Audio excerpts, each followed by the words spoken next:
So, good morning and welcome to ERGO Network's annual policy conference. Thank you for your interest and for being here today in person and online. It is my pleasure to welcome you on behalf of the European Roma grassroots organization's ERGO Network, a European umbrella platform bringing together members in 26 European countries in the EU and beyond. We represent Roma and pro-Roma community organizations working to advance, protect, and promote access to rights and social inclusion for the 12 million Roma currently living in Europe. This is who we are, but let's find out who you are. Can we please have a quick show of hands for those in the room, and those following online can answer through a Slido. How many people here represent civil society? How many represent decision makers at national or European level? How many of you have already been unemployed?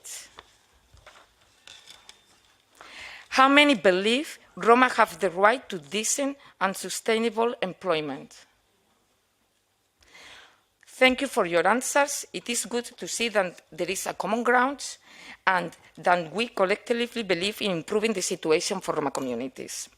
Today, we want to take a closer look at Roma access to decent and sustainable employment, as well as the role of the EU and national Roma frameworks, with a focus on combating antigypsyism. As we already know, many Roma are still unable to enter the labor market, and those who do are more likely to experience discrimination in the workplace, to be paid less, to be offered precarious contracts, to be overlooked for promotions or learning opportunities, or to be given dangerous and unsustainable tasks. Ensuring access to quality and sustainable employment is a key dimension of the EU Roma strategy framework, an important principle of the European Pillar of Social Rights and also covered by Sustainable Development Goals. It is high time that the European Union and national governments deliver. During 2024, 6 national case studies were conducted in Bulgaria, the Czech Republic, Hungary, Romania, Slovakia, and Spain. Each case study looked at the Roman access to decent and sustainable employment and described the situation in their respective countries with direct quotes and testimonies of Roma on the ground. I would like to thank at this point the authors of the individual case studies, as well as to Amana Ferro for carrying out the summary analysis. The synthesis report of this work will be launched during the first panel of this event, together with the key messages and recommendations to the EU and national level. In the second panel today, we will look at the national Roma frameworks in both the EU and enlargement countries, with a specific focus on combating anti-Gypsyism as an horizontal priority of the EU Roma framework. Between July and October 2024, ERGO Network conducted a survey to evaluate how these national frameworks have translated EU-level commitments into practical, on-the-ground measures in what concerns the fight against anti-Gypsyism. I would like to thank all those who responded to the survey, as well as Isabella Michalake, for putting together the summary report, which will be presented in the second panel this afternoon. Now for some housekeeping. I would like to remind you that this event is being live streamed and recorded. ERGO Network has recently adopted a code of conduct that we will ask all participants to follow to ensure everyone's safety at our activities. You can see displayed on the walls and also at the entrance here in the room. If you have any concerns or would like to report any safeguarding incident that happens during the meeting, please reach out ERGO's director, Gabriela Javranova, who is here, who is the safeguarding contact point for this event. For those here in the room, I hope you will also join us for lunch after the first panel. Last but not least, I would like to thank all the speakers and moderators, the distinguished members of the European Parliament, the representatives of the European Commission and national governments, as well as the civil society organizations who accepted to share their experience today.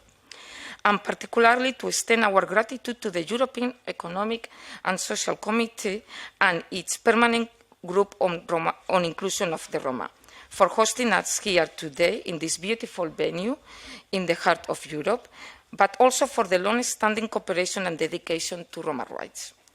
It is therefore my pleasure to introduce our distinguished host, Erika Kohler, who is member of the workers group here in the European Economic and Social Committee, as well as the permanent group of the inclusion of Roma. Mrs. Kohler, you have the floor, and thank you once again for having us here today. Thank you very much for your kind words. And I would like to tell you how honored I feel at the moment to greet you in the House of the European Civil Society in the ESC. So as you know, that the ESC is the so-called civil parliament, and therefore it is great that we are able to ensure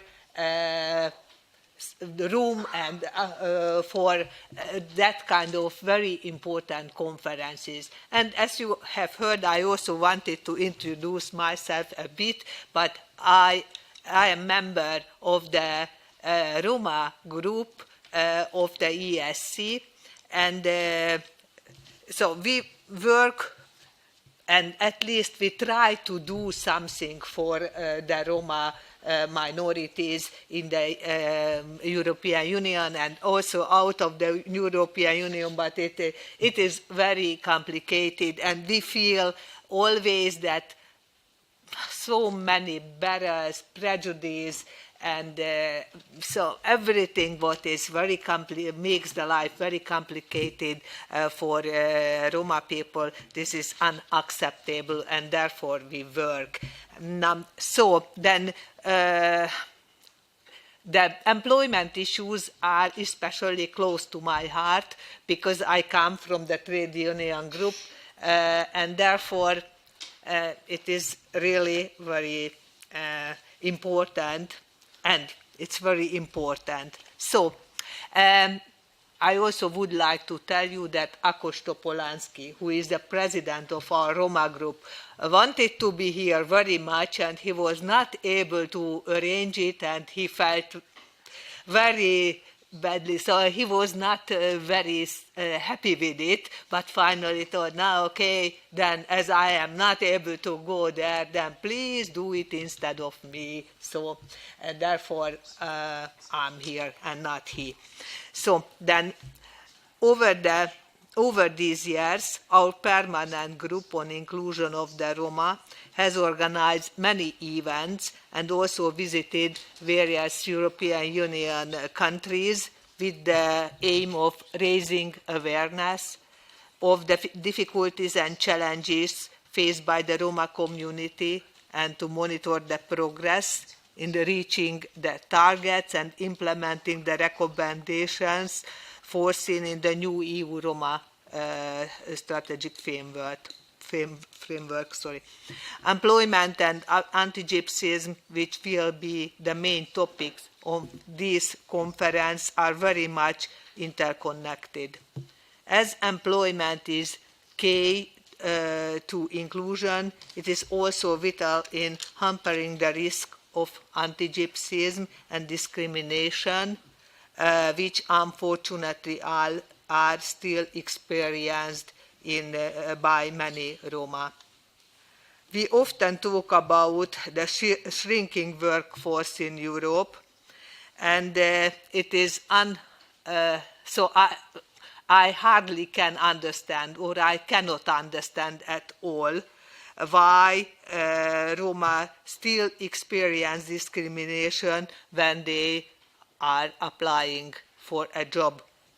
So because it should be handled as a secret reserve or a secret labor, how to say, could be people who could be also good labor force for the companies, and therefore it is absolutely unacceptable that they are not taken or they don't get different jobs, what they would be able to make. So the participation of Roma women in paid work is also very low, and the situation of the youngsters, young people, of the needs, it is also unacceptable, I think.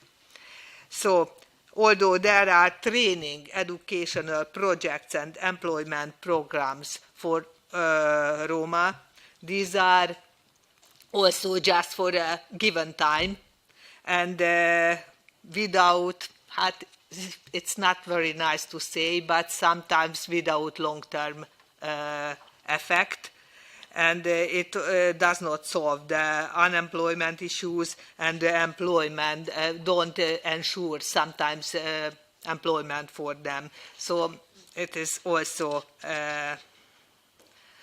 not a good thing to see that they spend money for projects and the result is questionable.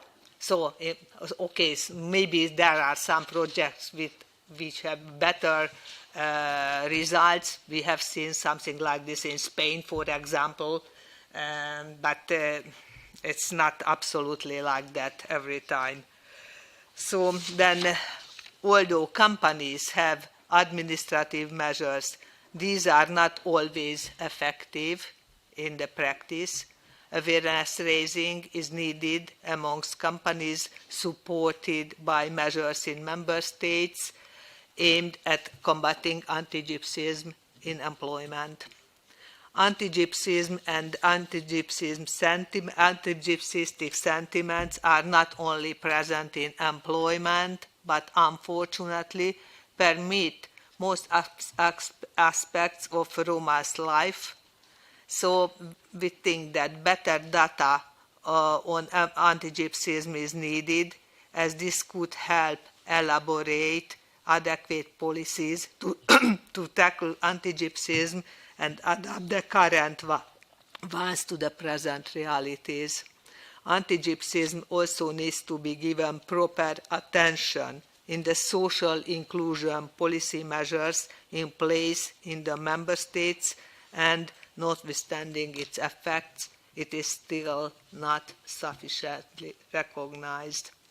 So, with these words and we sum up what we think about, I wish you a very fruitful conference and naturally somehow to solve this situation in the future as soon as possible, because it is very, so it's burning, it's a burning issue.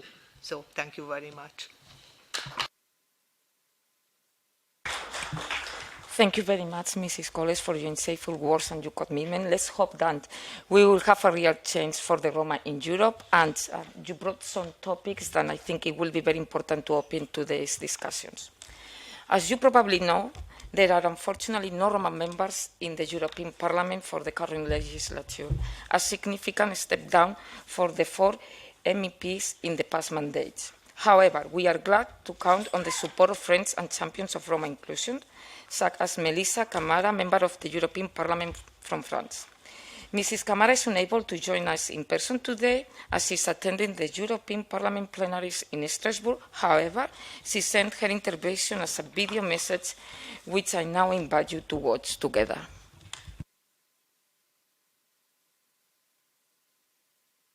Dear colleagues, it is an honor to stand with you today as part of this community committed to fighting for equality, non-discrimination, and the full inclusion of Roma people. As a newly elected member of the European Parliament, my focus for the next 5 years is clear: to combat hate and discrimination wherever it exists, and to ensure that marginalized communities, especially Roma, are heard and respected. My political journey has been shaped by my understanding of the struggles Roma face.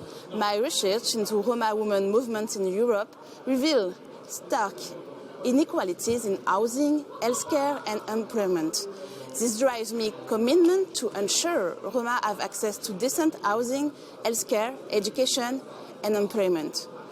Roma face systemic exclusion, especially in the labor market where discrimination remains widespread. Equal access to decent work is not just a right, it's essential to breaking the cycle of poverty. However, as we push for Roma inclusion, we must confront the deep-root racism and antigypsyism that still exist in our societies.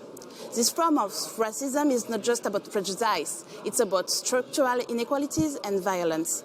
Tackling anti-Gypsyism must be central to the EU Roma strategic framework and the commitment of member states.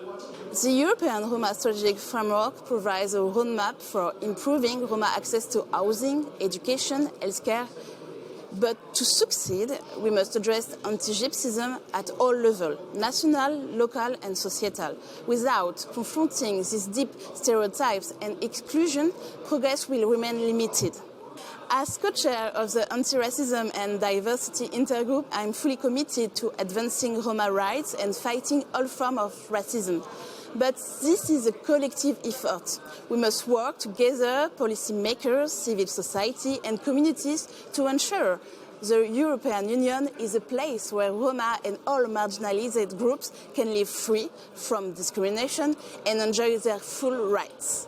Together, we can turn our shared vision of equality into a reality for all. Thank you.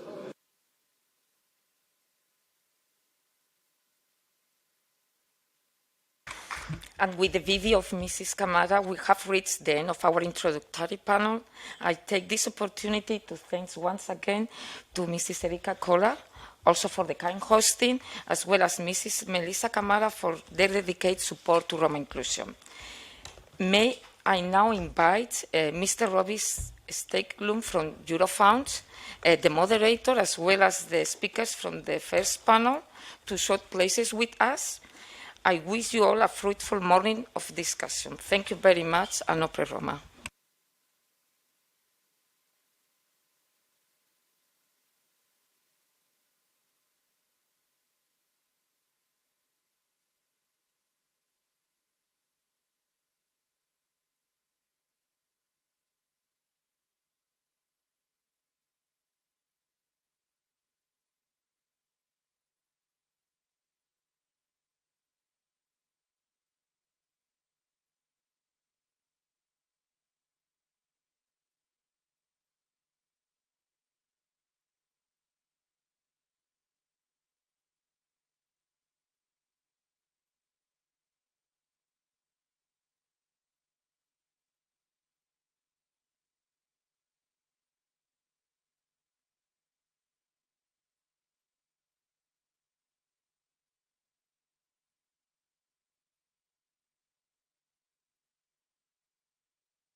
Okay, good morning everybody. Welcome to the first panel discussion where we're going to get into some of the details and the findings from this fantastic report on Roma access to decent and sustainable employment. Maybe just to introduce myself first. My name is Robbie Steglum. I work for Eurofound, which is the EU agency that does research on living and working conditions in Europe. And the agency does a lot of research around data collection, providing evidence and research to civil society, social partners, decision makers to help inform policy-making processes for better evidence-based policies. Within that, my role is in the Brussels Liaison Office, and so on the one hand, my role is to connect the research that we do in Dublin to policymakers and stakeholders here in Brussels, but another very important dimension is being a two-way street to bring some of the research, like you have done here, back to Dublin, and to create the links so that we understand in the research agency back in Dublin what are some of the trends that are happening, what is the research that you are developing, and to have a more intersectional approach also to the work that we do, and hopefully that other actors take on as well. Of course, we're here to launch this fantastic report that does a case study on 6 different European countries, including Bulgaria, Czech Republic, Hungary, Romania, Slovakia, and Spain, with additional benchmarking from Ireland. I'd like to hand over to our first speaker now, Bianca Galuska. Bianca, you have many different hats. You're an anthropologist, a lifelong Roma activist. You're the head of the European and International Area of the Federation of Roma Organizations coming from Catalonia. But one of the most important hats that you're wearing today is that of the author of the Spanish case study. So I'd like to ask you to present a little bit about the findings of the report. I think you have a PowerPoint, which we can bring up also. We have a clicker. Perfect. Oh, okay, perfect. Thank you very much. So, without any further ado, Bianca, I'll hand you over the floor. Okay, thank you. First of all, good morning to you all. Anna told me before starting my presentation that you must have each of one a report on your table, and if not, you can scan the QR code on the table where is the water, and then you have another copy of the report on the other table. Thank you for being here. As I said, my name is Bianca. Thank you for the introduction. I'm representing the Federation of Roma Association in Catalonia, Spain, and ERGO Network. It's a pleasure to speak about an issue that's both critical and urgent, ensuring Roma access to decent and sustainable employment. Today I will guide you through an exploration of the barriers faced by Roma communities in accessing fair employment opportunities. And despite being Europe's largest ethnic minority with an estimated population of 10 to 12 million, Roma individuals continue to face systematic anti-gypsyism. We all see on the report, like, as you said before, from our 5 countries, and then I think we have representatives from each of these countries on the report, so we can have a discussion later. Let me see if is this working? Oh, there, that's perfect. That's way better. I'm going to start, and I better already introduce it, but I'm going to start for the people that are here and don't know ERGO Network. ERGO is an European umbrella organization. It's 32 organizations in 20 European countries, and is representing grassroots Roma communities. Was founded in 2008, and the main objectives are combat anti-gypsyism, poverty, inequality, and strengthen Roma civil society. Okay. Is it me that I'm not good with it, or? Okay. A little snapshot. Roma in Europe, the umbrella term Roma, as you know, covers diverse groups, including Roma, Sinti, Calais, travelers, Boya, Shashkali, Yenish, Dom, Lom, etc. Like I said before, an estimated 10 to 12 million Roma live in Europe, of which approximately 6 million are citizens or residents of the EU. Taking in consideration that we have lack of data in some countries, for example, as Spain. Key figures: 80% are at risk at poverty, 41% report experience anti-gypsyism, and as I said, we have a really big underreport, so this are not the realest number, maybe it's more than that. Only 43 are in paid employment, and poor health, education, and houses indicators compared to majority. Remember, you have the housing report from the last year. That's very interesting to read because it has many things related to the report of the employment. Okay, next one. Okay, so this year, Roma access to decent and sustainable employment was chosen as thematic focus topic. Research in 6 countries, like you said before, 6, not 5, like I said. Bulgaria, Czech Republic, Hungary, Romania, Slovakia, and Spain prepared a case study on the national context. And we have 2 additional benchmarking evidence was provided by Ireland. Okay. Starting with key message 1,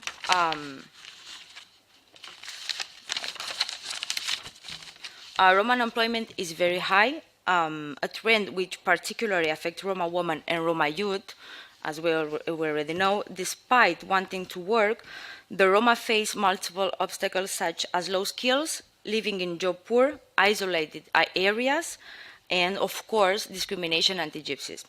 There are insufficient personalized approaches to support Roma into work-compressive interventions. Roma job seekers have a hard time accessing unemployment benefits due to the rigid requirements and, of course, discrimination. Public employment services are ill-equipped to deal with specific needs of Roma job seekers, and some of them perpetuate anti-gypsyism. A majority of Roma are not in paid work, at least not in the formal economy, nor are they adequately supported to enter the labor market. Urgent and significant investment is needed into integrated, personalized, active inclusion approaches, combining income support with enabling services as well as into public employment services to have the necessary resources, staff, and training. Okay, maybe I'm not the best. Is it me? Try to aim there. No, I think it's just... Okay, sorry. Key message 2. The Roma are overrepresented in low-paid jobs, and they are also likely to be paid less for equal work. That we call ethnic pay gap. Most Roma involuntarily work in temporary or part-time employment, with no security and limited employment rights. Many Roma workers find themselves in low-prestige jobs that offer few or no prospect for career progression. Take in mind, too, we talk about, we tried, at least in our report in Spain, we talk about the Roma from Spain that take into account all these problems. They are worsened if we talk about Roma migrants, for example, in Spain, Italy. We try to cover that a little bit, but all this is very intersectional. Employers don't want to invest the upskilling of Roma workers, including to the anti-gypsyism. Despite being prevalent in low-quality jobs, Roma coverage by trade union structures is scarce, it's limited, and their issues, it's often overlooked. Yeah. Maybe should point this way? You know where the box is. Now. Oh no, I went too far. Okay, the Roma who work are in poor quality jobs with low pay, insecure contracts, unsafe working conditions, no access to training, and almost no trade union coverage. Countries need to develop and implement a comprehensive definition of what's job quality, covering all aspects mentioned above, and ensure that it applies to all jobs, all sectors, and all workers, as well as support and strengthen trade unions and collective bargaining. Okay, message 3. Oh. Okay. There are many employers, as well as recruitment agencies, private or public, who refuse to engage with Roma job seekers. When they do engage, though, the Roma looking for work are often only offered the called Roma jobs, low-skilled, low-paid, low prestige, and low prospects.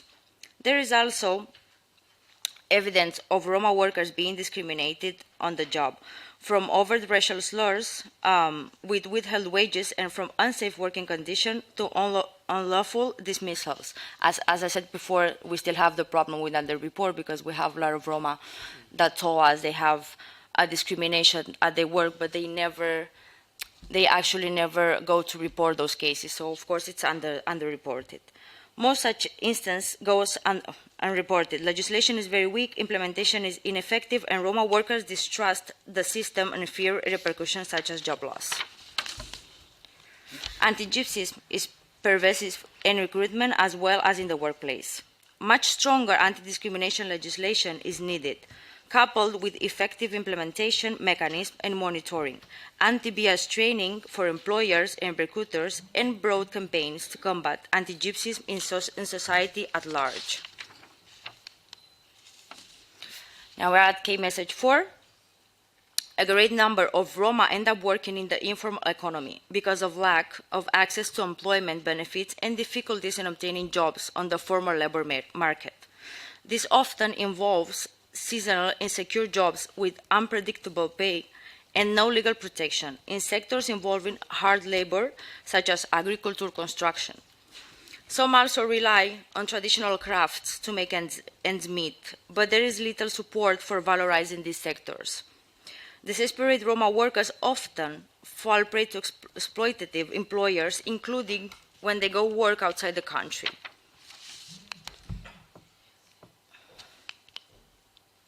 Oh no, I went to. Pushed to the margins of the labor market, the Roma make ends meet through the informal economy, pursuing traditional crafts, or seeking work abroad.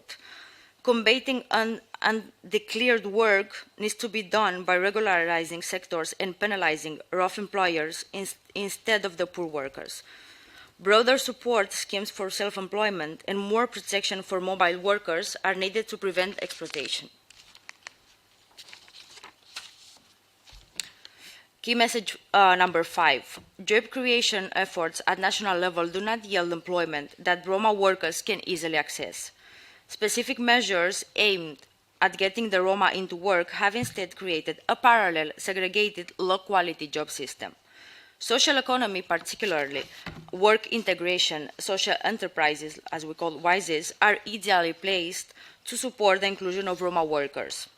Roma social entrepreneurship is another powerful tool to create community-rooted local jobs that respond to local needs.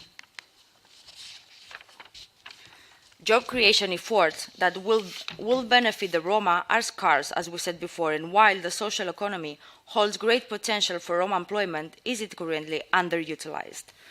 More public investment is needed in locally accessible, community-rooted quality jobs, as well as supportive legislation and improved access to funding for social enterprises as a key tool for Roma employment, including the promotion of Roma social entrepreneurs.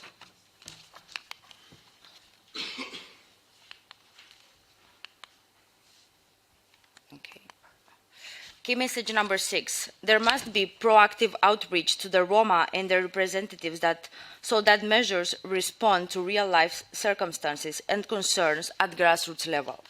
A partnership approach must involve all labor market stakeholders in order to repair the historical anti-gypsyism and distrust and build positive inclusion pathways. Roma beneficiaries and their civil society organization need to be equal partners in the development and implementation of active labor market policies.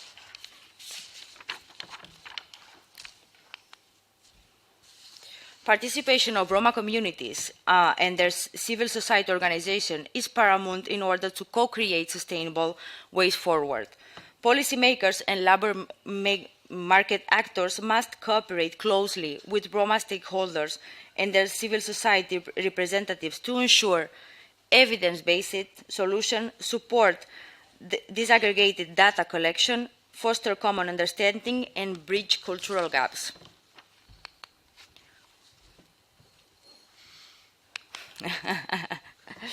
And now we're reaching the conclusions.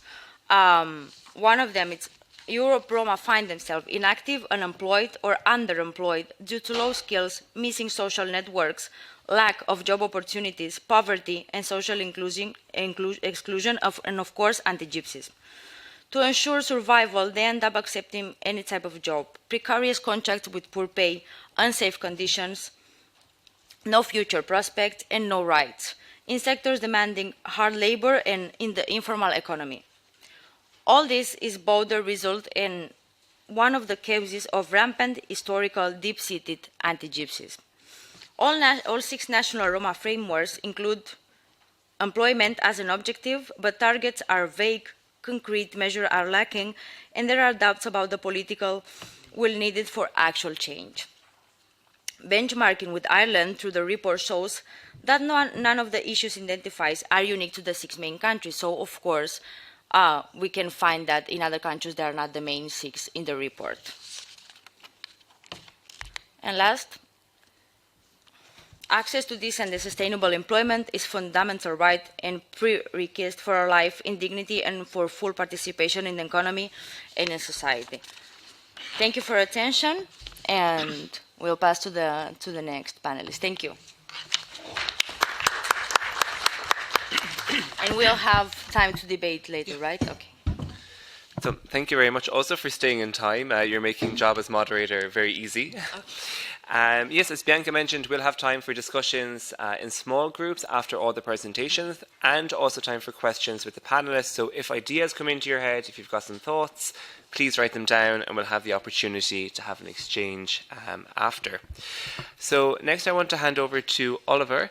And one of the topics that was raised by Bianca in the presentation was the role of WISEs, which is your speak, for work integration social enterprises.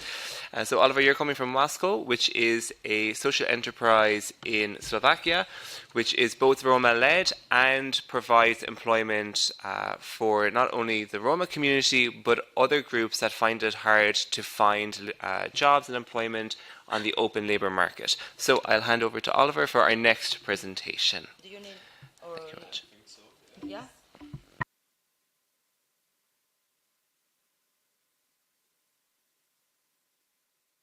Oh, is it working? I hope so. All right, so thank you all for the opportunity to be here, and thank you for your introduction. I firmly believe that you will enjoy my brief yet constant presentation about our social enterprise named Vasco. Our project, maybe I will start with that. Our project Vasco is a part of the big multifunctional inclusion center, and one of the project of Opportunity Center Valaska, located in Slovakia, what you listened before. I hope it will work.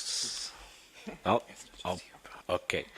So here are some 5 of the points of our development of Multifunctional Inclusion Center.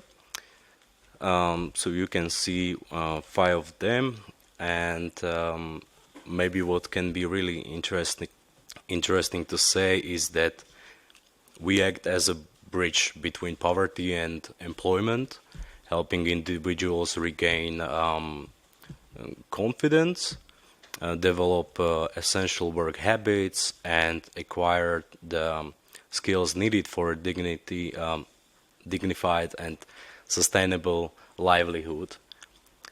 I will show you one video what we have. I think many of the informations you will see in this video, and it can maybe get you closer what we are doing.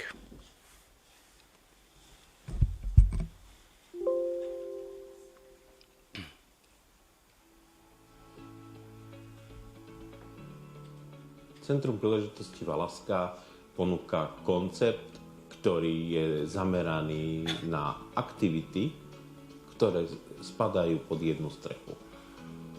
Tento koncept je inovatívny v rámci Slovenska a preto sa snažíme aj tento náš koncept prezentovať navonok, aby sa prevzal aj do iných regiónov, lebo vidíme v tom cestu, ako riešiť veci, ktoré sú spojené s chudobou. Filozofiu nášho centra kopíruje aj projekt podporený norským finančným mechanizmom s názvom Centrum príležitosti Valaska, rozvoj multifunkčného inkluzívneho centra. A aj tento projekt nám pomáha vlastne naplňať naše ciele. Jednou z našich hlavných a kľúčových aktivít je poskytovanie zamestnávania a toto robíme vo forme sociálneho podnikania.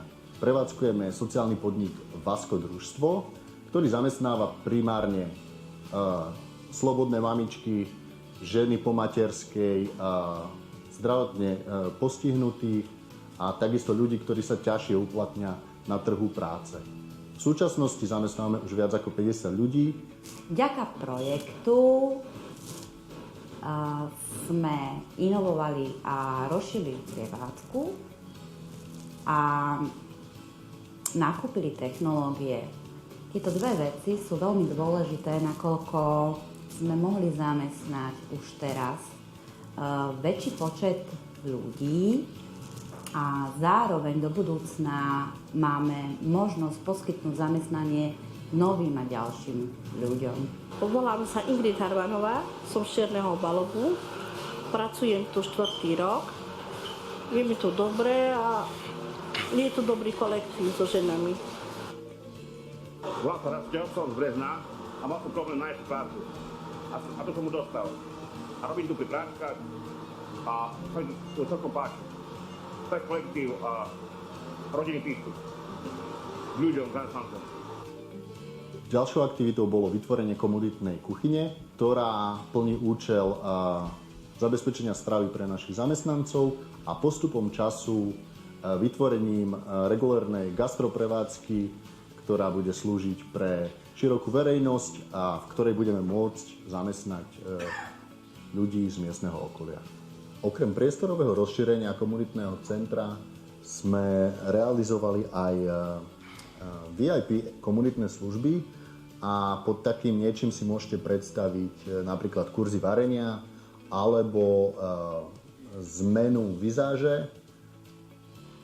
V rámci projektu sa nám tiež podarilo vytvoriť kurz s názvom Inovatívne prvky v poradenstve a príprave mládeže z MRK. Tento kurz je už akreditovaný ministerstvom školstva a zameriava sa práve na prácu s mládežou, ktorá pochádza z rómskych komunít. Prostredníctvom pobytových vzdelávaní mali decká z nášho komunitného centra a miestnych lokalít spolu s ich rodinami možnosť vycestovať mimo obce a pre mnohých prvýkrát zažiť, aké to je stráviť pár nocí na hoteli alebo sa vykúpať v bazéne. Mnohých ľudí z okolia a takisto aj našich zamestnancov a zamestnankyne bolo jedinečným zážitkom zúčastniť sa festivalu Cigánsky oheň, festival rozmanitosti, ktorý sme spolu organizovali. A na tomto festivale vystúpili aj legendárni Gypsy Kings a bola to naozaj veľká zábava.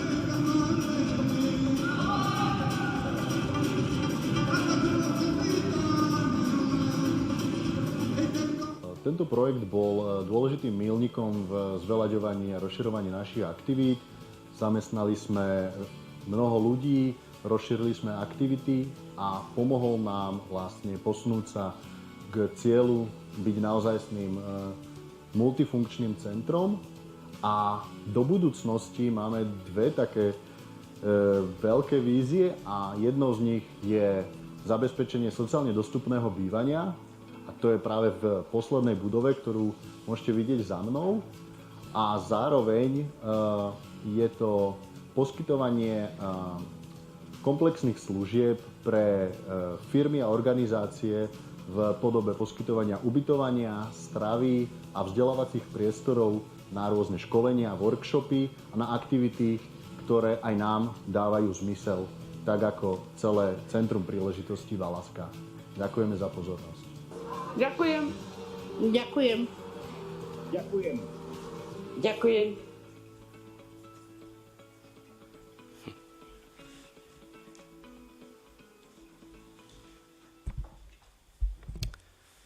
So, okay, I will continue. As you can see on this video, where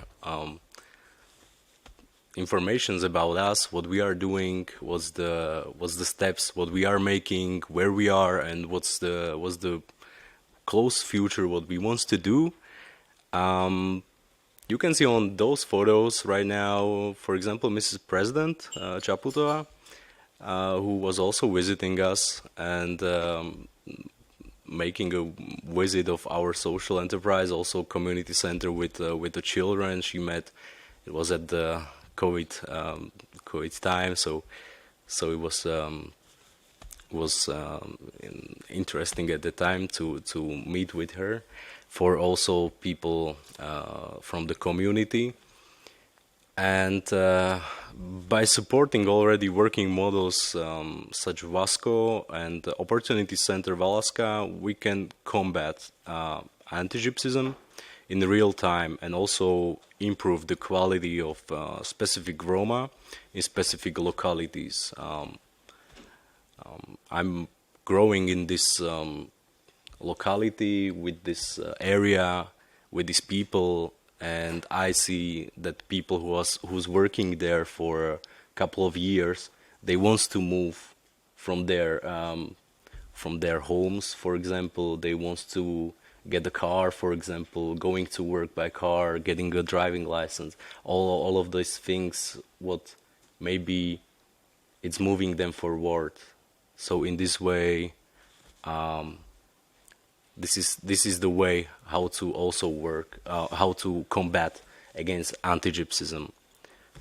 Maybe the last thing is some short informations about our laundry service, what you have seen in this social enterprise. It's more than 150 stories with happy endings, more than 20 tons of laundry washed monthly. We are washing from all of the areas of Slovakia, from one side to east, from east side to west side of Slovakia. Yeah, and more than 30,000 of kilometers we are traveling. So thank you for your attention, and it was a really nice and pleasure for me to being here. Thanks.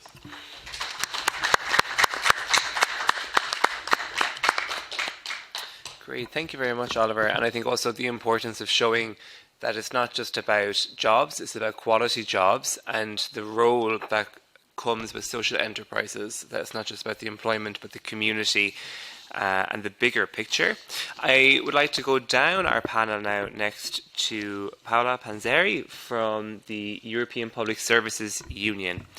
Paola was mentioned in the report and touched on in the beginning in Bianca's presentation the role of equality and diversity in the workplace. How can we improve that on the one hand? And then also something that is flagged in the report is the representation and visibility of the Roma community within trade union structures. I think we spoke earlier about lack of representation in collective agreements and collective bargaining processes, which then means that the specific needs that are experienced by the Roma community are sometimes not addressed in those agreements. So two big topics for you to touch on. So the floor is yours, and looking forward to hearing from you. I don't think you have a presentation. Perfect. Okay. I don't. Thank you very much. Thank you very much for the invitation, first and foremost. So my name is Paola Panzeri. I'm the Deputy General Secretary of EPSU, European Public Service Unions. EPSU covers 8 million workers across Europe. Europe as a geographical entity, not the EU. And also we do across a number of sectors, national and local governments, but also healthcare, social services, energy, electricity, gas. So we do cover quite a bit of the public sector and beyond. And we cover what is public services. Before starting with trying to give some inputs for the response, the answers, I'm wearing my purple scarf today because today is the 25th of November, which is the International Day for the Elimination of Violence Against Women.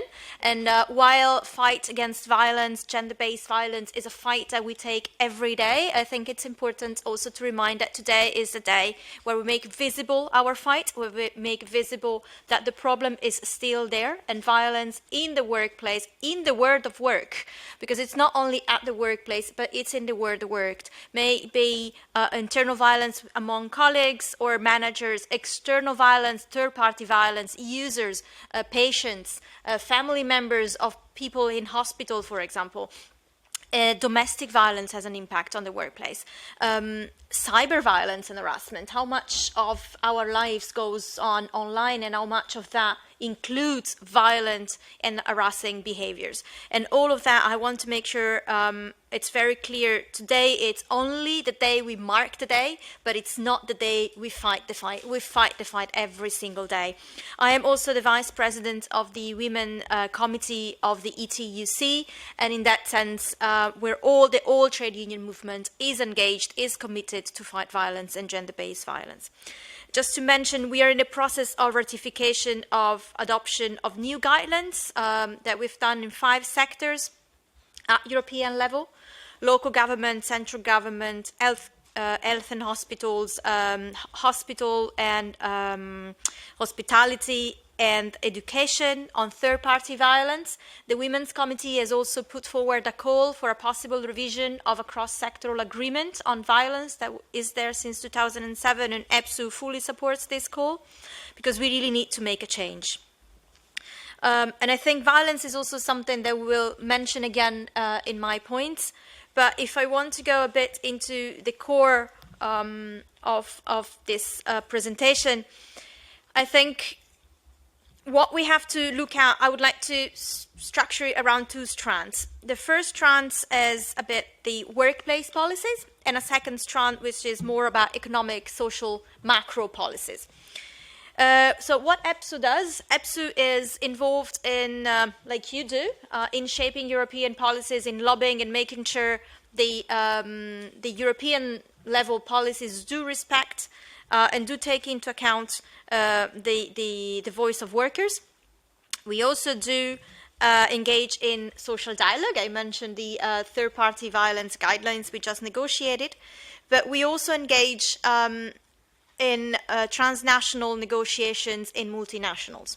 So I'm actually apologizing already now because this afternoon I'm taking a train to Paris because tomorrow there is tomorrow and the day after, what we think may be the last negotiation session of an agreement in a French multinational on equality and diversity.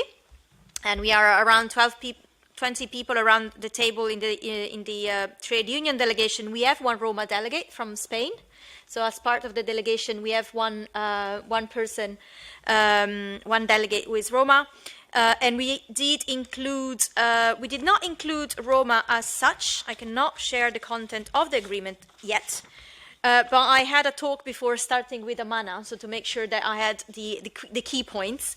But we do talk about inclusion of diversity of social and cultural origins, to include a bit, to have a broader spectrum and make sure that we include a bit of everything. So let me talk about these workplace policies, which is also what we try to include in this agreement. First and foremost, enter into the labor market. And we've seen this is a challenge. We have to ensure that in recruitment, we have measures that do not discriminate against candidates, but we also have to ensure that we have candidates from a diverse background.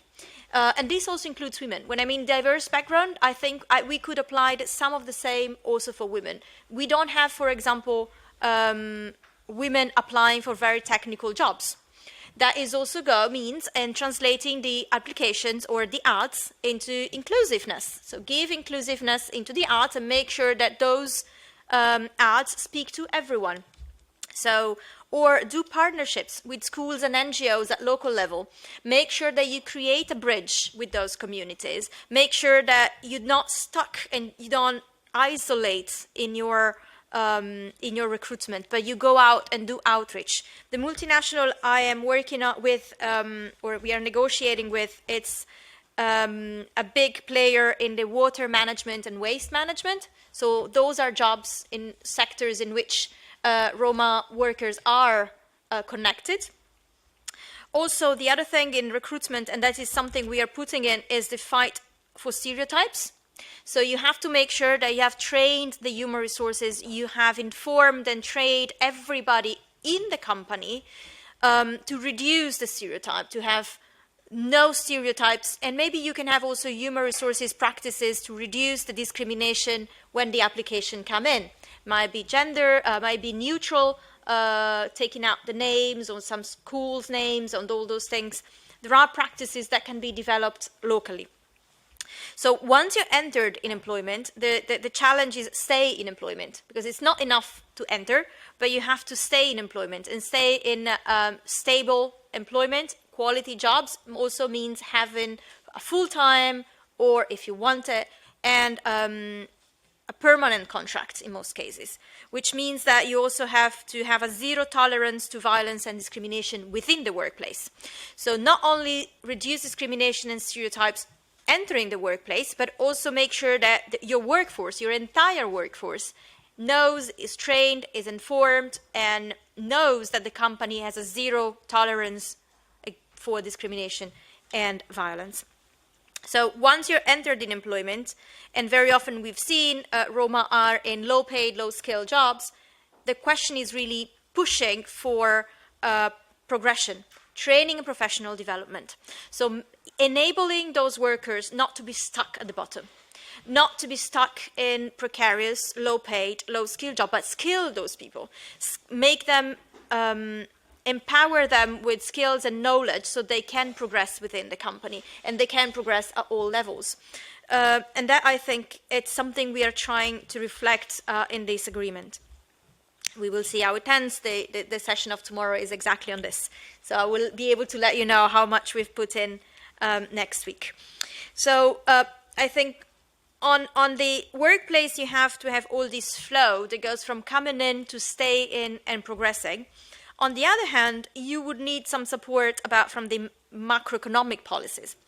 And to me, in your report, but also in the slides, we've talked about public employment services, we've talked about labor inspectors. All those things, you need to finance them. You need the money to have them there, to have an adequate number, to have them trained, to have them able to do their jobs, which means cutting down the austerity policies.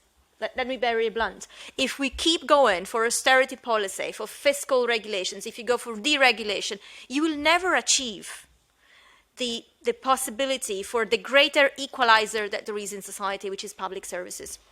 Public services do offer the equalizing system, because how we see public services as universal services with a top-up. The top-up being right and needs-based. So you have public services for everybody that includes local government, social services, health services, transport, housing, education. All of that needs to be universally accessible and quality for all. On top of that, you need to add what is needed for those in vulnerable, precarious conditions. Because there are times in our lives where we have more needs. Maybe because we have a small child and therefore we need a childcare. Maybe because we have a sickness or a disability, maybe temporary or long-term, and then we need more public services. In any case, what we need, public services are the equalizer. And what we want is that those are financed in a way that can be good quality public services for all. If you definance public services, you're widening the gaps. You're literally taking away the possibility for a number of people to actually flourish, to enjoy their rights, and to actually use their potential. You are increasing gaps and inequalities. You're making poor quality services, poor public services for poor people. And that's not what we need. What we need is investment. We need investment in employment services, but not only. But we also do need to cut this narrative of austerity, to cut the narrative of austerity that will be paid by workers in the end of the day. So we need to change the narrative and shift the thinking towards more investment and universality of services. There is indeed, and this is my final point, you mentioned quality jobs and have a definition of quality jobs, but you also mentioned all workers. I think we also have to, and I'm sorry to be a bit the person that brings down a bit the mood, but I think we've seen the European election, we've seen the hearings, we've seen the new Commission, and we might have a sense of how things are going at European level, and not only, also at world level, but also in some member states.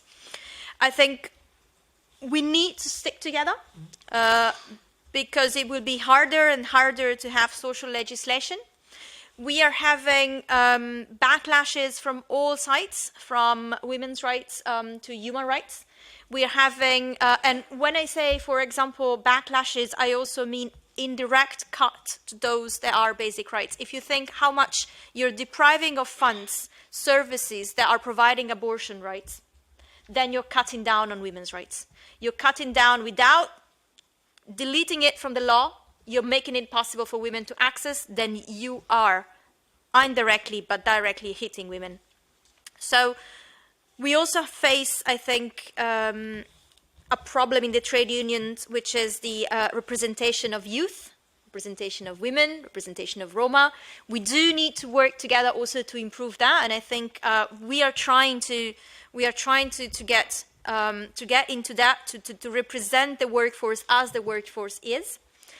But we also have to face, I don't know if there are employers in the room, but we also need to face the fact that we have a resistance also from the employer's side to negotiate and to sign the agreements. I'll just remind you, we had an agreement negotiated on telework and right to disconnect. The last minute, the employers decided not to sign.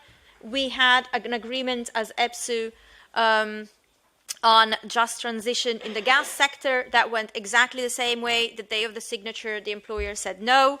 I've seen in the pay transparency directive, there is implementation phase, is transposition phase, and we have the employers coming out and saying this is excessive administrative burden, this is too difficult, this is too much red tape, this is impossible for us to implement. But how would you implement pay equality? Let it be ethnic gap, gender gap. How would you go against it if not with non-sexist, non-racist pay evaluation and classification? You can't do that if you don't have a job classification and evaluation which is non-sexist and non-racist. And if employers are fighting against it, we have to stick together even more to make sure that our words, our messages go through, and we try to succeed and keep up for the rights of everyone in Europe. Thank you.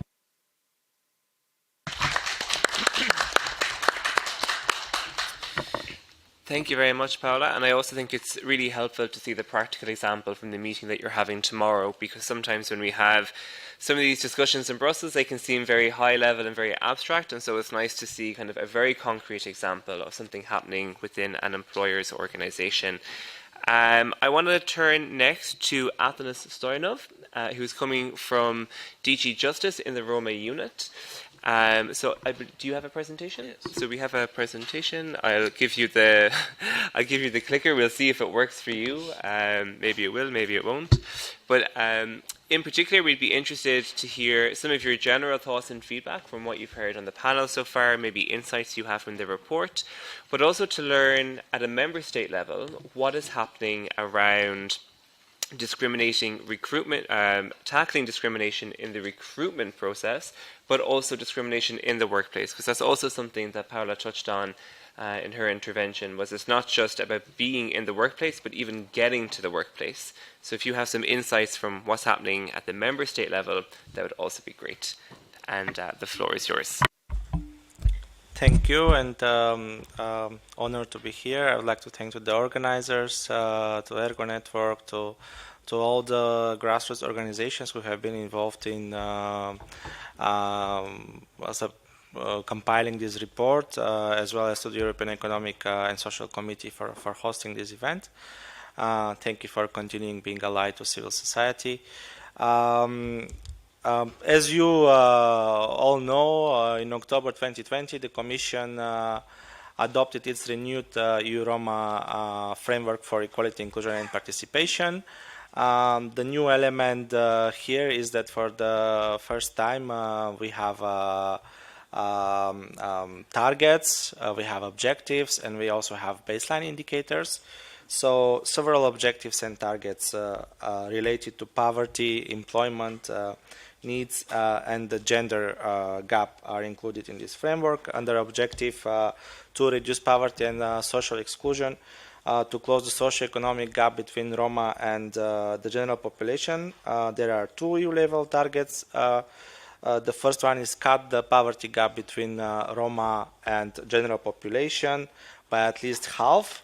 So the graph that you see shows that Roma is about 5 times poorer than the general population. This is based on data from 2019 when the EU-Roma strategic framework was being drafted. And then also to cut the poverty gap between Roma children and the other children by at least half. When it comes to employment, increase effective equal access to quality and sustainable employment. There we have the target to cut employment gap by at least half. So as was already mentioned previously, only 43% are in paid of Roma are in paid work, and then also to cut the gender employment gap for Roma by at least half.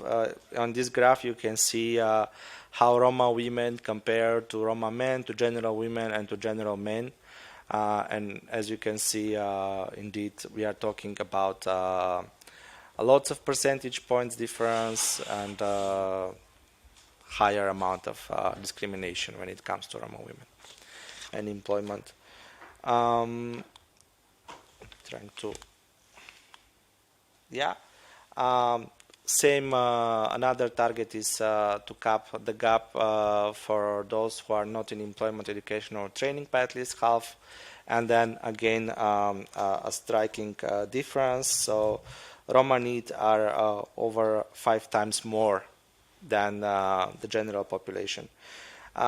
So we realize that these objectives are ambitious. Nevertheless, together with member states who committed to the implementation of the Roma strategic framework via the Council recommendation from 2021, the Commission is continuing to provide guidance and support to the member states to achieve these objectives by 2030. And I mean, it was already mentioned what is the situation of in member states. We are judging this based on the data from the EU Fundamental Rights Agency. In general, there is no standardized methodology for equality data at the European Union. So every member state is using the so-called proxy data, which varies from a member state to a member state. And in this sense, we really appreciate the work of the European Union's Fundamental Rights Agency in showing us the differences between Roma and general population. So this data is from 2021. As I said, 43% of Roma aged 20 to 64 are in paid work. This is very little. Significantly fewer Roma report being in paid work in Greece in 2021 than in 2016. So we also make comparison between the two surveys of FRA here, while opposite applies to Croatia and Hungary, for example. Only 28% of Roma women aged 20 to 64 are in employment compared to 58% of Roma men. So this is an employment gap of 31 percentage points. And it is again a negative trend comparing the data from 2016 and 2021.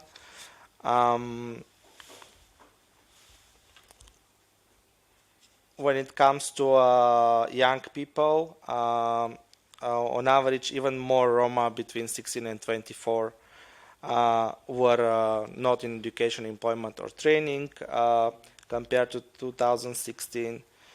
And then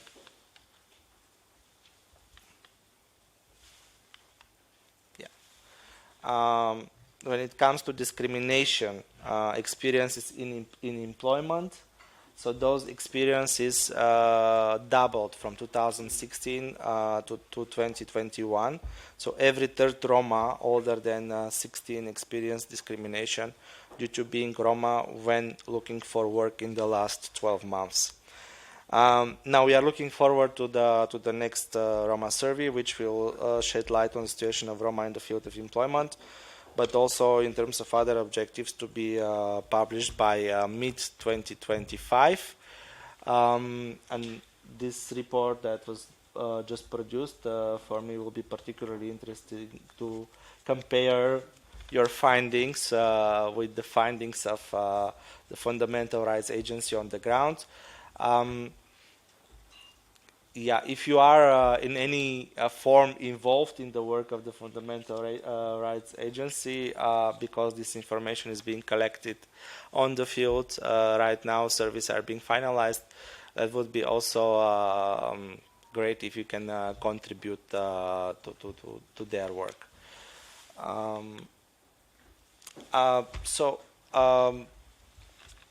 On the 9th of January 2023, the Commission issued its assessment report on the assessing the national Roma strategic frameworks of each of the member states. So when it comes to the employment, we have produced a report where we analyze the key features when it comes to each of the objectives, including employment, but also what are the areas for improvement.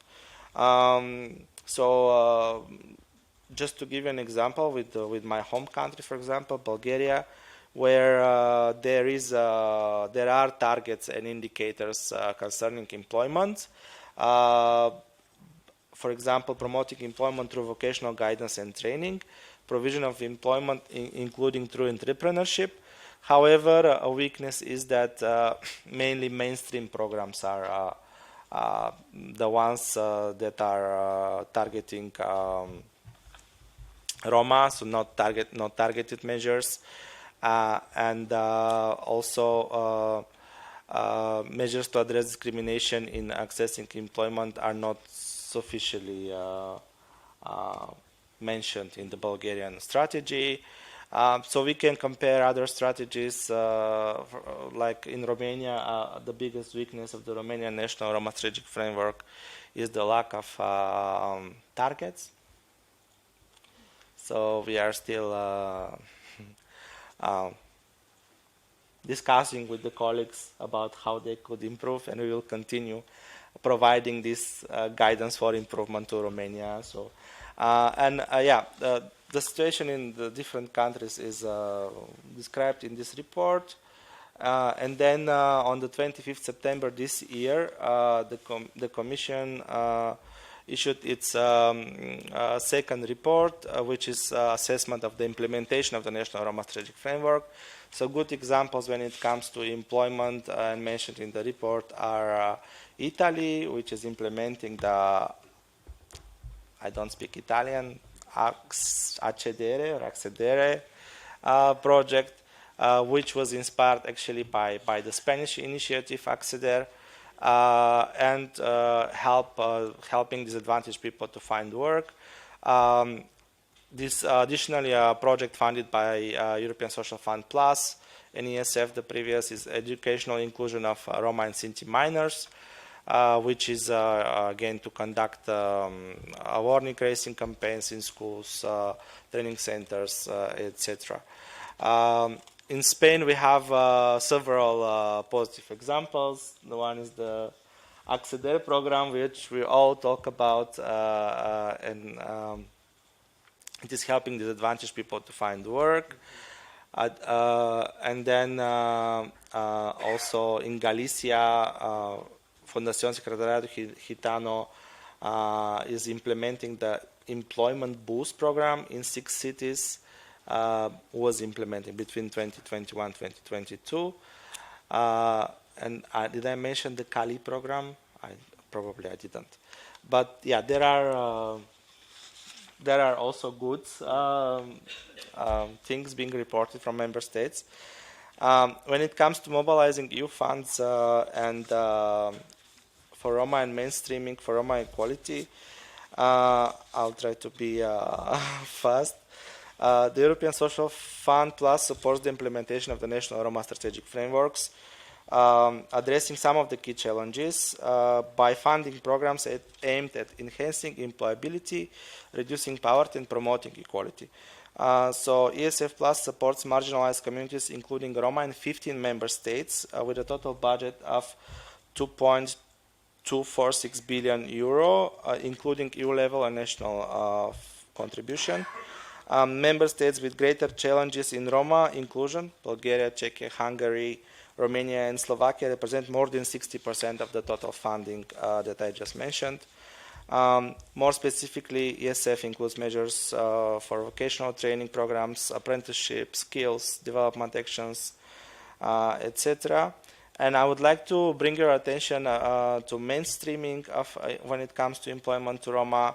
Yes, the European Commission has a team which is called Roma Coordination Team, but we are really coordinating the work of the different services of the Commission to compile this report for the implementation. However, the biggest chunk of work and the work is being done by the services of the Commission who are responsible for the various sectoral policies. So DG Employment, in this case, is the main responsible. So I would like to bring your attention as you set organizations into the fact that more mainstreaming is needed when we are talking to Roma.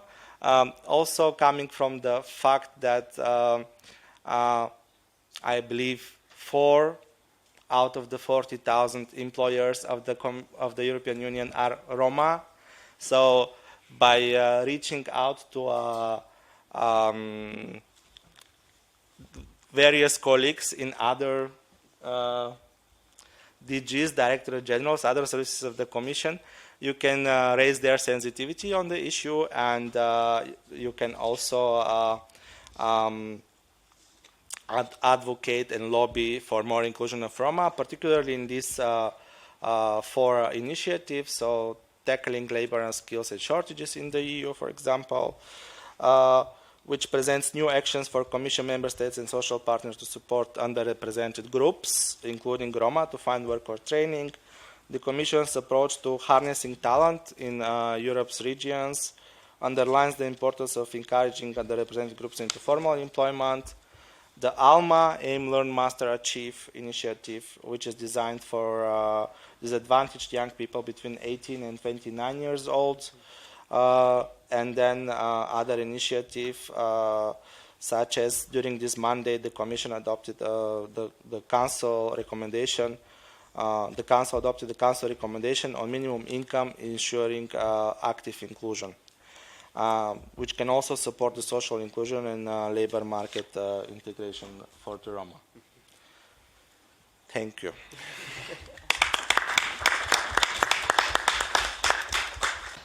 Great, thank you very much for that presentation and really good overview of what's happening both at Commission level and at Member State level.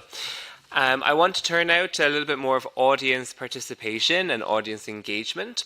So for the next session, what I would like to do is, if you're in the room, is to maybe move yourselves into groups of 2 to 3 people. So turn to the person to your left or right or just behind you. Maybe introduce yourself if you don't already know the person. And we're going to give you a little bit of time to have a quick conversation around what do you think are some of the biggest challenges and barriers around Roma accessing decent and sustainable employment. So just having a little conversation with yourselves, and then we'll have an exchange quickly after, and then we can move to some questions and answers with the panel. If you are joining online, you should be able to see the Slido, so we haven't forgot about our online participants. You can also engage using the Slido QR code, which you can see in the presentation, or going to slido.com. There's a code on the screen that you can also enter. So I'll give you maybe 3 to 4 minutes, have some conversations. Maybe there's similar things that were discussed on the panel. Maybe there are some topics that weren't raised on the panel that you want to bring in, and then we can talk about them after. So please feel free to engage. Perfect.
Okay.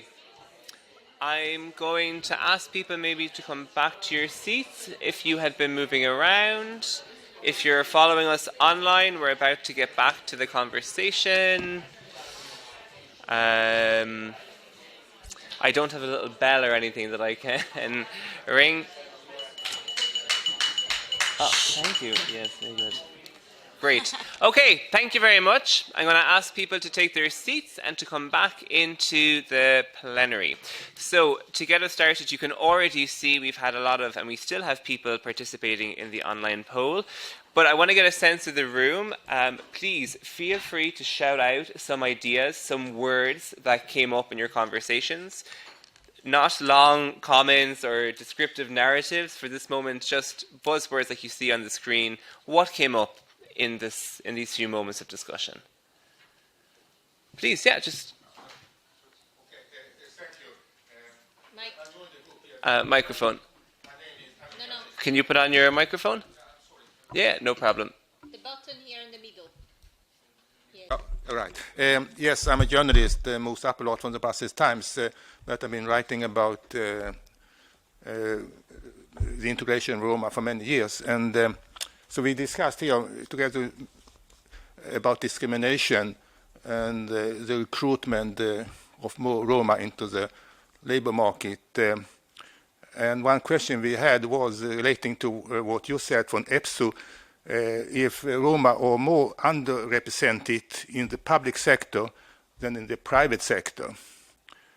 And if that in that case would require, let's say, what kind of affirmative action to recruit more Roma into public sector, especially as you said that it is kind of equalizer in society.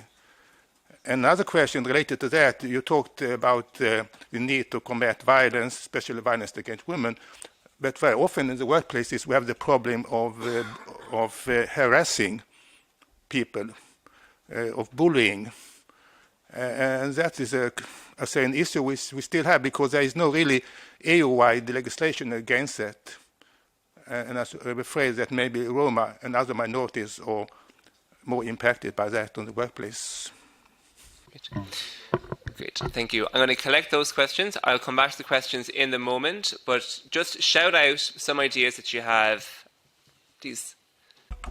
Thank you, Mustafa Yakupov. We were had the discussion, and one of the things that came into my mind now is that due to antigypsyism, we are seeing Roma also as a cheap labor force and practically exploiting them, which means that we are not seeing them as an opportunity for the market or as a workforce that can both benefit the Roma communities and the European society, because we know Europe faces this aging population problem and labor shortages in many sectors. And what is happening is that we are not actually providing quality education and equitable employment opportunities to Roma to integrate them into this labor market, which means we are not creating skilled professionals across those diverse sectors. And then the question is, how can we change this perception? Like moving on from seeing Roma as cheap labor force into something that as equal contributors, or by leveraging their potential in this education and innovation. So that's the problem I'm having. That's also the narrative is shifting lately into not seeing the potential of Roma, but we are seeing them as cheap labor force, something that can be exploited, and this further strengthens the exclusionary mechanism. It's due to anti-gypsyism that we are seeing as cheap labor force. So we need also to change this, and how can we change this perception? Great, thank you very much. Yes, the gentleman. So, I'm Dejan Markovic from the ERGO Network. We also discussed the rights of the precarious workers and the transformative from the precarious to formal sectors, and all these challenges related to this. And I think that we should pay attention also to this, and especially on the vocational education trainings. The other topic is the access to the public services, actually the employment in the public services. Region which I'm coming from example, Western Balkan regions, we have the less than 1% of the Roma people employed in the public service, including those who are working in the public utility companies. And now I'm talking about the educated Roma people who don't have the access to the quality job because as already colleague mentioned, the root cause to the anti-gypsyism, root cause of the discriminations related to the Roma. And this one topic which is also related to the trade union and the work of the trade union and participation of the Roma community in the trade union, especially when it's come to the precarious workers and how to include them in the trade unions. Great, thank you very much for sharing. Is there a voice from this side of the room? Yes, please. Can you hear me? Okay, so what we briefly discussed was that especially in Northern European countries like Scandinavia, Germany, and where I'm from in the Netherlands, there is such a rejection of the idea that there is a racism issue in these countries that often these projects are deemed unnecessary or favoritizing ethnic minorities or stuff like that. So because of this, both from like a European level, we are kind of ignored because it is not necessary anyway because, oh, the Netherlands is so progressive, but also internally on a national level, racism is not perceived as a real issue because it doesn't exist. And these definitely causes some issues where people do get left behind all of the time, and that even inclusion projects sometimes have the opposite effect that we would like to see. Thank you very much. I had a voice over here. Perfect. Hello. My name is Saško Jovanović. I work with Romni organization. Buongiorno signora Paola, è stato piacere sentirvi oggi sulla discussione sulla violenza sulle donne. And I want to tell you something. 8 days ago, 1 week ago, we organized 15 years birthday from our organization, and we organized workshop. And one of the table was this table, Economia and Combat Poverty. And in this table was represented from from Kosovo, Serbia, Slovenia, and me from Italy, and we make a work table, and we speak about this. What is very interesting that maybe the better situation, I'm realistic, you know, I speak what is happening, not like this. What is happening in Serbia that, for example, cleaning street, I'm very simple. I don't speak about work in a ministry, university or something. I start with the cleaning the street or something like that. For me, the cleaning street, working in the state job, like we call in Italy AMA, and it's very important, it's a very good job. And the problem is that in Serbia, you can work, is not problem, and we have a very big percent of the Roma people who work in this fatal institution, I call institution. But in Italy, it's impossible. Why? The first, you must have, I don't know if Miss Paula knows, high school with very good vote to enter. And also the Roma people is not absolutely inclusive in these things. Because you know that in Italy is very, we don't have big percent of Roma people with high school education, and second things is impossible to enter in these calls when they bandi, no? I speak a little bit Italian maybe because that she can understand me. Maybe in English I don't know to tell these things. And when we see the difference for the cleaning in the Balkan country, not EU country. You know, it's very little bit strange. In Slovenia, it's very good situation, but in Italy, it's this disaster. Also, you speak from accedere me. access, yes, and this is the project from Spain, which Italy take it like good example. But I don't know what is happening with this project. They are not transparent, and I don't know what is dealing. And it's very strange because I'm in this UNAR.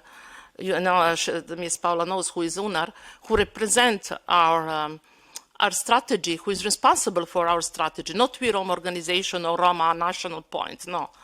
It's UNAR, it's Office Anti-Racism, and we don't have transparency. And we, little Roma organization, we can deal with this type of inclusion, like economic inclusion, job inclusion in the Italy level, national level.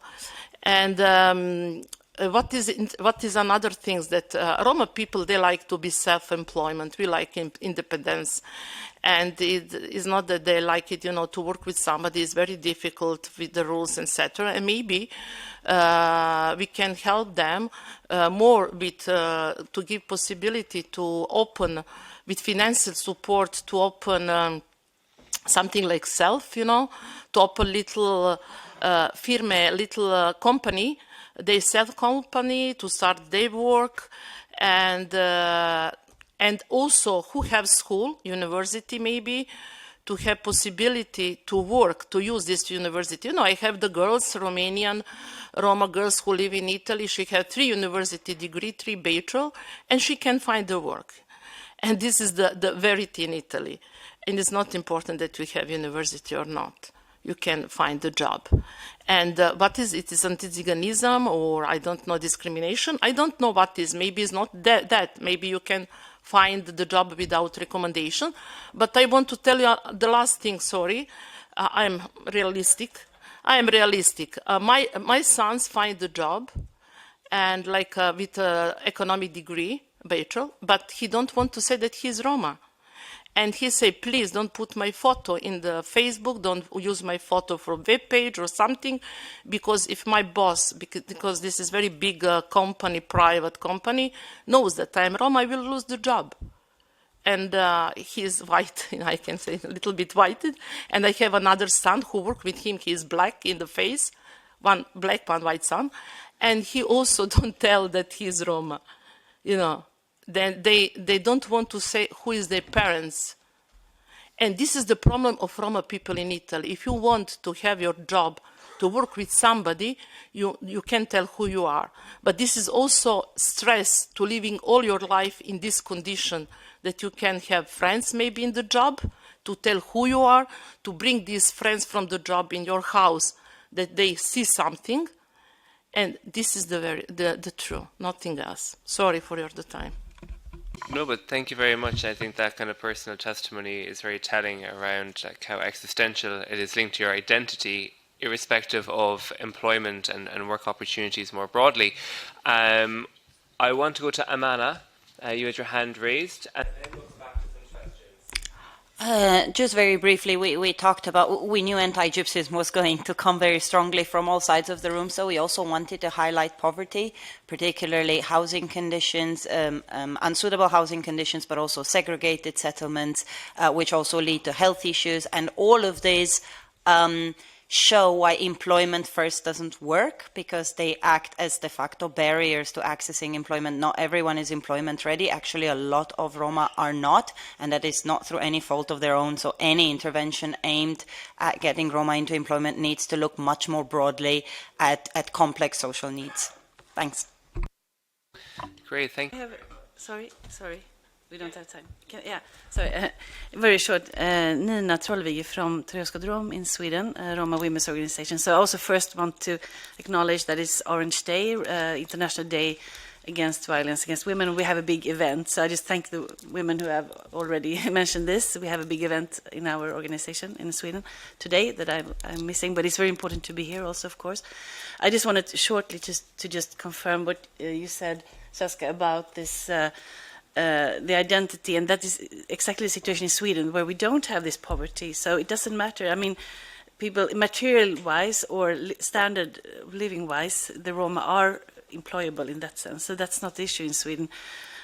Still, because of anti-gypsyism, they don't get the job. And if you are in a situation where you are able to have perhaps a working opportunity, it's on the cost of hiding your Roma identity. So antigypsyism is the root cause, I mean, even when there is no poverty, and that is the really issue for the young Roma or the Roma coming into the workforce, that you have to hide your identity, which also, I would also say that one important thing here is the critical mass of Roma being openly Roma who are working, and we need like a critical mass to be good role models, both for, of course, young Roma, but also for the majority society to because this is the really hard issue in Sweden about this, that you have to hide your identity if you have an apartment, job, whatever.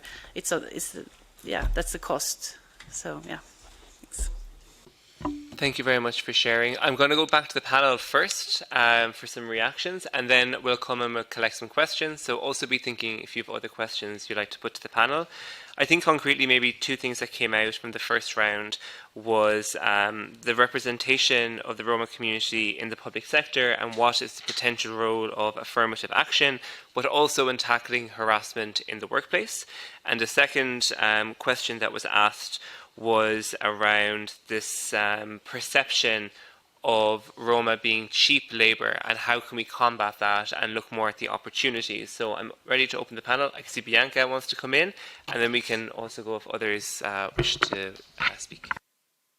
I want to go back what Saska said and Cheyenne, I think so. The thing is, I've been working in Acceder in Cali for 5 years. I'm not going to say nothing, I'm not going to criticize it because I'm not there for it, but I want to say something really important. For example, when you start doing a project like Acceder, for example, we were discussing before, first of all, we cannot put the responsibility of employment on the NGOs because the NGOs have somehow if they are really good on something, they can do it, but it's not their responsibility. What happens in Spain, for example, is that a lot of Roma go to the public services employment, and what happened? They don't feel their needs, their market labor, it's not actually tailored by their needs, so of course they go to the NGOs.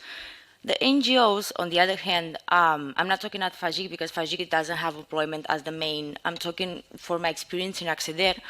The problem is, once they start working with the private sector, a lot of young people, a lot of young Roma, they don't don't pronounce themselves if they suffer discrimination, racism, because they don't want to lose their job. So what happens, they used to have an agreement between Secretariado Gitano, for example, and the private sector, but what happened, we don't have a really strong law against this type of cases because it ends up on perception. And people are always ending thinking, maybe it's me, maybe I'm too sensitive, maybe they think so, so they don't take it really seriously. And because they're very afraid to lose their job, that it's already really difficult because the labor market, it's not meeting my needs, I'm not going to say anything, or maybe I don't know if it's discrimination, but I'm having like a bad 2-3 days, a week that I'm not good on my job. So I think the part of the discrimination, it's really important to approach because a lot of people, maybe they don't know if they suffer discrimination, but we don't approach it either, and we don't have like a really strong law against to work with it. And then Cheyenne said something really interesting about the Western and the Balkan. And I feel too, because a lot of countries, the one that they're considered more, I don't know, the one that works more with discrimination, they don't take seriously sometimes these types of things because they think we already did enough. So that's why maybe we're not focusing on it because we're already too progressive, you know?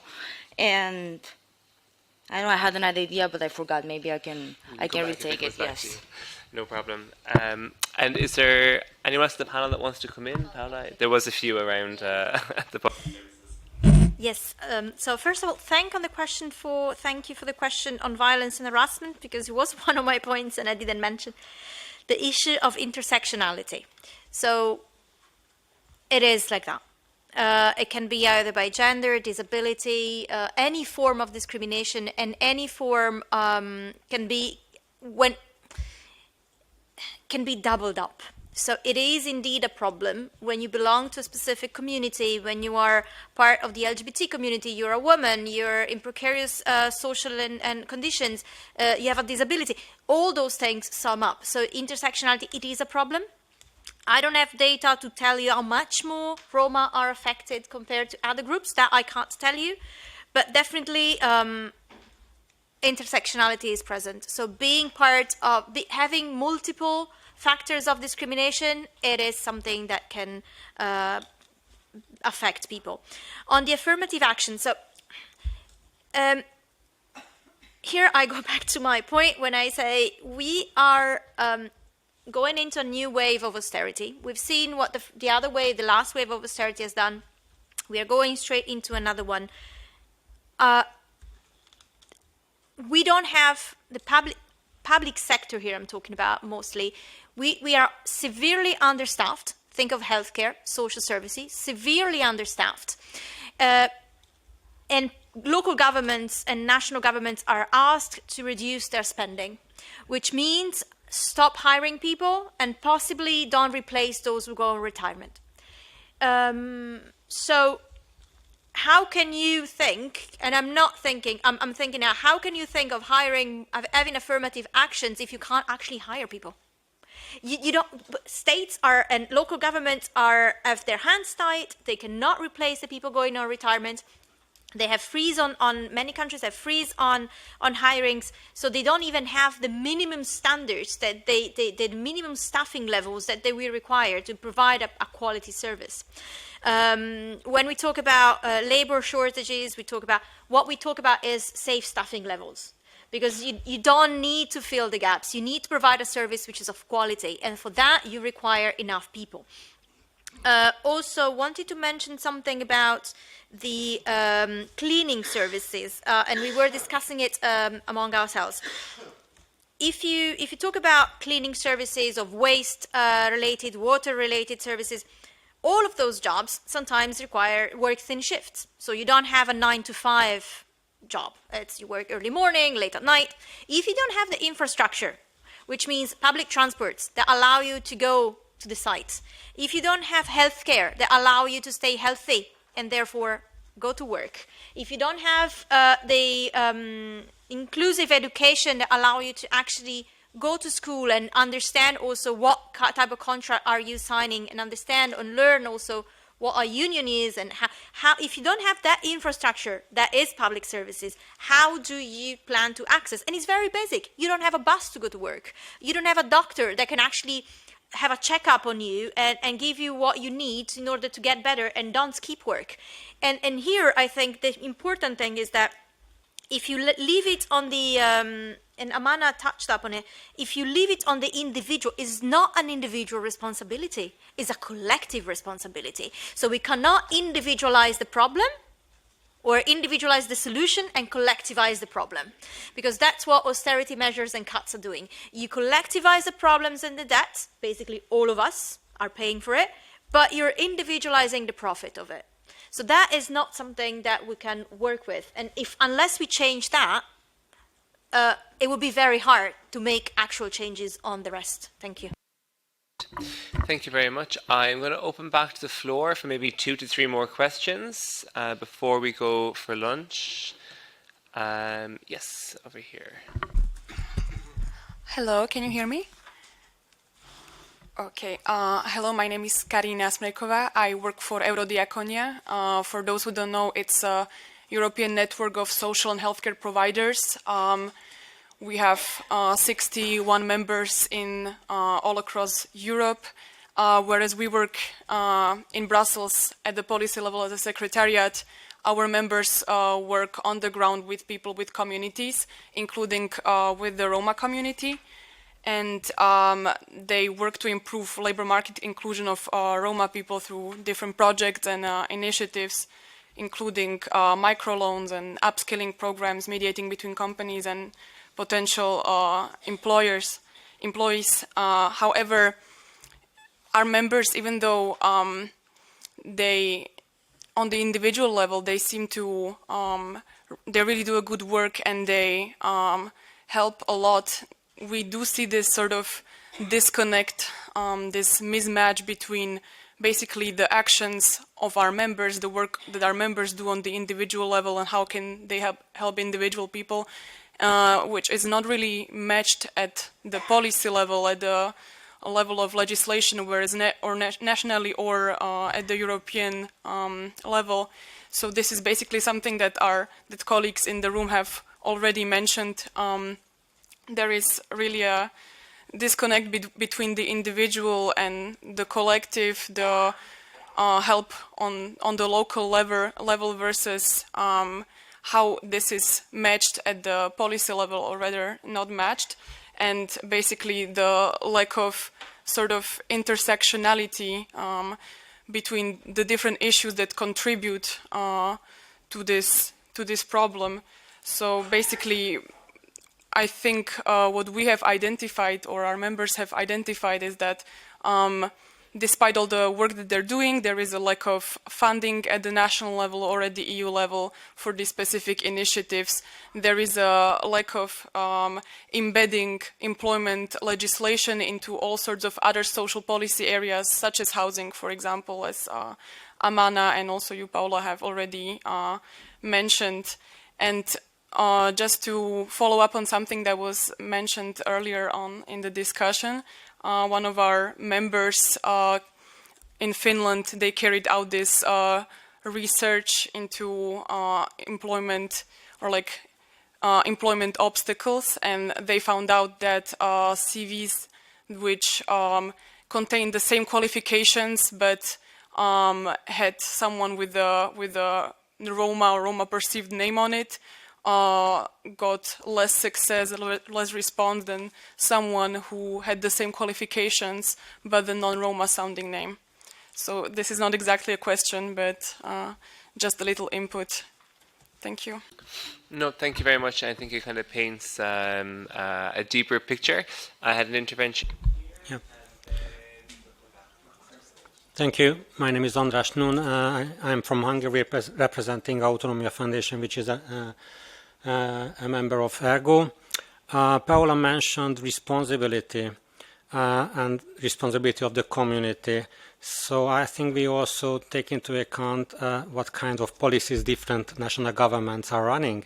In Hungary, I have to tell you, there is a new social policy doctrine in which there are responsibility bodies named. First of all, the individual. Second, the family. The community, then non-governmental organization, churches, and then in the last in the row is state.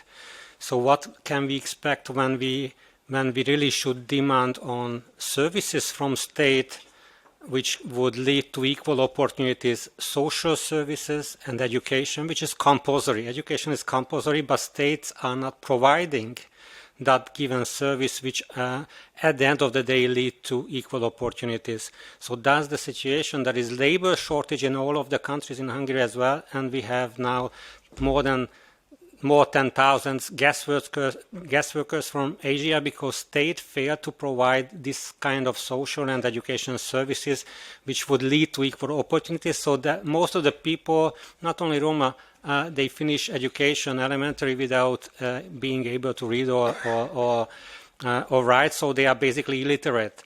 So that's an issue. What can a European framework do with all these national policies when it's totally against inclusion and it's totally against providing services for all? So that's an issue here. Thank you very much, and I'll pick up one last question from, or we'll have two more.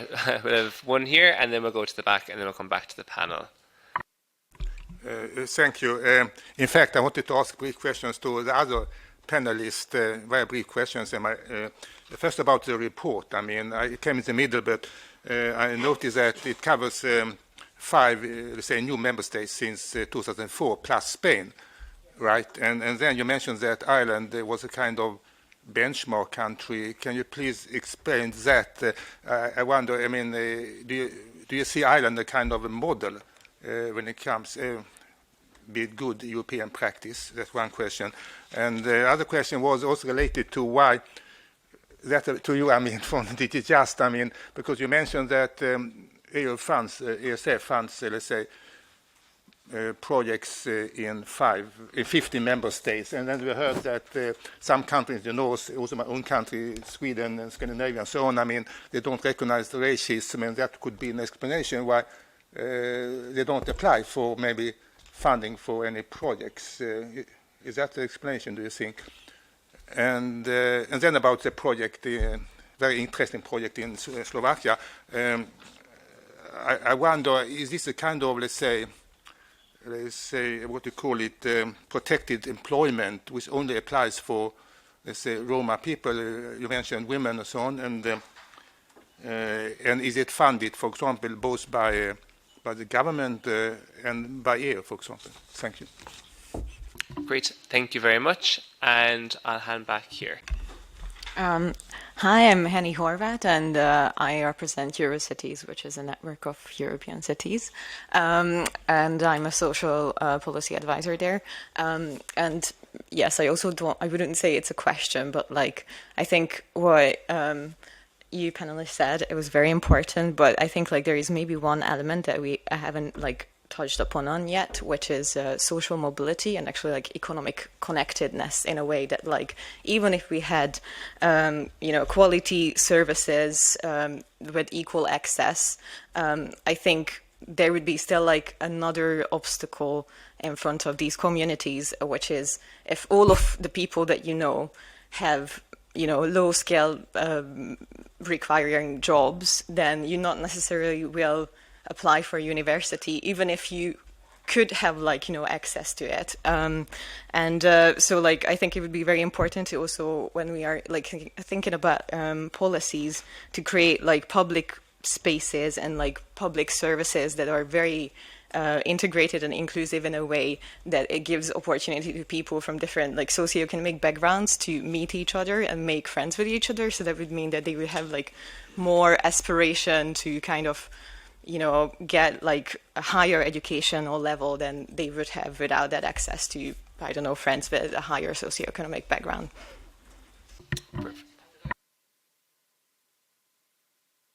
Perfect. Great. Thank you very much. So I'm going to come back to the panel.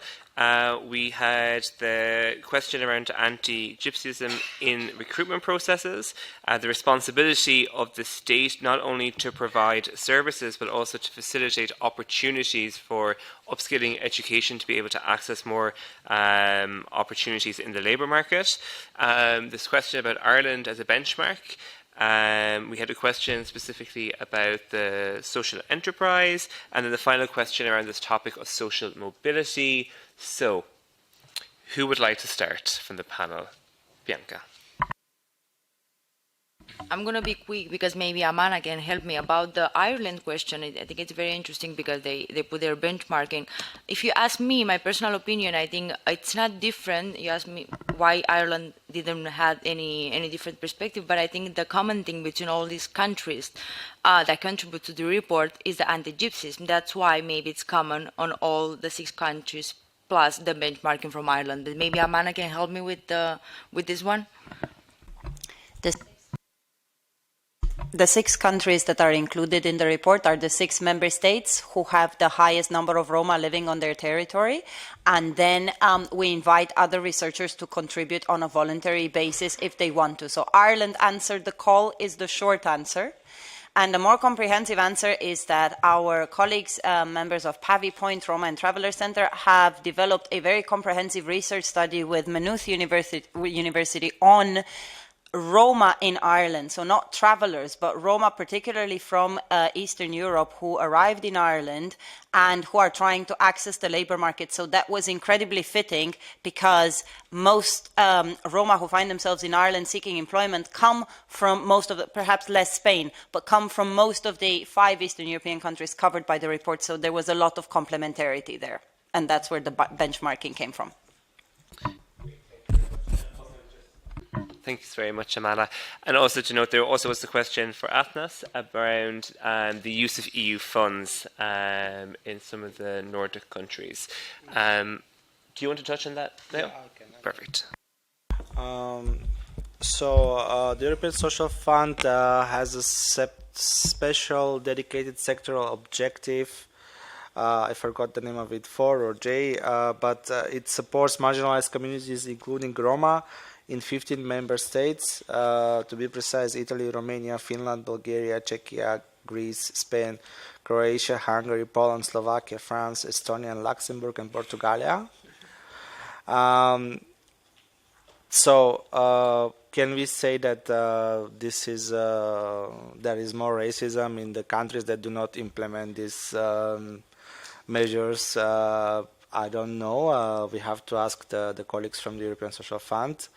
But yes, I mean there are member states who spend more national budget on their employment programs. There are member states who spend more European Union budget on their employment programs. So I wouldn't say that the two things are necessarily connected. I want to touch upon Hungary and the measures that are not effective. So we are looking forward both to the contribution of the Hungarian National Roma Contact Point and to the contribution of the Roma Civil Monitor for Hungary. And again, as Roma team, we remain open to civil society contributions via email and via the civil society dialogue mechanism that we have regularly throughout the year, and ERGO Network is part of it. So feel free to signal us about it officially. Thank you. Great, thank you very much.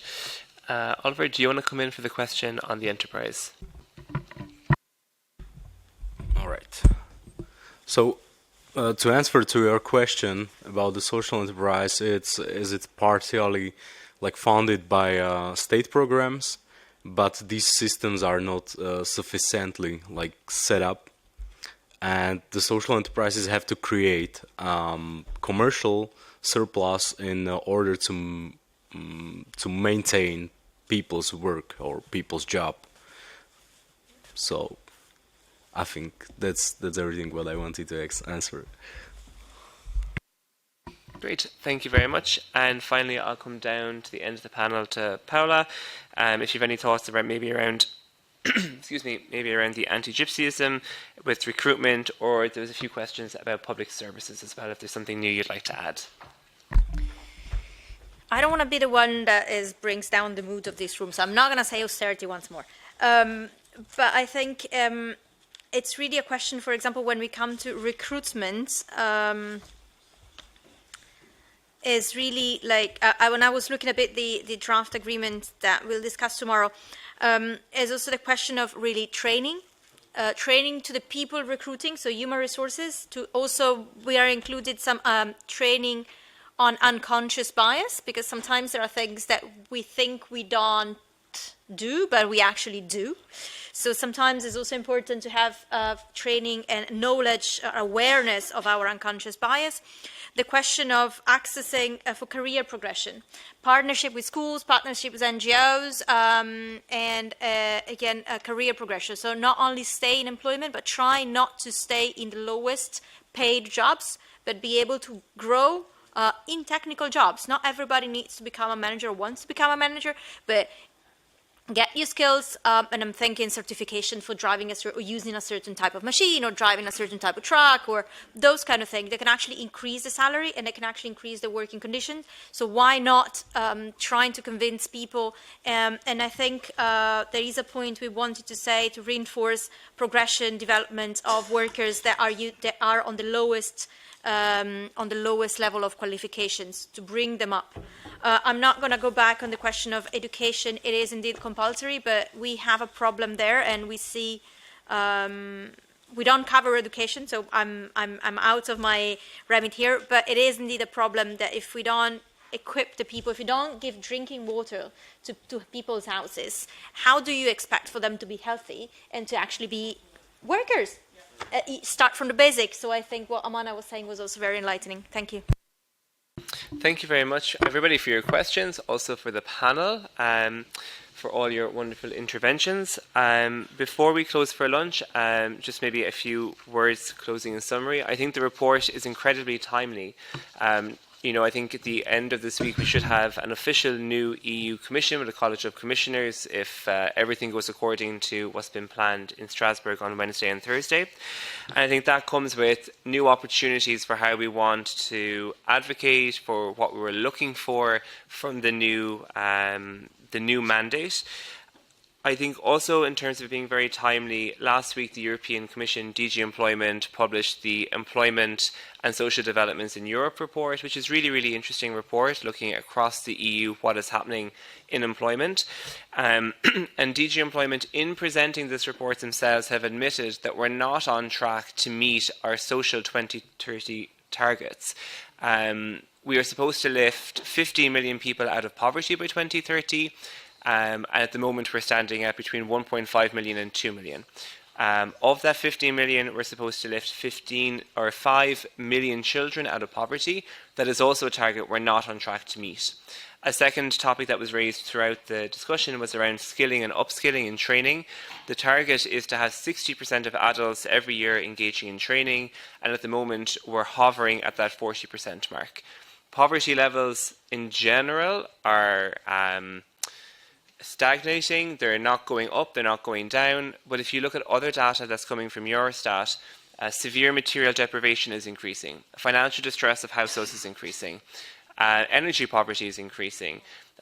More member states are reporting challenges around the pension gap, but also the adequacy of pensions with the cost of living crisis. There's more member states representing or reporting challenges related to the housing market. And so I think this is a really timely report that we also look at what is the intersectional perspectives. These aren't just issues that are poverty as an abstract. There is a connection to anti-gypsyism and to the experiences and the specific challenges that the Roma community face. Just to finish in wrapping up, Athanas mentioned the need for mainstreaming, and I really agree with that. I think we need to have more mainstreaming at a European level.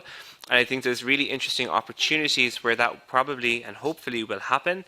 We have the EU's first anti-poverty strategy coming, an affordable housing plan is coming, the review of the European Pillar of Social Rights Action Plan should be presented by next summer. And then also we are looking towards this quality jobs roadmap. And so I think these are different opportunities where we can bring the Roma perspective and to see how can we address these challenges in a more holistic way. And with that, I'm very happy to close. I'm looking to Amana. The lunch is served just outside these doors, and we're back at 2 o'clock. Enjoy your lunch, everybody. Hello, everyone.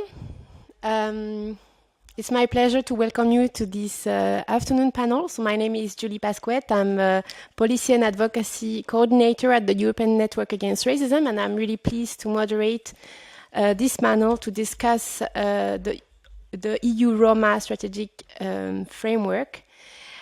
So we will discuss implementation of this framework after more than 13 years of dedicated Roma inclusion policies, both at the European and national level. So CSO continued their robust monitoring on this unique policy that is addressing inequalities of Roma. And we really want to ask them what is the current state of play, what are still the gaps and the blockages in the implementation of these policies.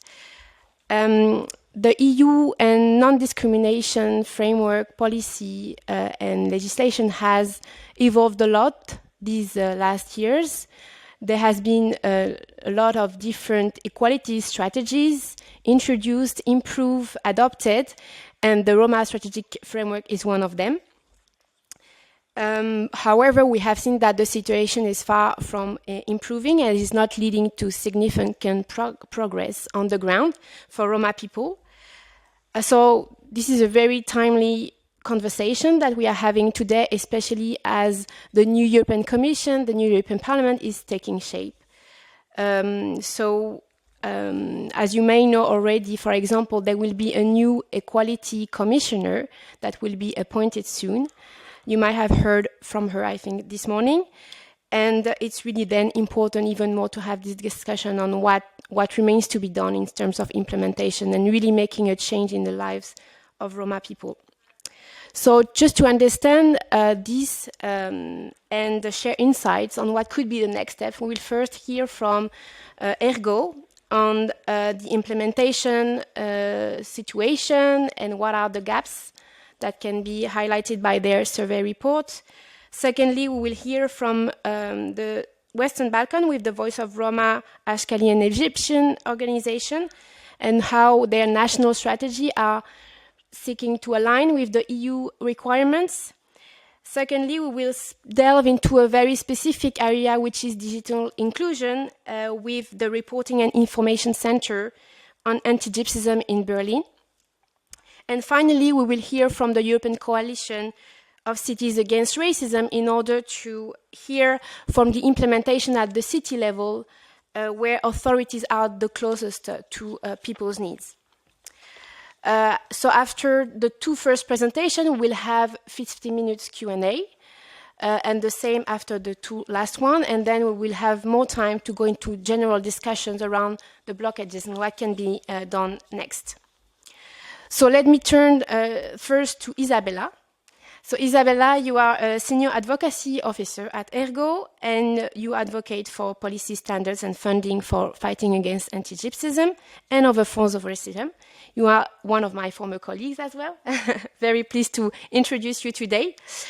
So you are supporting the capacity building of Roma CSOs at grassroots and national level. And you have previously worked with the Council of Europe, INAR, and the European Roma Rights Center and Open Society Foundation. So can you tell us more about your new survey report on fighting anti-Gypsyism through National Roma Strategic Framework, please? Thank you very much, Julie, and hello, everyone. It is really very timely, as you have said, Julie, to have this conversation today about where we are at with the implementation of the National Roma Strategic Frameworks at member states level, also in the context of the new political changes within the EU, and particularly with the fact that we have yet a new equality commissioner that is going to also address issues of fighting anti-Gypsyism within her mandate, and we have seen already this within the letter that was signed by the President of the European Commission. And so, and also in the context where the European Commission DG Justice has recently published also, and we have heard this morning from Atanas, has published also its own report on the implementation of the National Roma Strategic Framework. It is also important to say that we as ERGO Network, we are also part of a greater consortium of organizations within all the 26 member states, the so-called Roma Civil Monitoring Initiative, which is an independent initiative from the European Commission that is looking at the implementation of the Roma Strategic Frameworks. And even in that context, we are looking at how the fight against anti-Gypsyism is being looked at. And so with this survey, which you have it already probably on your tables that we have just published, and we can also access all the questions by utilizing the QR code, because we wanted to make it very soft and slim for everybody to really go through it very quickly. You will see that what we try to do is really go back to our members at national level and really inquire about the status of the implementation, particularly when it comes to the fight against anti-Gypsyism. And so we did this survey during July and October this year. And so this is really first, so this is also where we are launching it. And we have received answers from different countries, both within the member states, but also within the enlargement, particularly from Austria, Albania, Bulgaria, the Czech Republic, Finland, France, Greece, Hungary, Ireland, Italy, Lithuania, the Republic of Moldova, Slovakia, Spain, Sweden, and Romania. And what we try to do, as I said, is really assess the level of implementation, particularly from the perspectives of fighting anti-Gypsyism, but also discrimination and fostering Roma inclusion within member states. So I have these slides as well.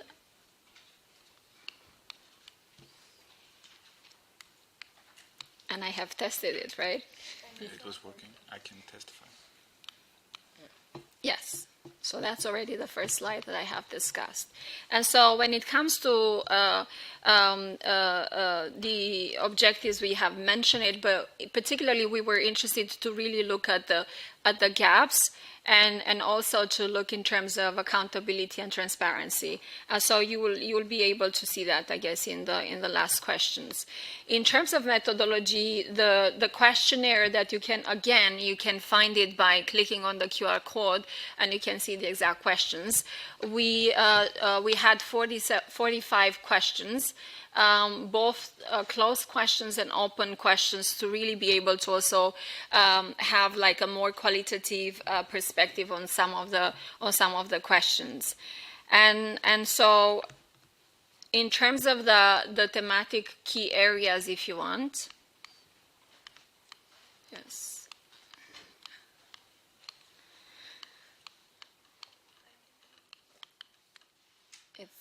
Oh, okay, right. So I think I will do it in the, or with the help, we'll do it in the right side.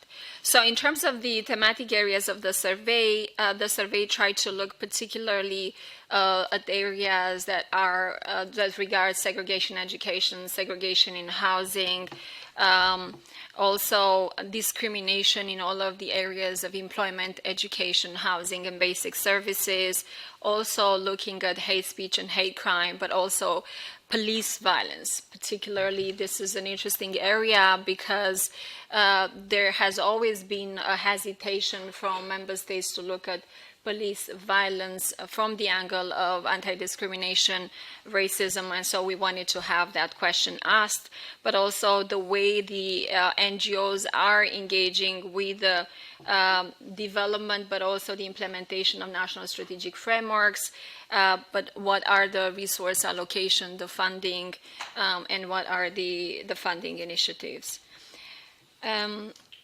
Next slide, if. Yes. So when it comes to the fight against anti-gypsyism, so we had different questions. And so one of the first question was whether the strategies, whether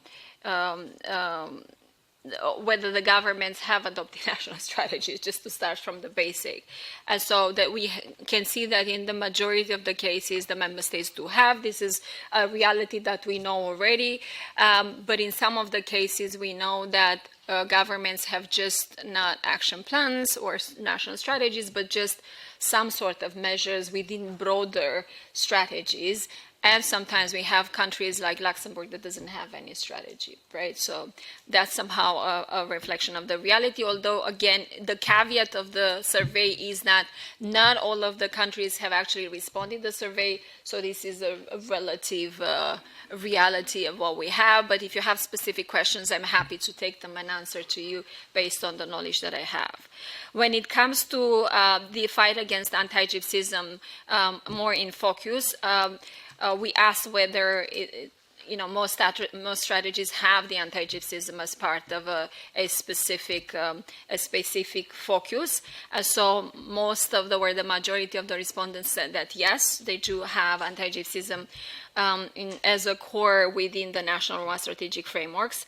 But unfortunately, only 35% have very specific action plans to combat anti-gypsyism. And this is related to one of the tasks the EU framework says, that when it comes to the plans to combat segregation, every country that has a population that is bigger than 1% should actually do a specific plan to combat anti-gypsyism with a focus on segregation. But we see that not everybody has actually done so. When it comes to how far anti-gypsyism is actually incorporated within legislation or policy work, you will see that just one country basically said, which is Romania, and we have representatives from Romania here, where anti-gypsyism is part of a legislative act, particularly when it comes to criminal code. Going forward on the anti-racism action plan as well, we wanted to create the link with the anti-racism action plan also because here is also where all the forms of combating racism should be recognized and addressed. So that's another policy framework where anti-gypsyism could be addressed. And so then we have 31% that have indicated that anti-gypsyism is in fact incorporated within their national action plan against racism. When we go to the next slide, we see that to the question that relates to segregation in education and housing or enforced eviction, the situation already starts to look very dire. So when it comes to the situation of segregation, we see that 65% of the national strategies do include measures to combat segregation, but unfortunately when it comes to progress on the issue, only 24% indicated progress in combating segregation in education or housing. And so here there is also the opportunity when we have the conversation to actually discuss a little bit more what does it actually mean, that progress in terms of measures and realities on the ground. When it comes to forced evictions, we also ask like how forced eviction is actually being addressed within national strategies. And so only 18% said that evictions are actually addressed within the national strategies. And when it comes to the action that the governments are taking to address forced evictions, so a step further, we actually, that's why I wanted to put, it's amazing. Basically, we had all the respondents saying zero, so none. Which is very interesting. But then we have a lot, or a majority of the respondents that actually prefer to answer this question in a different way. So then I made a particular slide to discuss it. So we have some of the examples in the answers that actually detail their answer as to why is that the case. And so, for instance, Albania did say that, okay, the government has adopted the UN guidelines on eviction, meaning that in theory, Albania is actually prepared to prevent forced eviction, but we don't know the reality. It would also be interesting to speak to our colleagues from Albania to see what's the reality on the ground. When it comes to Spain, for instance, and we do have someone from Spain here, the answer was that progress has been limited when it comes to continued evictions. And while there are some preventive programs, they're not really effective, which still leaves a lot of the families at risk. When it comes to the Czech Republic, and we have the Czech colleagues here in the room, basically what they said that, yes, the government is trying to do something about forced evictions, but the measures that are actually putting in place are quite inadequate. And there is this example of benefit-free zones, and I would ask my colleagues afterwards, maybe in the discussion, to explain us a bit of how this works. That apparently these benefit-free zones are used to deny housing benefits from families, particularly in the area that are being occupied by Roma communities, which actually still leads eventually to forced evictions and segregation. And in Ireland, the answer was that the measures are not really sufficient, and when it comes to homelessness, there is no action. And so, that's why the answers is sometimes complicated. When we talk about police violence, hate speech, and hate crime, we see that, unfortunately, in the majority of the cases, predominantly, the strategies do not really address this. And we know this, and I see Julie is nodding also because in the bigger conversation about anti-racism work against all racialized minorities, this is something that we see is missing also from the action plan against racism. That would have to be somehow addressed. We have to find out the ways to make the governments look at these issues. And so when it comes to concrete action, it's basically very little. That 5% or 6% means that maybe there was one respondent that said that there is some action there. And so when it comes to hate speech, 82% indicated that hate speech against Roma is included within national strategies and action plan,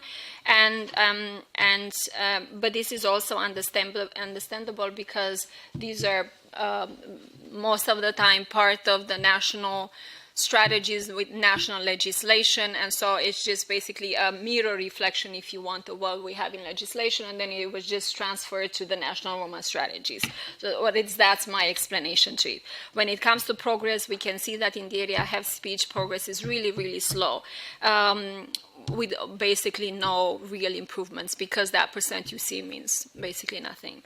When it comes to the hate crime, we have a different reality that is being described by our respondents, to say that 18% indicated that hate crime against Roma is included within national strategies and action plan, which is a big gap between how hate speech is looked at and how hate crime is being looked at, right? So there is a big gap there. Progress even here is very, very, very feeble or non-existent. Then I tried to put together, just in the interest of time, the key findings when it comes to discrimination, education, employment, healthcare, housing, and basic services. But the numbers are telling, as you can see. In the area of education, discrimination in education is addressed in national strategies, like in 71% of the cases. In area of employment, 65%. In area of healthcare, 47%, in area of housing 52 to 53%, in area of basic services 41%. And that's to do basically with the fact that for the longest, governments are actually used to deal with these issues. The only difference this time around was they have also included measures to fight discrimination within area where access to education, it always means discrimination. So this is where governments have, let's say, a desire and also experience to work on these issues.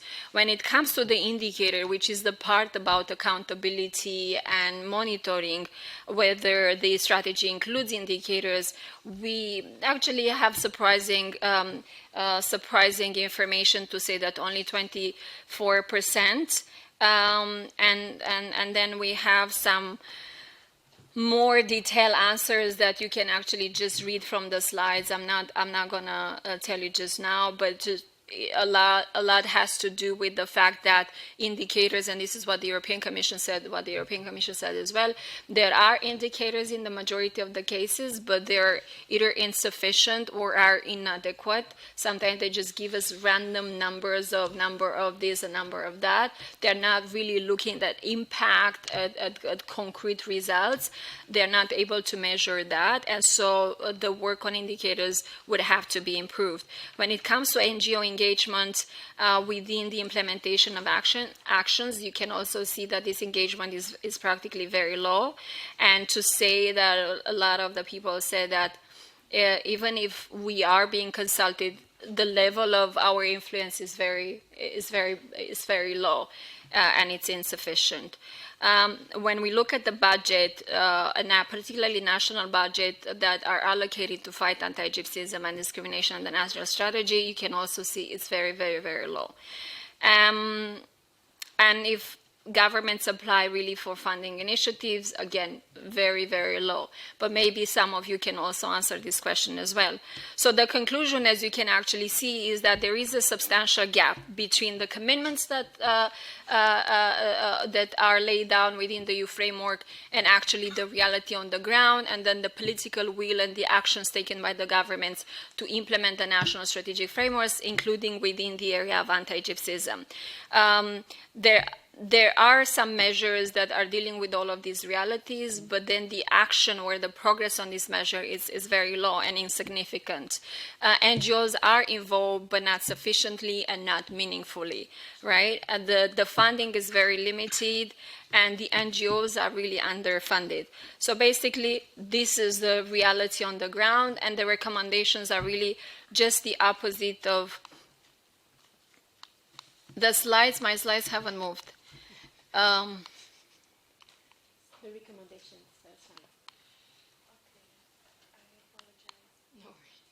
No worries. It's my fault as well.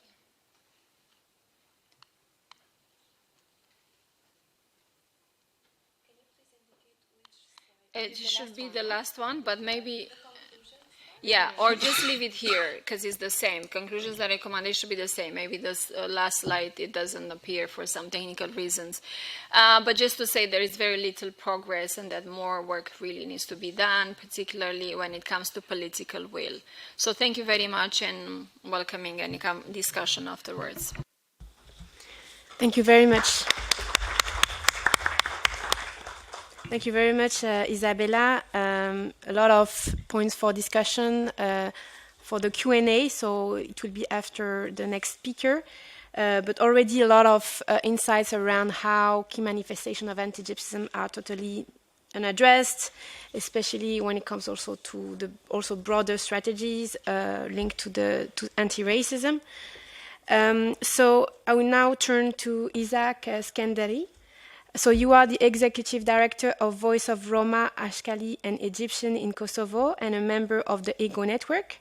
With a background in economics and a commitment to social justice, you focus on sustainable development and the inclusion of marginalized communities. So could you tell us more about the Western Balkan national strategies, please?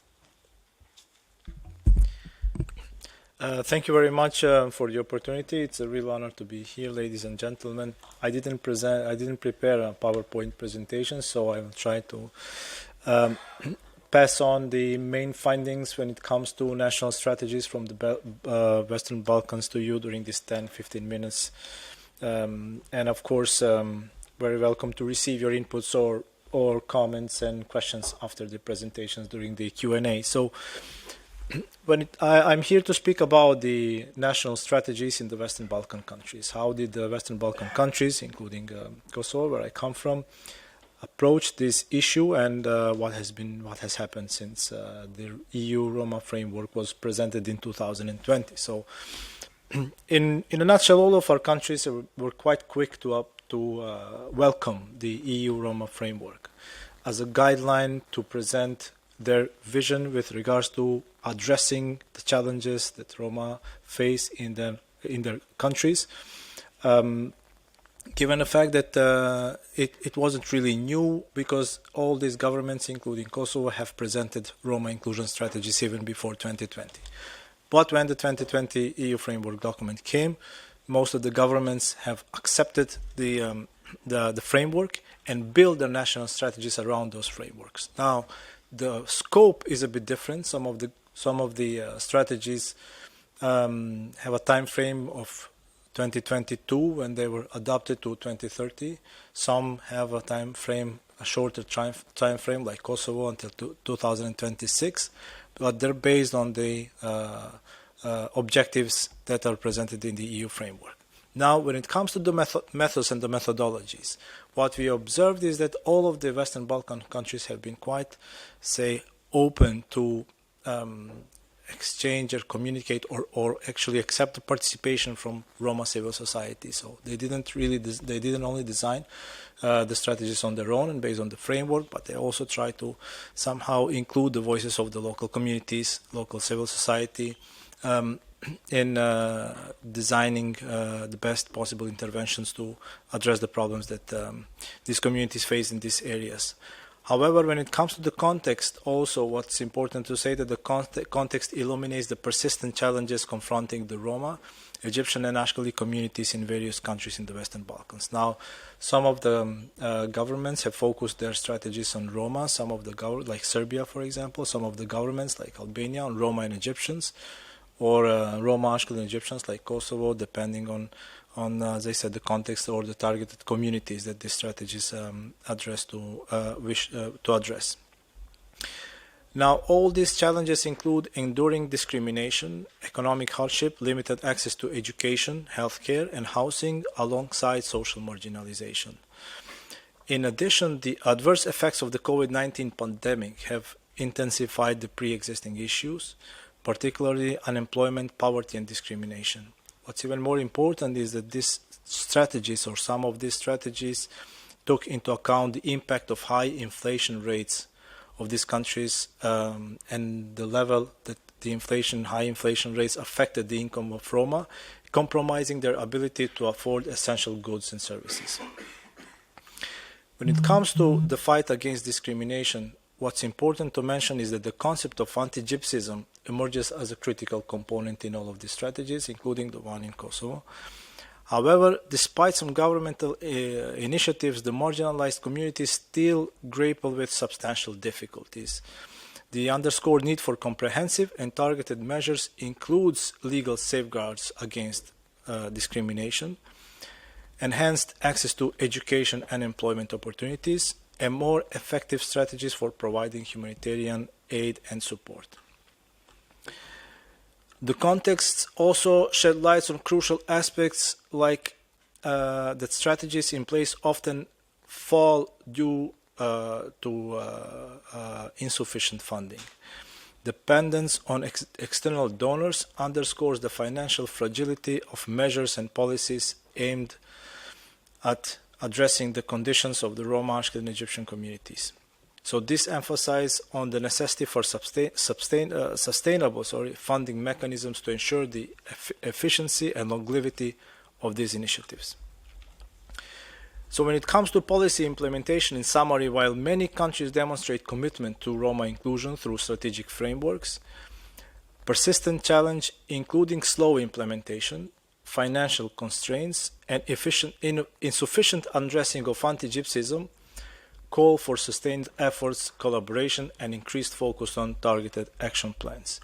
So Western Balkan countries, the civil society of the Western Balkan countries have also, when assessed the levels of the contents of the national strategies and the level of implementation, designed few recommendations to enhance, or among others also policy implementation, and some of them are actually address or call for prioritization of Roma issues. So the government should prioritize Roma-related issues despite political challenges and allocate sufficient funds for implementation. So whereas the Western Balkan countries have shown in a principle an interest to address Roma-related challenges with adopting strategies, often they don't really prioritize the implementation of these strategies, and sometimes they're affected by the various political challenges that these governments go through, especially in Kosovo or even Serbia and North Macedonia, and then they fell short in implementation, which also affects the commitment to allocate funding for this implementation and calls for external support or external donors. In addition, whereas anti-Gypsyism is specifically mentioned in these strategies, the governments are called to develop more comprehensive measures to combat anti-Gypsyism and discrimination, integrating awareness-raising campaigns and educational initiatives. So, whereas we haven't introduced anti-Gypsyism in our national strategies, including in Kosovo, as a field that needs to be addressed, unfortunately there is a lack of understanding of the national governments with regards to what anti-Gypsyism really is and what does it really represents, how it manifests, or how it should be combated. So besides asking governments to somehow develop actions to address anti-Gypsyism, we also have recognized the needs that we need to continuously work with the governments and to educate about what anti-Gypsyism is and how anti-Gypsyism should be addressed. And I think the best example of it we learned during the previous panel discussion when we did compare access to employment and the effects that the anti-Gypsyism may have on the access to employment, how much the poverty actually plays a role in opportunities, employment opportunities. Certainly, it calls for active participation of civil society organizations in policy-making processes. So it calls for consultation sessions, and definitely the decision makers need to create spaces for local civil society to further consult and actually build whatever interventions that aim addressing Roma-related issues, and especially also when it comes to monitoring and evaluation. So what we have noticed is that whereas the strategies also in the Western Balkan countries are more targeted, have clear indicators, there are unfortunately not sufficient or strong enough mechanisms that follow the implementation of the strategy. So we definitely call for establishment of a robust monitoring and evaluation mechanisms to track progress, to identify challenges and adjust strategies accordingly, ensuring accountability and transparency in policy implementation efforts. So when it comes to the horizontal objectives as well, which is to fight and prevent anti-Gypsyism for the EU Roma framework, in principle, Western Balkan countries are making efforts to address discrimination against communities. However, challenges persist in the terms of implementation, institutional capacity, and societal attitudes. So a holistic and a collaborative approach involving governmental bodies, civil society, and institutional organizations is crucial to creating lasting change and ensuring the inclusion of Roma communities in these societies. Another important element in addressing anti-Gypsyism in the national strategies is the issue of cultural identity. Not all the strategies that we have developed in the Western Balkan countries put an emphasis on a cultural identity. For example, the Albania prioritizes the cultural heritage of Roma and Ashkali communities. So there are horizontal objectives within policies that emphasize the integration of Roma and Ashkali cultural values into Albanian heritage. The same goes for Bosnia, for example, North Macedonia. However, the governments are also quite slow in taking concrete and specific actions in putting those measures into real life and practice, which is, again, we are coming back to the issue of implementation. What element, for example, that we have evaluated is the fact that in the textbooks, there is very little information about the Roma, their identity, their cultural heritage and values that could somehow help educate the mainstream community about who the communities are.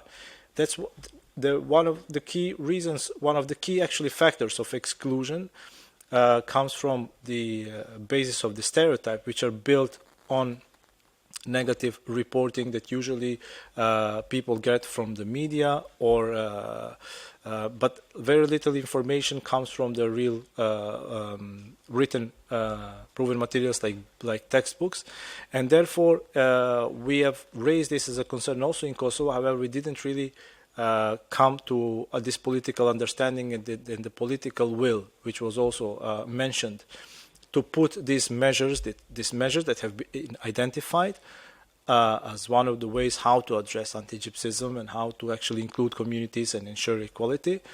Very little political will into taking these real actions and making that possible. Certainly, the strategies also address the issue of poverty and all these sectoral objectives like education, employment, housing, and health. Now, I'm not going to take your time and present on this, having taken into account that more or less they are based on the EU framework. However, what I want to say is the following. So, in principle, the strategies provide the vision. However, one thing that we lack is that without legislation, they lack the force to deliver meaningful change. So they are not mandatory in most of our countries. The strategies are not mandatory. I assume also in the European countries. I don't really know how it stands in the EU countries. But in the Western Balkan countries, the strategies are not necessarily mandatory. So in order to make a visible change and impact, we have been recommending that the Roma inclusion moves from policy aspirations to legal obligation. It's crucial to ensure a visible change.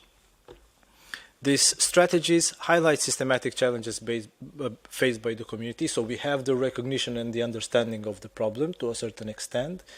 But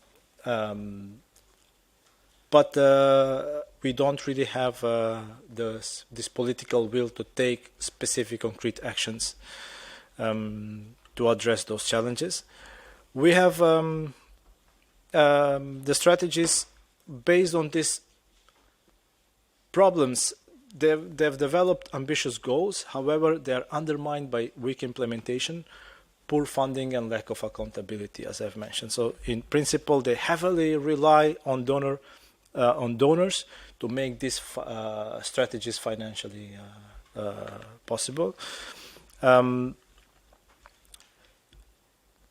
Why the legislation matters? Because it creates binding commitment. So it allocates resources legally and provides mechanisms for accountability with penalties for non-compliance.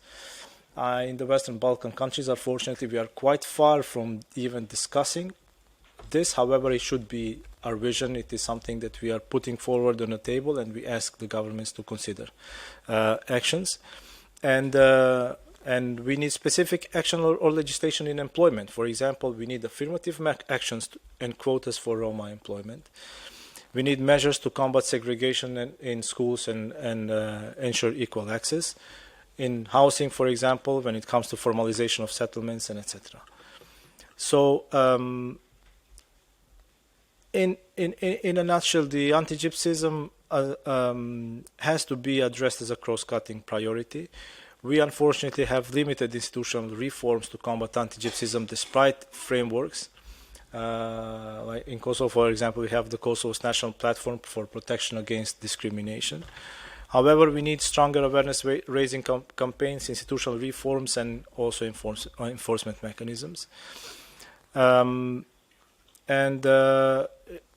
Strategies, in principle, are vital for planning, but as I'm mentioning this again, the laws are important to ensure execution, and without this legal obligation, unfortunately, we will fall into the same traps like we did with the previous strategies. When the strategies finish or end, we have a very limited progress because of these three key elements, which are lack of political will for implementation, lack of funding, and also lack of know-how. So that would be all for this part of the presentation. As I said, I would be very happy to share additional insights with you or your comments. Thank you.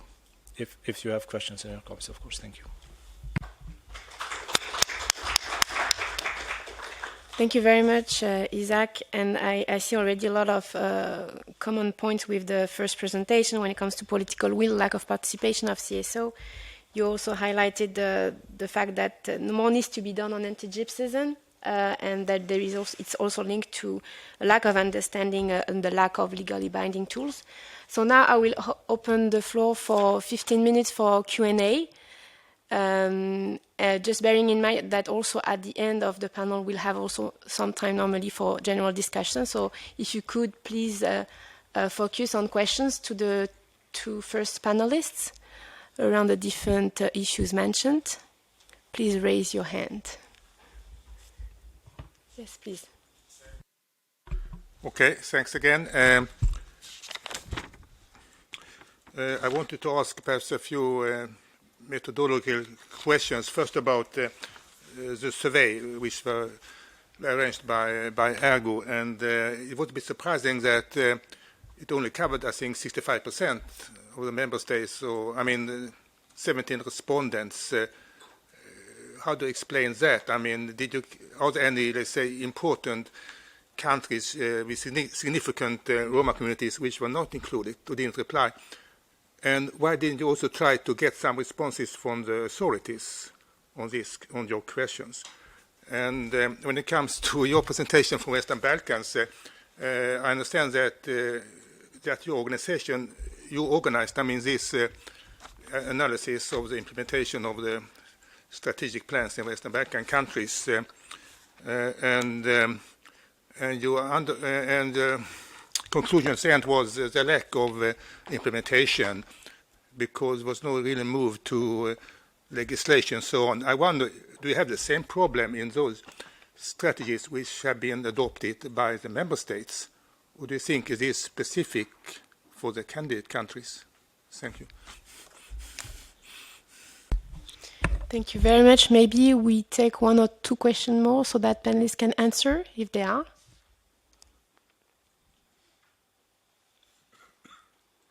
Yes, please. Thank you. If I listened well, I didn't hear any participation from the Netherlands in the survey. And so I wondered, because it was very active in the recent past, so how come? Thank you. Or do you have a clue? Thank you very much. I see if there are another questions. No? So maybe you can answer both questions. Yes, thank you. Thank you for the question. I also invite members to maybe also develop a little bit on some of the answer or the realities on the ground, which would actually help the conversation. To the first question, just to remind, this is not the European Commission survey, this is the civil society survey.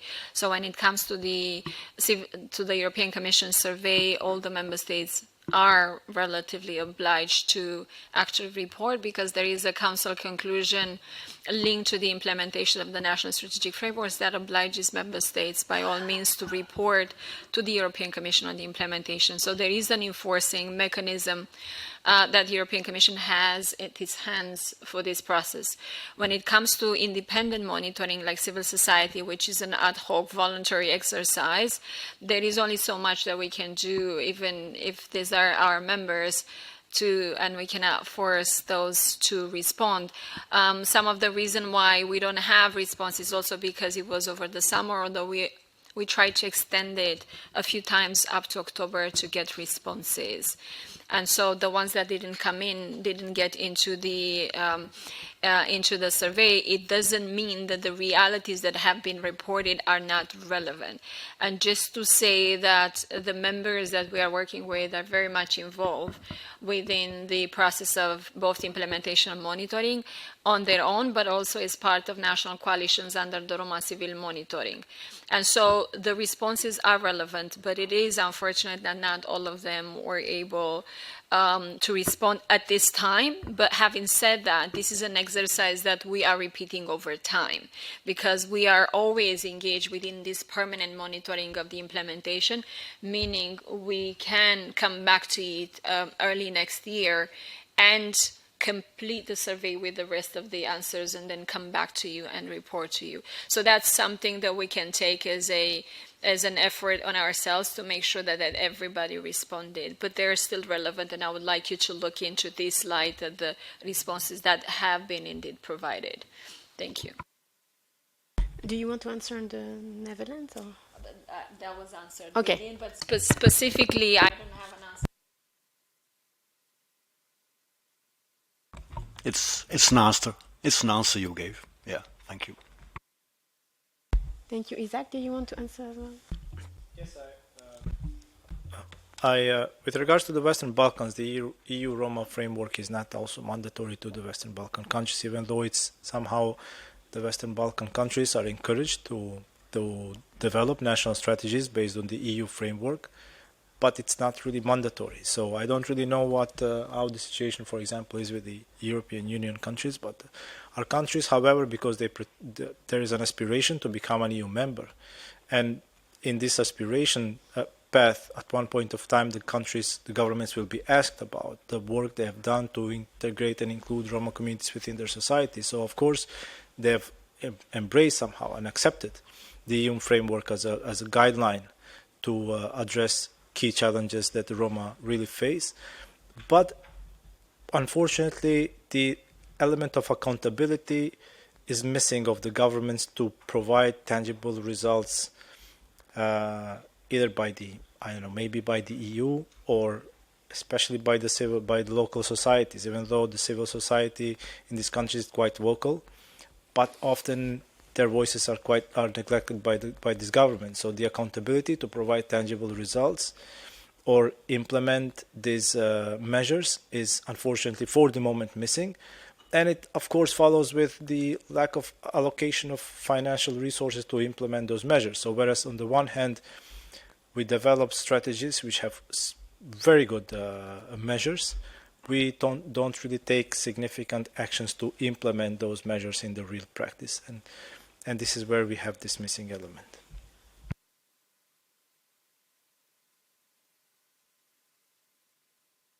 Okay, sorry, very quick follow-up. But I wonder if not these, let's say, voluntary strategic frameworks in the Western Balkan countries, are they not often, let's say, funded by accession assistance, and also, I suppose, monitored and, in that case, evaluated by the Commission itself? And a very specific question you mentioned, in some of these strategies, there are 3 groups of Roma communities, and they're not always covered equally for some reason. I didn't understand, because don't all communities have the same problems and are, let's say, discriminated to the same extent in all countries? Yes, for your later question, the Ashkelon Egyptians in our governments fall under the Roma framework terminology used by the European Commission. However, they identify as different communities, even though the problems that the communities face, the nature of the problem, the root cause is more or less very same and similar. And furthermore, by the majority communities, they may be perceived as one and the same community, even though there may be differences within the communities. For the outside world, the outside world perceives them as one.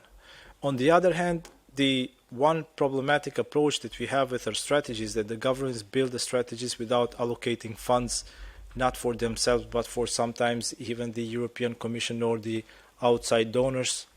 Of course, they use strategies to absorb the funds, but they don't take the responsibility to put own funding and or own resources into implementing those strategies. So, for example, I remember in Kosovo with the previous strategy, it was labeled as a strategy of civil society, strategy for the civil society, meaning more than 90% of the actions in the strategy were implemented by civil society, funded by external donors. Very little actions have really been implemented by the governments with own funding and resources. So, yes, of course, through the accession funds, the governments have access to resources to implement those actions, and the European Commission supports, because as I mentioned, also the element of Roma inclusion within these governments is a key principle throughout the accession process. However, the element of accountability is missing, so they're not really asked much about if they didn't really do the job. There is no penalty to not delivering a specific outcome. Thank you very much. Are there any other questions or comments from also ERGO members? Because I understand they might also want to add anything. I'd like to add something. Yeah. And I will then give the floor to Isabella for one last comment. Yes, thank you. I just want to make an important comment. So this survey was done in the context of our continuous monitoring of the implementation of the National Roma Strategic Framework. What is very relevant to highlight is that next year is the midterm evaluation by the European Commission of the National Roma Strategic Frameworks, and so that's a really important process for all of us, and particularly the civil society. And this is where we will take steps to basically develop and to implement a more comprehensive, and this time around really having all the countries around to be part of the input or civil society input into the implementation of the national strategic frameworks. And as you could see in this first survey that we have done, the questions are somewhat basic, or just in terms of more so the minimum that member states would be required in terms of implementing the fight against anti-gypsyism. If we look by comparison into the report by the European Commission on the implementation, particularly when it comes to anti-gypsyism, one of the things that is very striking is that in terms of the measures that most of the majority of the member states have been implementing is actually trainings. So it's not a lot of content activities or action on the ground. And so going into the midterm evaluation, we as ERGO, we would really be interested then to look precisely of the specific measures that governments have been implementing in the area of fighting anti-gypsyism, which is an exercise we couldn't take at this time. Also because the time frame that we have had from the time of the design and adoption of the strategy, which was between late of 2021 to June or even later 2022, it's been really brief. And so that would really allow us for a better time frame to really assess the implementation. And the other two elements that I want to add to this process is that as ERGO, again, and I mentioned this before, we are also part of the Roma Civil Monitoring. And so this time around, also under the Roma Civil Monitoring Initiative with CEU, Central European University, FSG, and other partners, together with all national national coalitions of the 26 member states. They are going into the second phase of the national reporting, and we are going to also report on the implementation of the national strategy. And last but not least, we as ERGO, we are also involved with another initiative whereby we are going to create and hopefully launch an index on Roma inclusion, equality and participation that is going to be launched at the Roma Week in April 2026, where we are going to look precisely at both the or equally the policy, the legal frameworks, and the practice in actually fighting anti-gypsyism in the ground in 10 member states. And so we will come up next year with a lot of evidence and data from all of these three initiatives. And so to the extent that we can create a political leverage to boost the implementation of the national strategic frameworks, this is exactly what we aim to do. So thank you, and just follow our work very closely. Thank you, Isabella, for highlighting these next steps. Looking forward to it.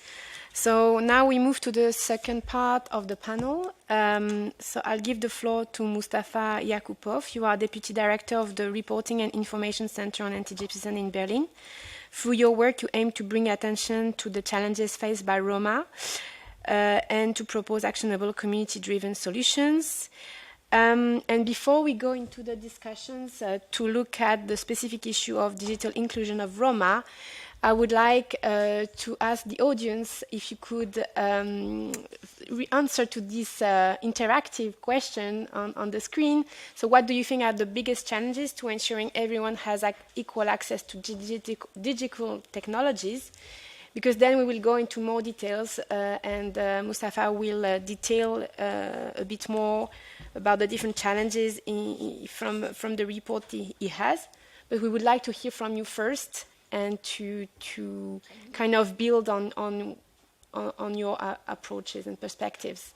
So you just have to scan the QR code and I'll give you like 2-3 minutes to be able to answer the question. Can you use your phones?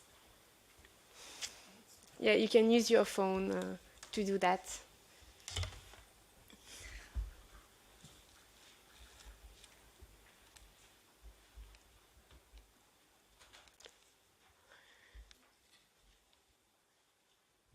This is a small icebreaker after these two very interesting presentations.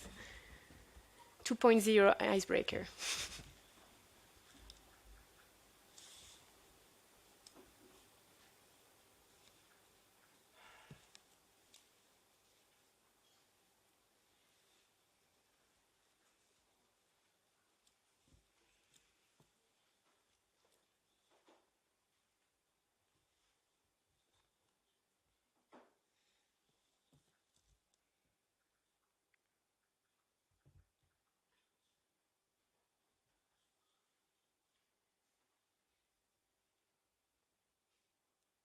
So we have different words coming up. We have age, money, poverty, which is one of the biggest one, discrimination, political commitment, lack of access to infrastructure, educational level, anti-gypsyism, equipment, skills, lack of role models using digital technologies, knowledge, network coverage, free access,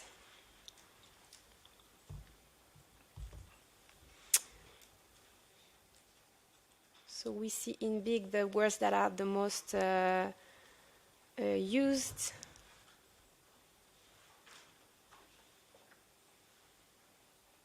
Digital illiteracy, education and resources, free training,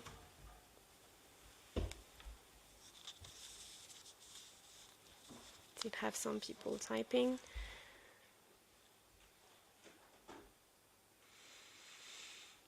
Knowledge. Okay. I think this is a good basis for you, Mustafa. So can you tell us more a bit about your report, Digital Inclusion of Roma, Current Patterns, Trends and Barriers of Europe's Largest Minority, please? Yeah, thank you, Julie. Yeah, it's a very interesting report, I must say, and very challenging because not all that participated in the shaping of a report were comfortable with the topic, and to also respond to certain questions, etc. So I would say it is a very challenging report, and but also a very interesting report because it's a thematic report under the Roma Civil Monitoring Project. And when I was contracted to do it, I was hesitant, but Isabella convinced me to do it. No, I'm just joking. No, it was very interesting because I had the unique opportunity to look into something that we all speaking about, but we all probably understand it from one side, which is the technical side. But when I looked into it a bit deeper, I understood that this digital inclusion, digital divide issue is not something that is a technical issue. It actually reflects deeper societal exclusion that have persisted for centuries. Why I'm saying that? Because as technology, by the way, I don't have a PowerPoint. I'm just speaking like this. I'm digitally excluding you. No, I'm just joking. As technology increases and shapes our social and economic opportunity, digital inclusion has also become very present in the exclusion faced by Roma. What does it mean? It means it's not simply a failure of access to services, but it's a failure of policy reform that address anti-gypsyism. And that we need to understand, that it's not just a technical issue. And while digital exclusion happened to a broad range of marginalized groups globally, I would say the situation for Roma is very unique. Why? Because we're talking about historical legacies of discrimination. We're talking about historical anti-gypsyism, which have excluded Roma for centuries from education, employment, social services, etc. And now these are extending, reaching into the digital sphere. This means that this exclusion is not only based due to the lack of accesses to devices or connectivity or internet, but it also reflects broader issues of such as limited digital literacy, linguistic barriers, deeply entrenched prejudice or hate speech that we are encountering online. So, but that also then shows us how anti-gypsyism continues to influence policies decision in this area, the resource allocation, the attitudes from society, and practically it prevents Roma to have a meaningful engagement with digital technologies. And now, in this context, I say that it's not an isolated issue that we are looking at. We are looking into a larger continuation of social exclusion. And now, in the times we are living, we can actually argue about it. I used, for this research, I used the model from Ellen Johanna Elsper, and she argues about a model between the link between social and digital exclusion. And she said that digital exclusion is both a symptom, but also a driver of broader social inequalities. If we transfer it into our world, let's say it means that digital and social exclusion are inseparably linked. It means that when these inequality, these people that are facing digital inequalities often reflect the pre-existing disadvantages they're already facing offline. What does it mean? That means that people that are also excluded online have already been excluded offline, which means that we need to, in order to bridge the digital divide, we must also address the social, educational, economic inequalities that have historically marginalized us. So, to understand that in a broader context, the digital divide or this digital inclusion goes beyond mere access. It means how we can interact with these tools to improve our life circumstances. Can we improve our life circumstances with them? And this also means to create social capital. Can Roma that are excluded create this social capital? What does it mean? It means that social capital relies on networks of support, shared knowledge, and trust within communities. However, in our case, these factors impact not only access, but also the capacity to use digital technologies, which means that in our context, we need to empower Roma to build social capital in the online world, which means to overcome barriers, connect with the resources, and build resilience against this exclusion. And now, around the methodology. I mean, it was quite interesting because I did some literature review, desk research, gray reports in different area, but then also using some reports from the Fundamental Rights Agency, ERGO Network, partners that were working across Europe in Italy, Romania, Germany, Spain, here and there. So everybody was doing something, and I was trying to understand what's going on. But then also I conducted some qualitative interviews with Roma activists and civil society representatives, and we talk about it, what this means. And one point is that digital exclusion is not about technology, it's about survival. Without access, people are cut off from education, jobs, and even healthcare in this modern world.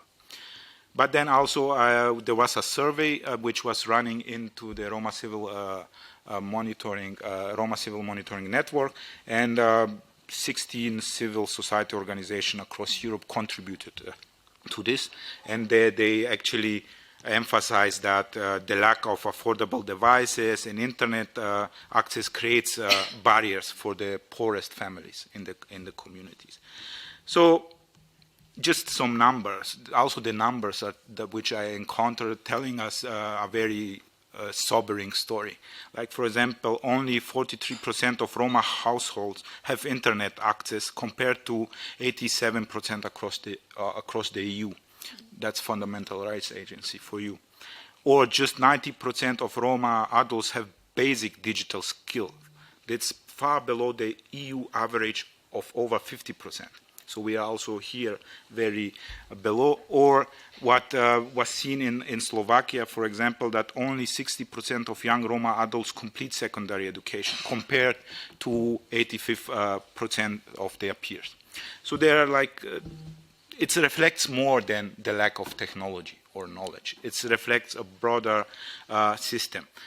And in our case, it reflects antigypsyism because one point was, you cannot talk about digital skills when people don't even have running water or electricity in their communities. So we need also to understand that. And if we divide it into barriers, we can see, like, for example, that different structural barriers when it comes to this. It's not just the internet access, but it's the whole infrastructure. Like 60% of Roma, for example, in Slovakia, living in marginalized community don't have access compared to this other 16% of the general population. Or in Spain, many Spanish families reported that due to limited access to devices and reliable internet connection, their children couldn't follow this remote learning during COVID.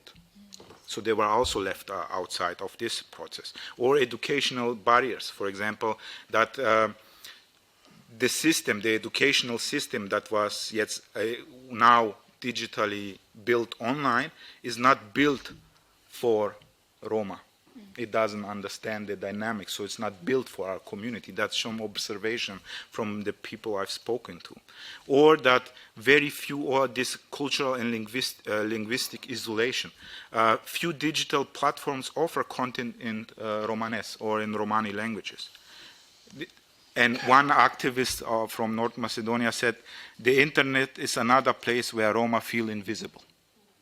So it's becoming another place where we are feeling invisible. Or this reluctance to participate in data collection efforts. What does it mean?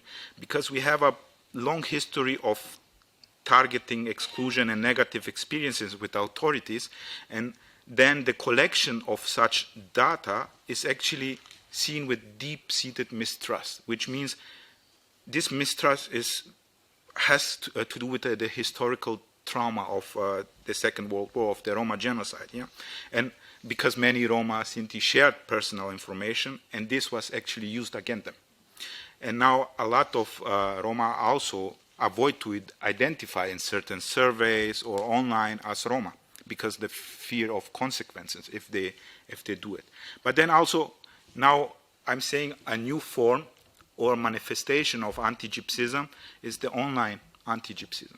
So we are seeing it, and I already spoke about it, that the specificity of anti-Gypsyism is that it can adapt to the times we are living in. Regardless the social, economic, political situation, anti-Gypsyism is always adapting. And now what I see is that anti-Gypsyism is adapting to something online. It's becoming its own form. And that also ERGO under the PECAO project discovered, like for example, during COVID there were over 1,700 cases of anti-Gypsy incidents happening online.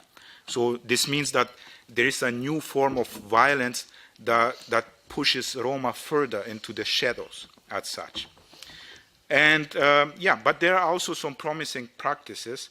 And I mean, for example, in Spain, providing digital training to over 9,800 Roma, securing some jobs in the IT and programming, or for example, trying during COVID to provide a platform to Roma adults to learn with Amarodrom and the partners, or DIRA, for example, the report that is saying that although there is something going on online, it's not tailor-made for the Roma needs.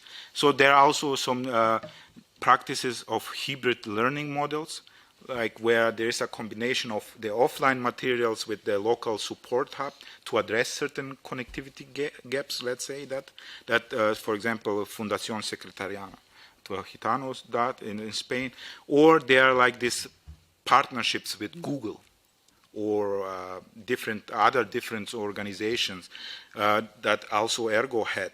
It was not only in reporting and collecting anti-Gypsist incidents online, but it also provided certain training in this area, like the contact with the different companies, talking about community guidelines, and etc. But it's very important to be aware that we need to fight also this online hate speech, because fighting hate speech is not just about the word. It's about reclaiming our space in the digital world. And that's very important. As Roma, we need also to fight and reclaim this space. As Isaac already mentioned it, I will also mention it needs to adopt a holistic approach. What does it mean? It needs to integrate digital inclusion with anti-discrimination policies, education reform, and economic empowerment. Without this holistic approach, we cannot move forward, because digital inclusion is not a tech issue. It's not about phones. It's about human rights. It's about human dignity. And this is what we need to understand. And that's for we need also targeted and community-driven strategies. Digital inclusion initiative must collaborate with the Roma communities to ensure that there are cultural sensitive strategies created, taking into account our specificity. Also, this integrated approach I already mentioned, we need to include this into tackling digital inclusion in the regards to linked with the systemic inequalities that are existing, because we have seen that digital inclusion efforts must work in tandem with the broader policies to create sustainable change. Sustained investment and long-term commitment. It requires more than just short-term projects or pilot programs. I've discovered many good initiatives across Europe when I was doing the research, but it's short-term. It doesn't have this multiplicator effect. It's not financed in long term, and it cannot make this change. So it also means that we need to invest in digital infrastructure in the Roma community areas and to have a long commitment to build capacity within the Roma communities area. And also this representation and participation. We must be part of the discussion into the design, implementation, and evaluation of digital policies, digital inclusion initiatives. We must ensure that Roma voices are heard and the perspectives are also integrated. We are seeing that times are moving very fast and we are going to be left out from this very important conversation. But also then the investment into infrastructure. It's very interesting because when we're talking about infrastructure, the digital infrastructure, everybody thinks is based on access to internet, reliable internet connection. For our community, it's more. It also needs reliable electricity. Like we have communities that during COVID had no electricity for more than 2 weeks. And then the children had to, I don't know, go online or learn something, and this was not happening. So infrastructure for our community doesn't mean only internet. It means also electricity and all this that comes to a house with it. And then, of course, the investment into skills. I mean, we need to see that there's a difference between how young Roma see the internet, the digital world, and how the older generation see the world. Yeah? And this is why it needs to be also very specific for this kind of, we should not see the community as one. So there are more groups in this digital area. And of course, I will try to make it very short. I know I have only 15 minutes. So, I mean, one important thing is this inclusive but not segregated approach. What does it mean? It means digital inclusion initiative should be designed to integrate Roma into the mainstream structures, promoting inclusion, etc. But this requires a dual approach, which means targeted measures to address the specific barriers faced by Roma, such as the low digital literacy, limited access to devices, and unique cultural needs, must be combined with a guaranteed access to mainstream digital services. Without it, we cannot ensure that Roma have the same infrastructure, the same literacy programs, and the online services available for the other population. So these initiatives must foster real inclusion. So it should, as I said, inclusive but not segregated approach for our community. And of course, the last one is this monitoring and evaluation. I mean, it needs to have a clear established framework for monitoring and evaluating the impact of now this digital inclusion initiatives. That was also mentioned in the first Roma Civil Monitoring report, that it needs attention needs to be given to digital inclusion, but also then it needs to ensure that there is someone following the impact. And this means we need to look also into that. And yeah, in shortly, the report is, this thematic report will come out soon, but it argues that digital inclusion for Roma is not only about the technology. It's about equality, equity, and justice. And this is very important because if we as the Roma community are excluded from the digital world, we are also excluded from the opportunity itself. And this is very, very important because, I mean, we don't want to have another moment in history where we will say we were left behind. I mean, we need to be part of this new future as well. So, yeah, thank you.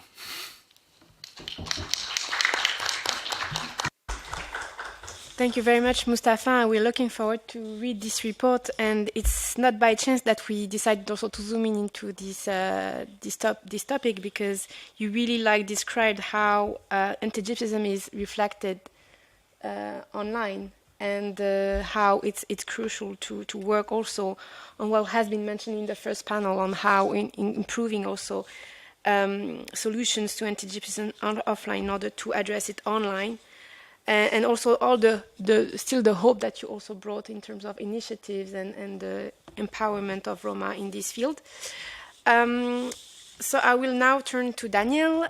You are the director of the Office of Equal Opportunities and of the city of Heidelberg in Germany. You are also vice president of the European Coalition of Cities Against Racism and lecturer for anti-discrimination and diversity studies at Heidelberg University and the Baden-Württemberg Cooperative State University. So could you maybe tell us more about the role of municipalities as key actors in the implementation of Roma inclusion policies? Yes, please.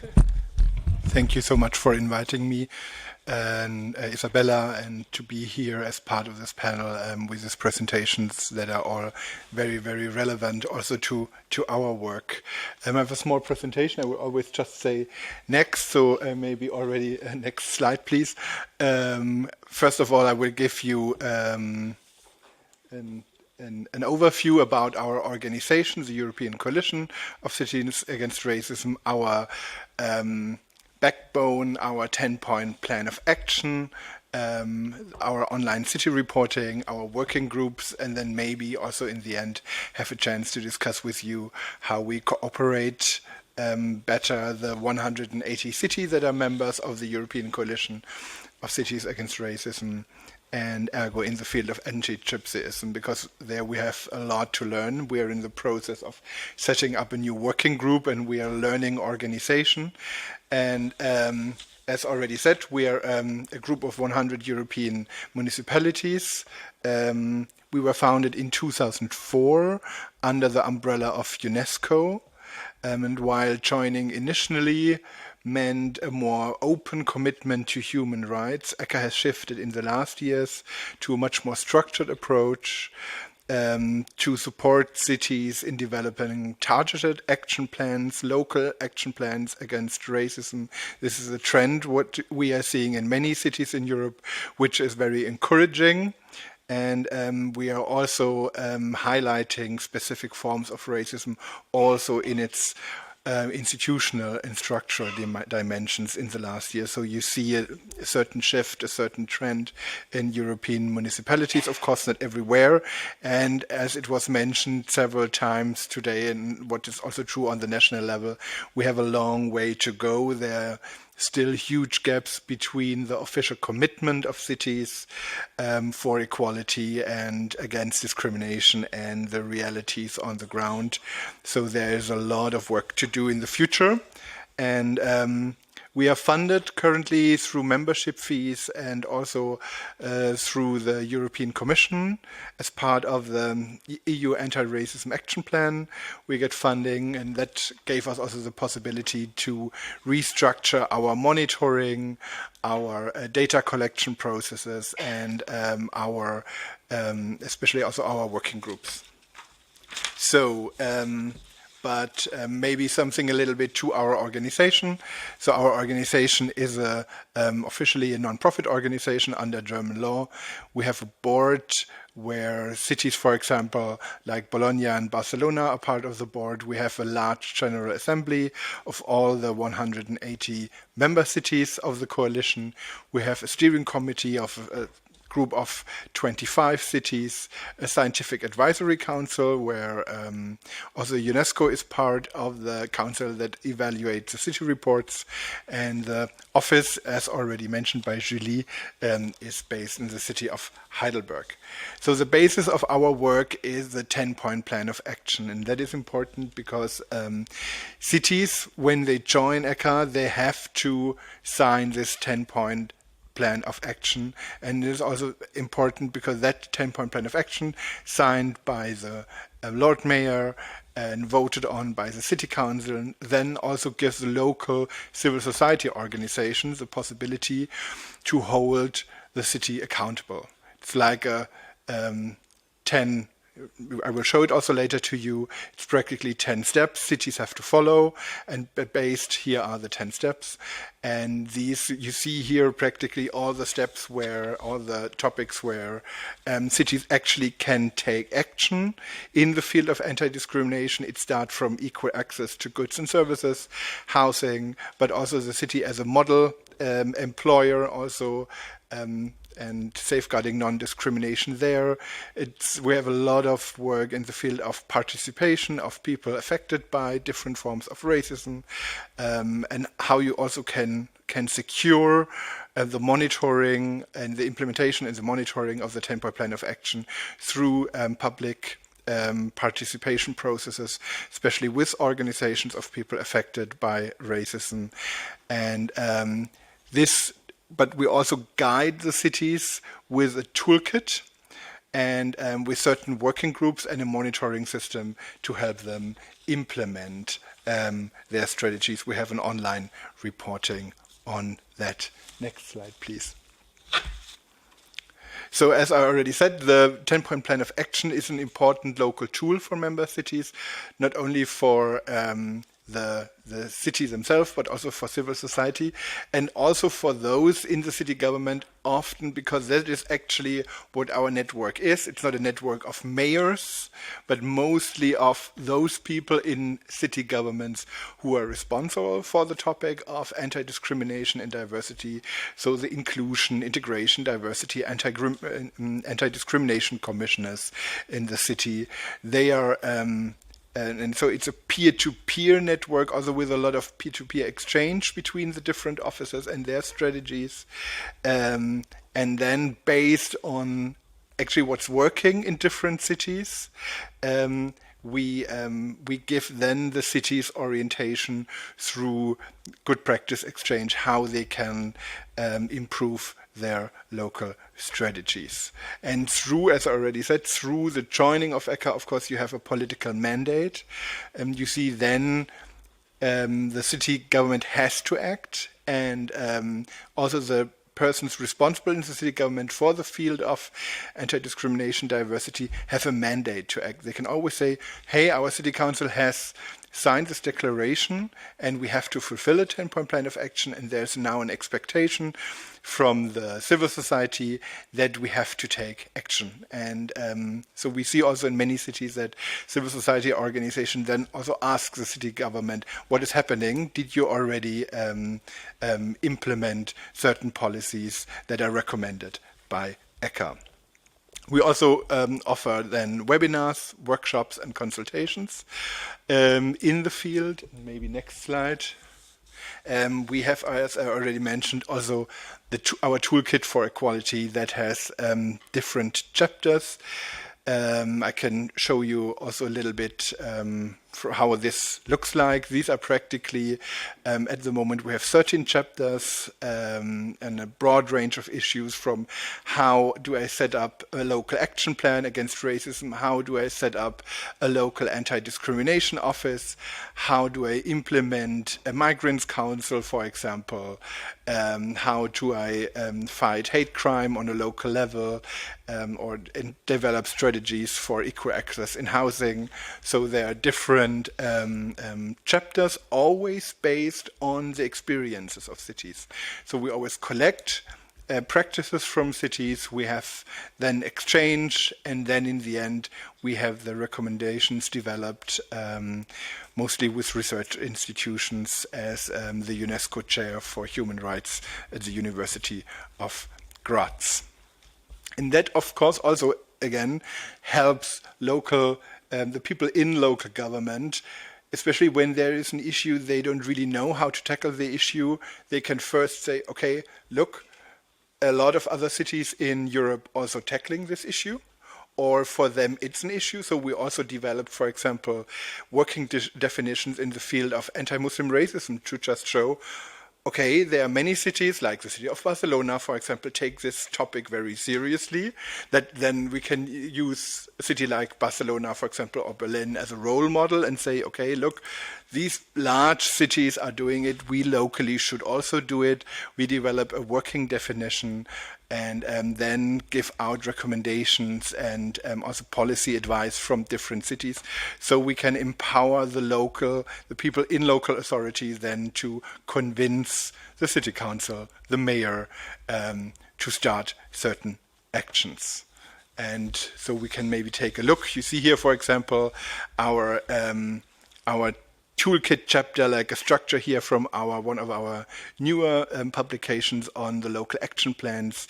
You see it starts with arguments why it is necessary. How can I convince, also with economic arguments or with human rights arguments, different parties in my local government?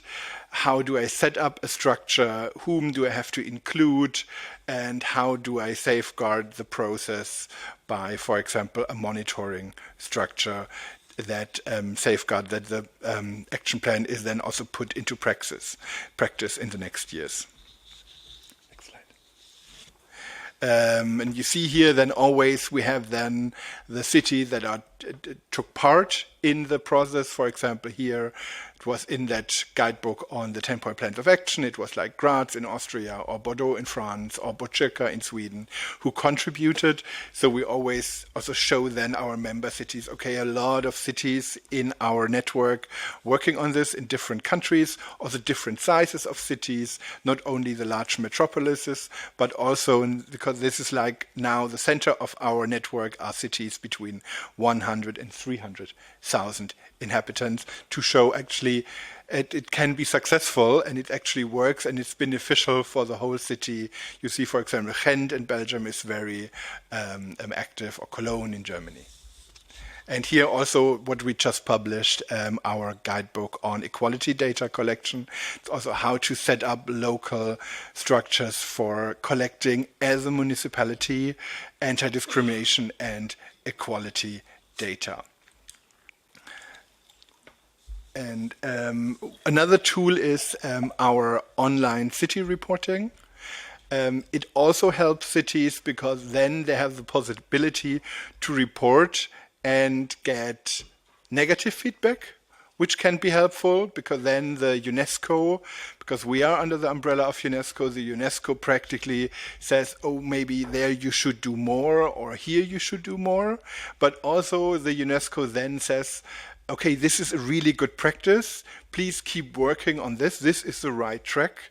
So it's also then a tool for people in city government to convince their network to keep going in certain issues, or also have maybe a success story in certain issue, which also strengthens your role when you can say, okay, I actually was successful and I have developed here a project, or we developed a project in our city that is now a model for other cities. In Europe, it's also a motivation. It's like a form of competition where you then can be proud of your work that you created, maybe in cooperation with civil society organizations. So the online reporting is very important for us. And also we can learn from the cities because the cities then report to us what they want to do, where are their problems, and then we can match the cities with similar topics, with similar obstacles, to bring them together in online working groups where they then can start to develop projects together and learn from their experiences. And in the end, so what we established is then working groups in different fields. We have at the moment an active working group in anti-Muslim racism, in anti-Semitism, and anti-Black racism. We established them over the last years, each year one working group, and now we are in the process of starting a working group on antigypsyism. There also the needs of the member cities are in the center of our strategies. We have group meetings, we invite experts, for example, when we show the experiences from the anti-Muslim racism report. On the next slide, you see these are our working groups we have at the moment. In the next slide, our working group on anti-Muslim racism, we now published a first guidebook with ideas from different cities, but also recommendations from researchers, from NGOs like ENNAR or CLAIM in Germany, on different issues, from equality data, from how you make anti-Muslim racism visible. And that is practically a model, when you show the next slide, we started practically with developing our own working definition on anti-Muslim racism. We had capacity building webinars, because we also did a survey with our local offices, and we saw there's practically no knowledge on fields like, and I'm pretty sure if we do the survey on anti-gypsyism, it will be the same, that there's almost no knowledge and no expertise in city governments in the field. So there's no person in city governments, often in cities with 3,000, 4,000, 5,000 employees, who feel secure to work with these issues. Nobody. And then when you have nobody who can work on these issues, people just tend to not work on these issues, right? Because you have no expertise. So what we are also doing is, it's a lot about empowering staff in city governments, to give them knowledge, to let them learn from other cities, to understand that it's not, that they also shouldn't be scared, but also when there are issues that could be hot topics, that they already are prepared. Okay, when I do a certain anti-racist policy, this could also lead to a backlash. For example, we had, when you do something on the visibility of Muslim religious culture in your city, this could lead to very negative reactions. And but also, what are things that maybe are good to start with as a project, which is an easy way to set maybe the topic in your local municipality, and through this kind of processes, engaging researchers, civil society organizations on different topics, always also taking the intersectionality into account. We set up a mutual learning process, and also in a way a safe space for people in city governments to be vulnerable and talk about their fears on the topics and their what they see as maybe where they feel overwhelmed with the topic.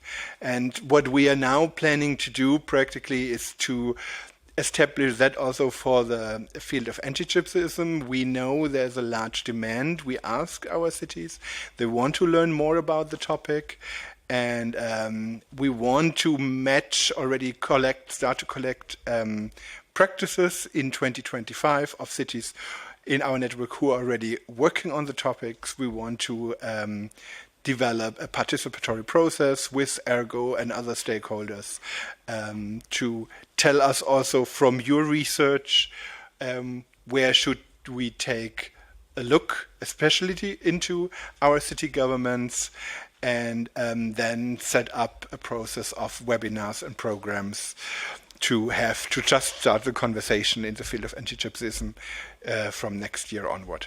Thank you so much.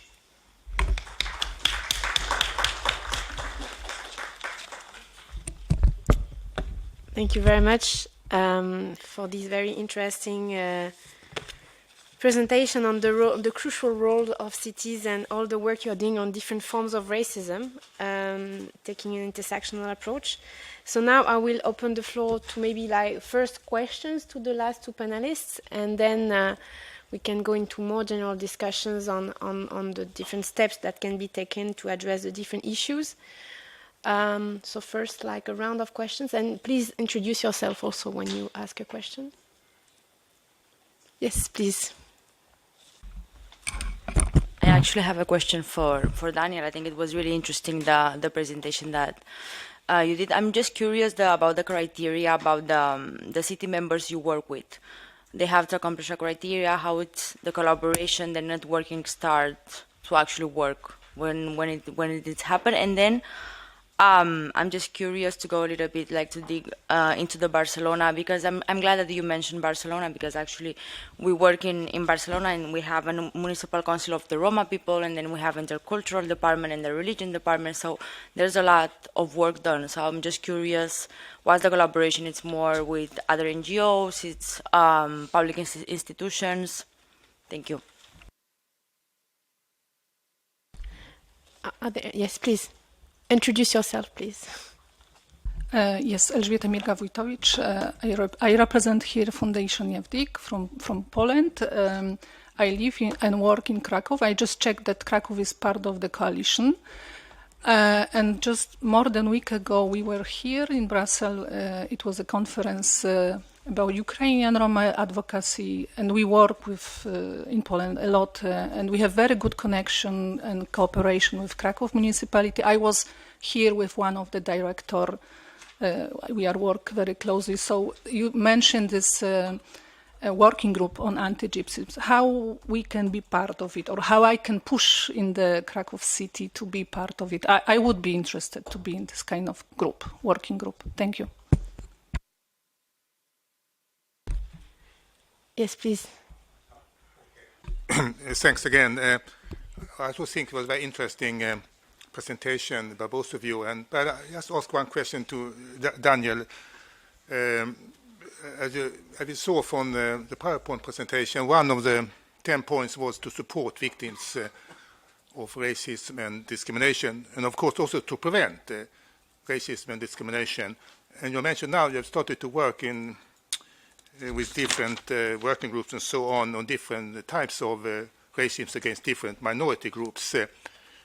And that brings me to my question, because sometimes we have cities, for example, in Sweden, from where I come from. I don't know if the city in southern Sweden, Malmö, we heard about that, if that's part of the network. Yeah. Okay, that's good, because they have very big problems there because of different minority groups. I mean, Jews have been living there since the 19th century, but they're a very small minority now. You have immigration of new migrants, or Muslims and so on. And they don't get along very well, I'm afraid. And so how do you deal with a problem where one minority group, which itself is a victim of racism, also, let's say, expresses racism as another smaller minority group? Does that require, let's say, a mixed working group instead of separate working groups, for example? Okay, if there is one... maybe I'll let him answer these questions, and then I will take yours. Yeah, thank you so much for these questions. Just to understand, your first question was practically on how cities became part of the network, so join the network. So it starts practically with a counseling process. So cities are interested in joining, and before they join, they have a counseling process with us, with our UNESCO Chair of Human Rights and the City of Graz. What does it mean? So they know what they are getting into, in a way, and that we also expect them to fulfill the 10-point plan of action and not just sign it, and then have an event in the city and say, oh, now we're a city against racism. And then you never hear from them again, because that was something that happened in the beginning sometimes with cities. You just get the badge, have a press release, and then you're out of the coalition practically. And so we are now expecting much more, but always in a combination of, okay, we expect you to present something when you're joining, and then also motivating them actually being part of that network and being part, and that you can learn a lot from the other cities, and it helps to improve your work as a local authority to reach all the target groups in your cities. And so it's always this mixture of inviting them and demanding certain steps from them. So about Barcelona itself, of course, I'm from the city of Heidelberg in Germany, and so I don't know of each city how they actually implement the plan of action, but I know quite a lot about Barcelona because they are in our board and we collaborate, the Office of Non-Discrimination. We are cooperating very closely. Annabelle and Esther from the network are practically in our board. So, and Barcelona is often, of course, and that also then motivates the smaller cities that we can present, oh, such a fantastic city like Barcelona has already done this. So, for example, in certain issues, like for example now anti-gypsyism and anti-Muslim racism. We always can use some cities like Berlin or Barcelona or Ghent as role models to motivate smaller cities, and of course to downscale the projects. You cannot transfer a project from Barcelona to a city with 100 and 200,000 inhabitants, but there is always a motivation then to have this, let's say, a little bit lighthouses, right, that in Europe that motivate then the smaller cities and drag new cities into the coalition. And Barcelona is also very active in bringing other cities from Spain into the coalition. To Krakow, very new. They just joined in Heidelberg, in our Heidelberg conference a few weeks ago. So they're still in the process of onboarding, but we are very happy that they joined. And the best is, I give you my card later.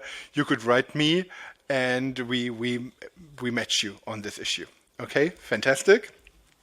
And the safeguarding of victims of discrimination, especially conflicts, especially after October 7, that topic came up much more in the coalition.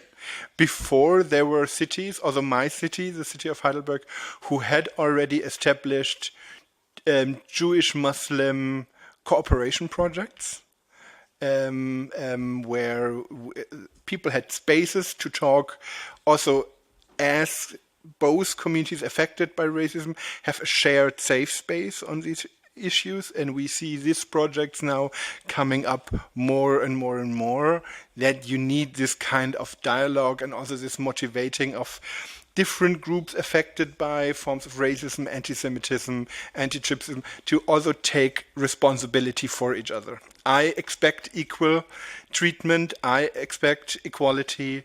I also have to safeguard the rights of the others in my community, so this process of establishing solidarity networks between different groups affected by discrimination is also actually a very, very a good practice we are always recommending, that you have to build a broader solidarity on the field of equality, discrimination.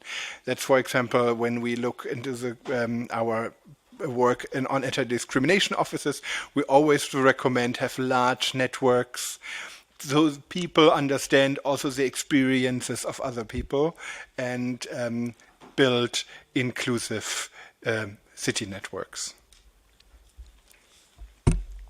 Thank you very much, Daniel. So, second round of question. I think there is one there. There is one there. Sorry, the first one. Okay.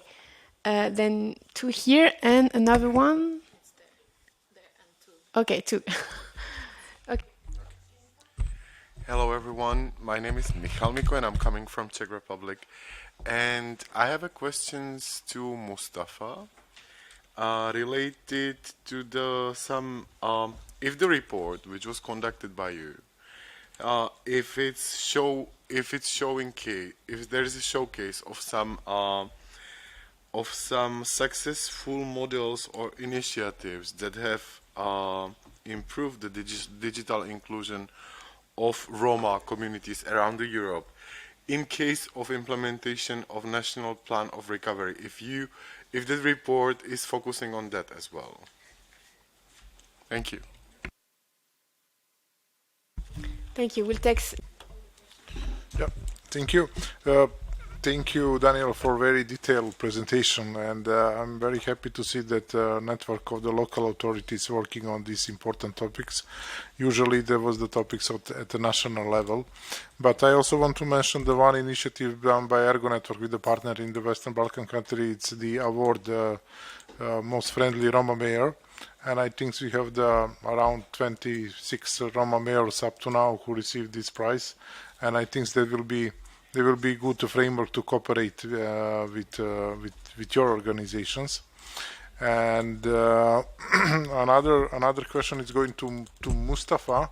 Did you maybe in your conclusion give some recommendation related to the financial instruments who will support the programs related to digitalization, actually especially focus on the digitalization poverty, where its Roma community should be also tackled?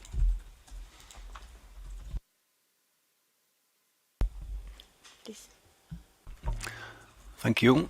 I'm Peter Joanna from the Netherlands, and I have a question for ICAR. It's a kind of a rather new initiative, I guess, from 2024. And I saw that, and I noticed that Rotterdam is already a member of your network. And when it comes to any Roma initiative, it would be quite problematic, I think, on the supra-local level or the local level in the big cities or the smaller municipalities. How would you tackle that?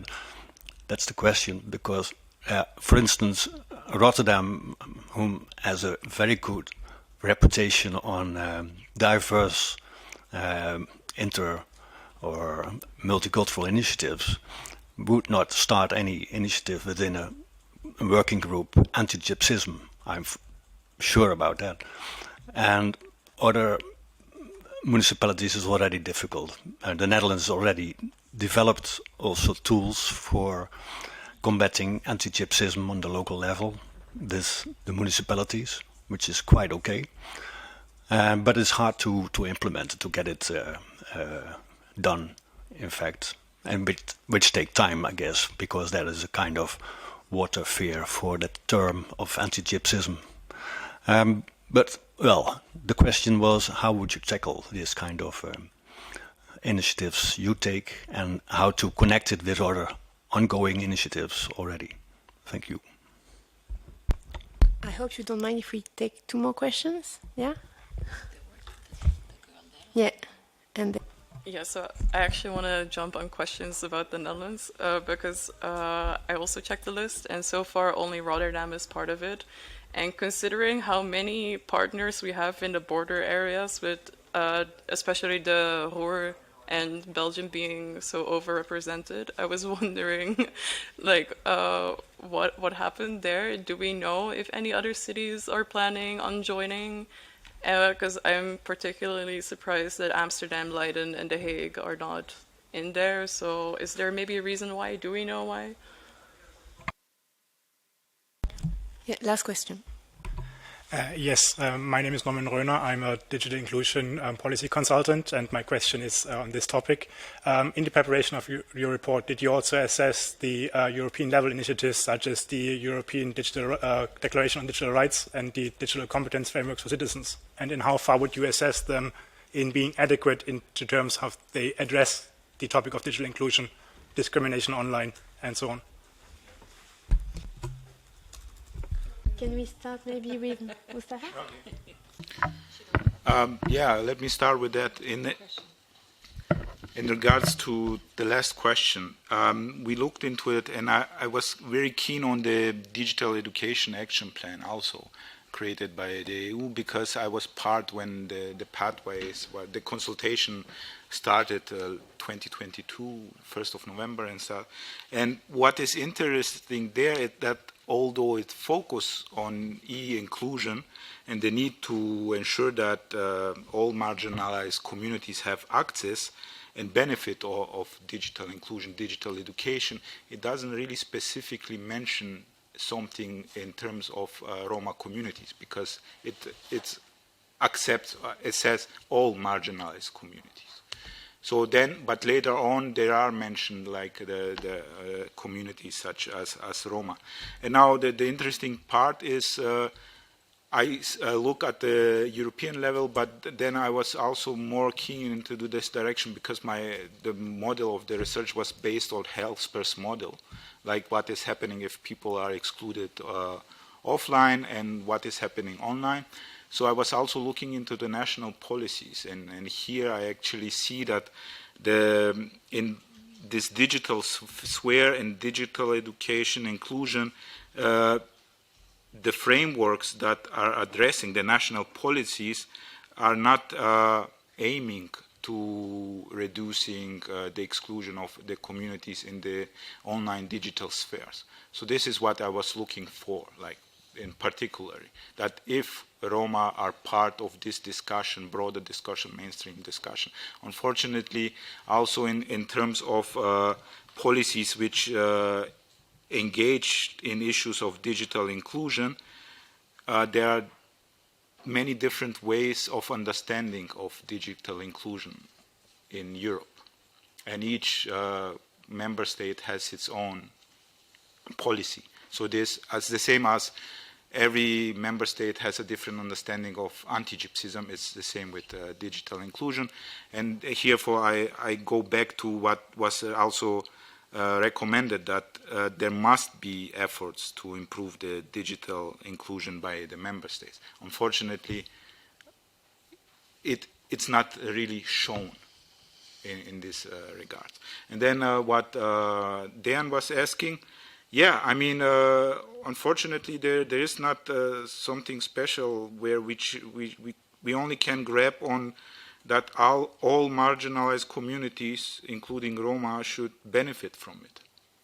So, and this is the hook that we can use. So there's no special or segregated policy that will say just it's a Roma problem and just Roma will benefit from it.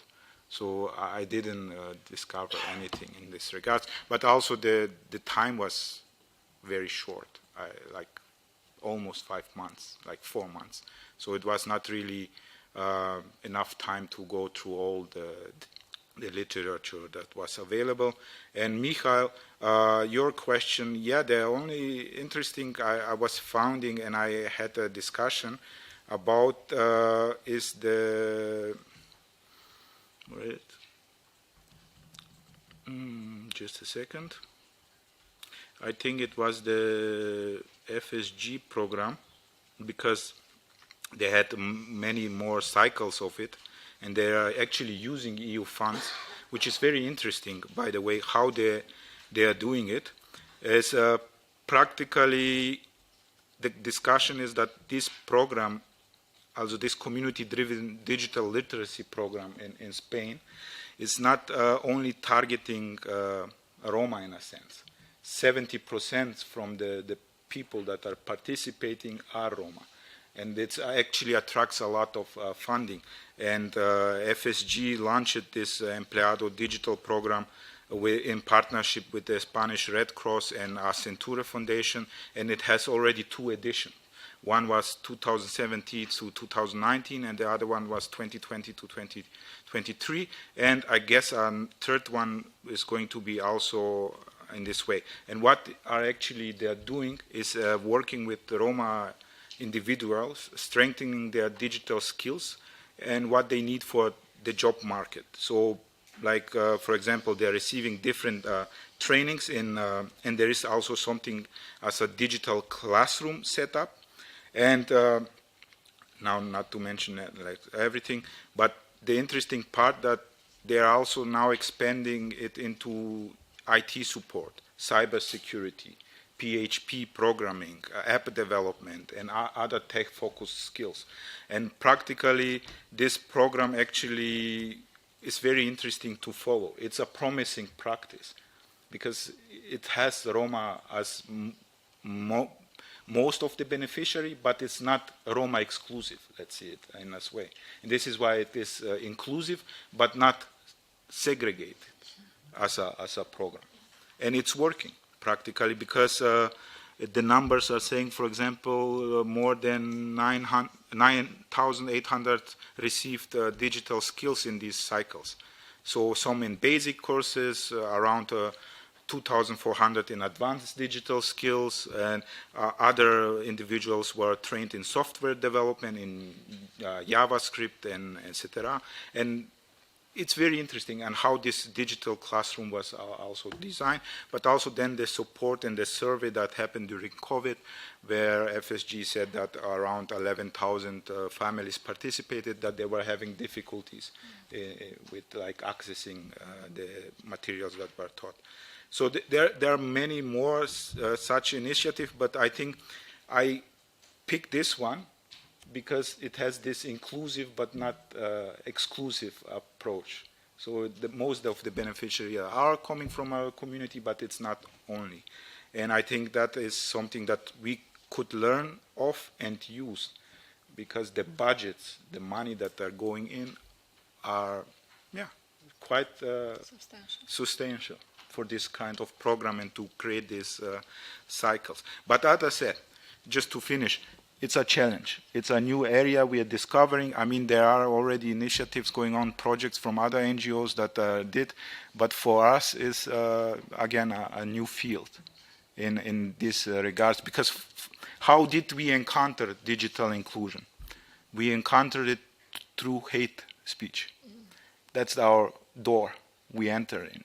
We didn't go through any other way. We did through hate speech. Something was manifesting during COVID, and that's why we started to discover and to speak about it. And the first reports then also appeared from ERGO's side and in 10 European countries. So this is also, we need to take into consideration that somehow we were also pushed into this. Thank you. Yeah, thank you.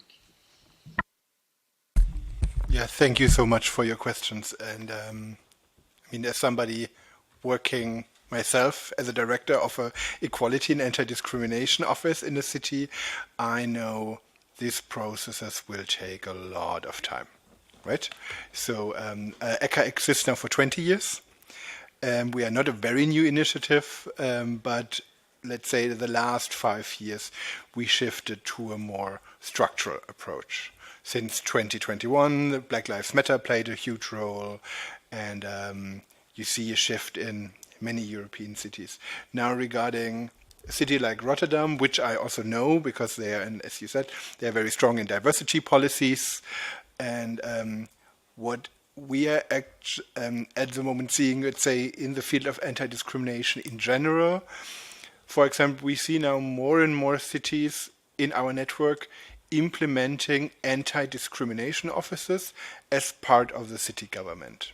And that, for example, is a quite interesting first step, because then the city government itself has a point where actually all the people experiencing discrimination by the city government will actually come and hand in complaints. So suddenly the complaints and a person who is responsible for these complaints is now part, not of the civil society, but also somebody in the city government having to deal with these issues. And that can lead to very interesting processes, because then it's actually a file and something, story that are coming in, and then the city government has to start to deal with these issues. And what I would say in the field of antigypsyism, which I would say is also true in a way for other forms of racist discrimination, city governments are not monolithic. So there's not the mayor has this direction and then all the people who work for the city government, it follows that certain road. So a very different view sometimes on the topic, and also sometimes very even like conflicts between different offices of city government, like you have in national politics with different ministries on certain issues. And that is important. Why? Because the network, as I said, often the work starts under the radar, not with a press release, the city of Rotterdam is joining a working group on anti-gypsyism, but people from the city government joining a webinar and learning about the issues, because they have already the feeling something is not right, something is going wrong, I see a problem myself, or I just listened to a webinar from the European Coalition and maybe it's interesting for me, and then joining a process of learning and hearing about the issues, and then often trying first little strategies out. For example, a first strategy can be that the person responsible for diversity is inviting all the Roma communities and networks and maybe small organizations to first roundtable. And that they, for example, write a first, we see it in other topics, also write a first press release and do an event on the topic and bring in the city council and say, here, we have problems in the city on this issue, please take action. And then building from there slowly a process where it becomes a topic in the city and maybe there can be some pressure. Or what we had, for example, in the city of Hanover, started suddenly with a report in Germany, Hanover, a report of institutional anti-gypsyism in certain parts of the city governments. Then suddenly it become a topic. So we see that in our cities the topics are starting to gain political relevance, and that is always our goal, let's say also my goal locally, to strengthen, to make racism visible, to make it a topic that the city council wants to tackle and then the city has to tackle, to make it a central issue, so it's not under the radar anymore. And with our networking, with our recommendations, and then also when then the problem is recognized and is visible, then you can bring in ECHA and say, here we have like the guidebook on this issue, or here are the policy recommendations, or here are projects that can solve the problem. But it's a long process. It's not something that will start in half a year, but it's a long, actually a long process. And with the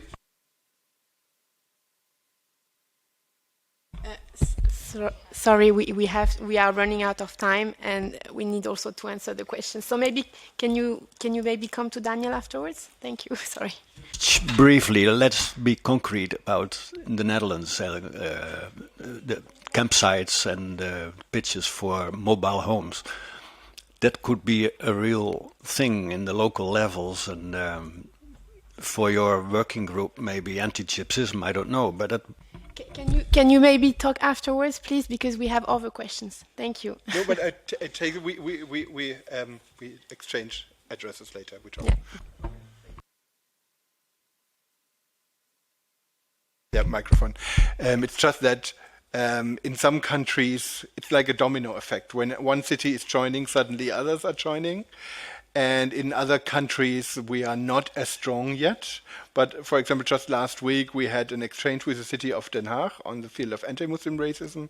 So sometimes cities are connected through other networks. I know, for example, Utrecht is very strong in human rights network contacts, and maybe for them is another structure more interesting.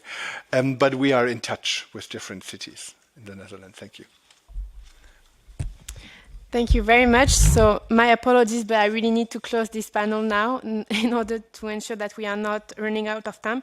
So I just wanted to sum up and say that we've heard from great experts on the gaps in implementation, from the broader EU Roma strategic framework, zooming into the digital inclusion, going to the EU level, Western Balkans, and then to the very specific city level.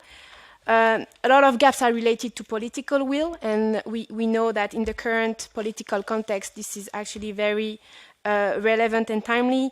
A lack of legal obligation, especially when it comes to anti-Gypsyism, lack of understanding of what is racism, and more specifically what is anti-Gypsyism, and its impact on different areas of life for Roma people. Some of the initiatives, some of the solutions, way forwards include participation, but also representation in places of power. We have heard also from a lot of different initiatives that are really promising.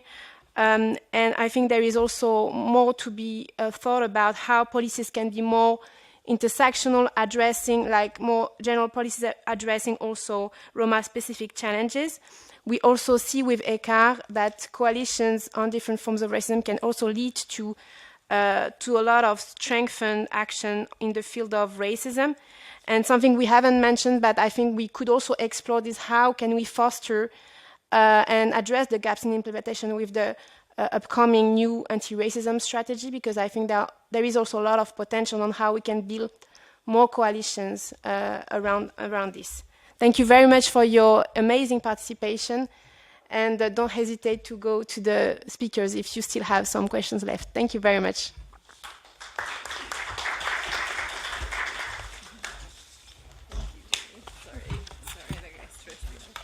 No, it's okay. Thank you so much for the moderation. Thank you.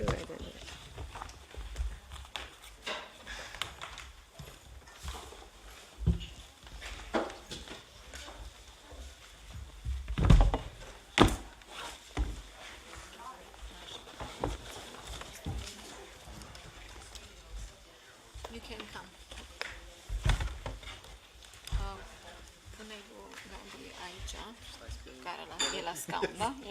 Good discussion.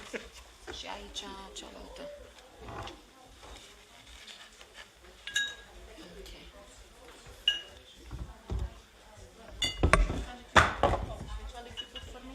This one with the chair, because you're a chair also. Does she have the reports? The reports? Yeah, I show her. She wants to have them. I will give her. Look here. I took from you.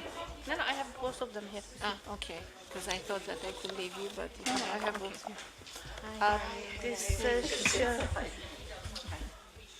Julie Pascot. No, a Ireno, tebe jsme asi dali teda sem. Ne. Do we have... Sorry, prosím.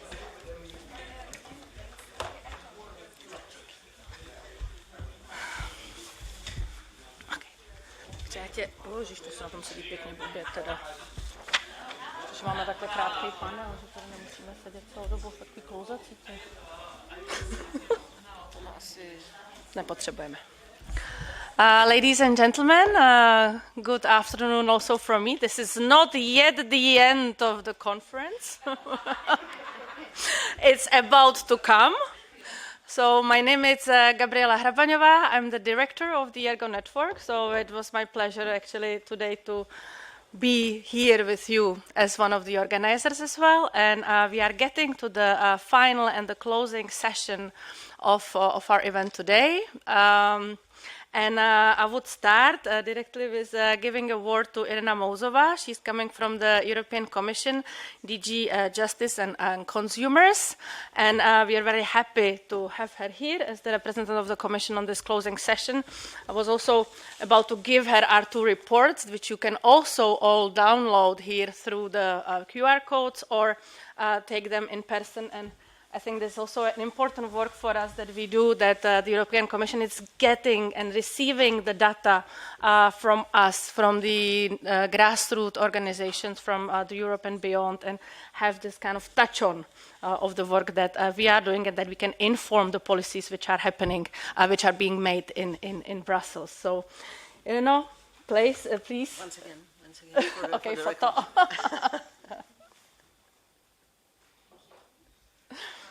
Perfect. So the floor is yours.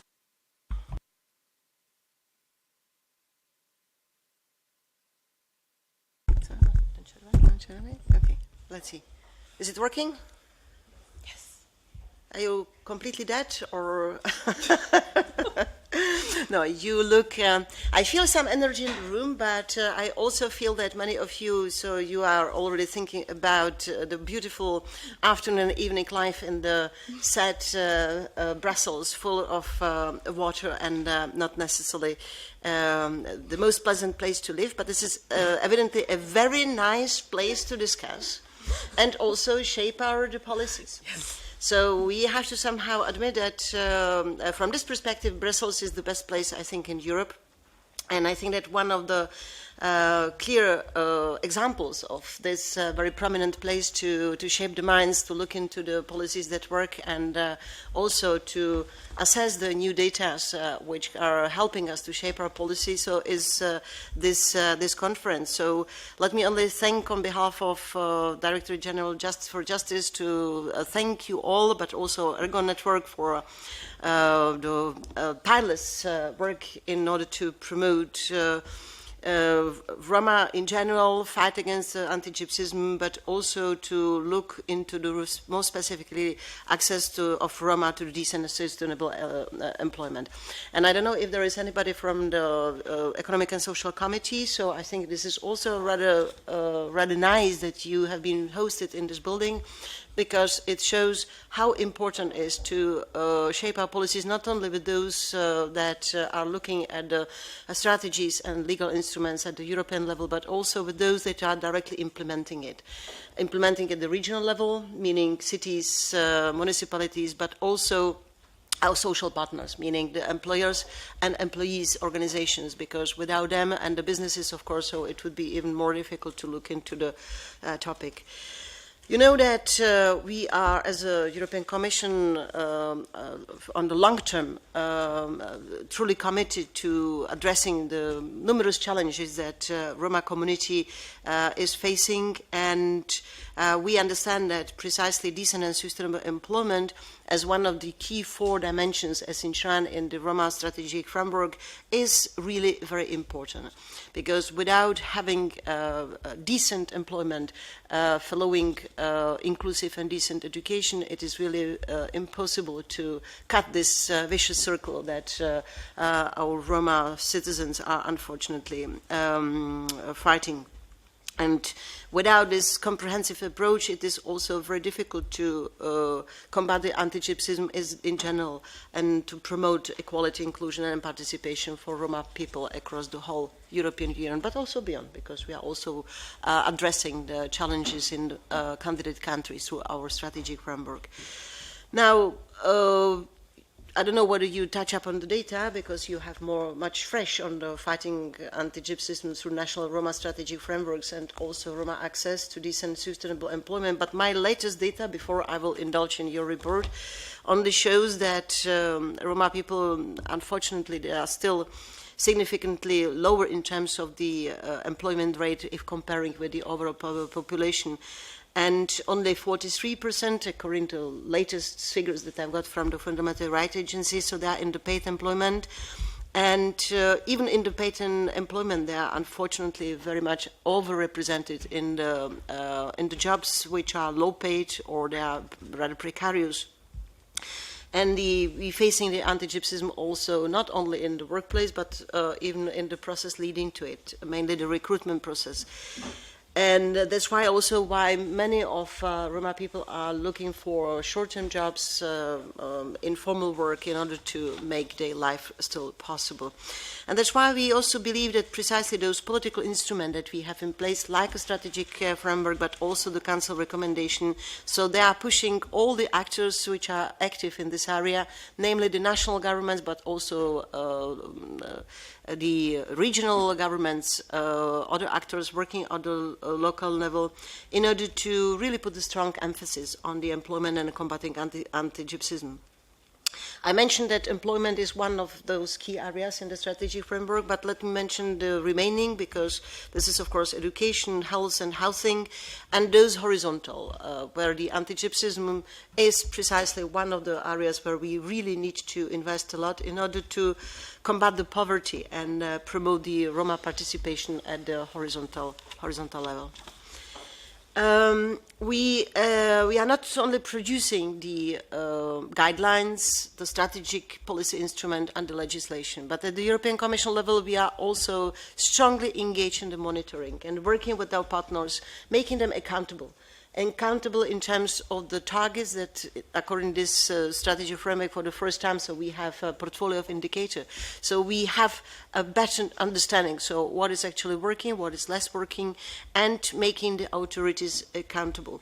But precisely for that, it is very important to count on you to have the necessary inputs, to have the feedback on how these policies are being implemented at the national level, so that the Roma people have equal opportunities in the labor market and are not subject of anti-gypsyism.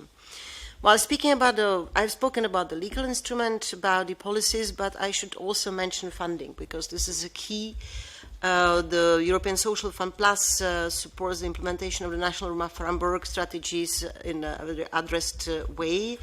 The funding programs, they are mainly looking into the employability, reducing poverty and promoting equality, and I believe in the previous panel my colleague from DG Employment was able to eventually see with you. No? We had NASCO also from the Roma. Okay, good.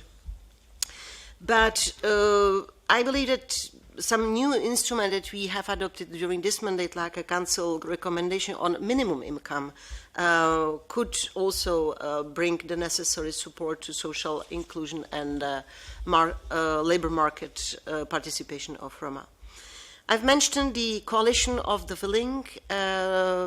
Very important partner, of course, are the grassroots initiatives and civil society organizations in general, because you are those who can come with the criticism, with the open mind, but also with ideas that we could take into the consideration when adapting and fine-tuning through this monitoring and implementation period the national policies, but also those implemented at the local level. And let me only say here that we are now in a very specific moment of the political cycle. You have certainly been observing how after the European Parliament elections, so President-elect Ursula von der Leyen stays as a future President of the College of the Commissioner, which is extremely important because she puts ahead so many policies and she really is looking for bringing the European Union of Equality back to its origins, so based on the values but also on not leaving anybody behind. I am very much enthusiastic because I see already in her new political guidelines, but also in the mission letters of several, actually, commissioners designates, because they will be voted only on Wednesday, I believe, and nominated as of the 1st of December. I see very strong emphasis on equality in the portfolio of Commission designate Hajj Al Habib. But I also see many new initiatives which I believe will contribute also to the noble task of bringing Roma community back into the bedrock of the whole European Union. And mainly I can already say that a part of the equality portfolio, where of course we will be continuing on our work, there is a new proposal to engage for the first time ever anti-poverty strategy at the European level, which I think will be very relevant to Roma. And there will be a new housing strategy, which is embedded in the portfolio of the Commissioner for Energy, which is a bit strange. But at the same time, okay, so it can serve both tasks. So in order to have more climate neutral living, but also socially accessible and at the disposal of all of the European society as a whole. I have mentioned those because those are horizontal policies which will in principle serve everybody, but at the same time those which are most marginalized, most vulnerable, so they should be of course on the spotlight of these new initiatives, but also of the targeted policies that we will be continuing to implement under the next mandate. So let me use this opportunity because, as I said, so there was a lot of energy before I came. Now it's less energy, but I believe that this is only the feeling of the rain outside, because we need the partners. We need the partners in this path. We need your bright ideas. We need to understand better so what is working and what is not working, in order we can shape our policies, adapt them on the realities outside in the field, and to be able to be truly accountable also towards the civil society organizations, and mainly those that matters the most, the Roma themselves. Thank you very much.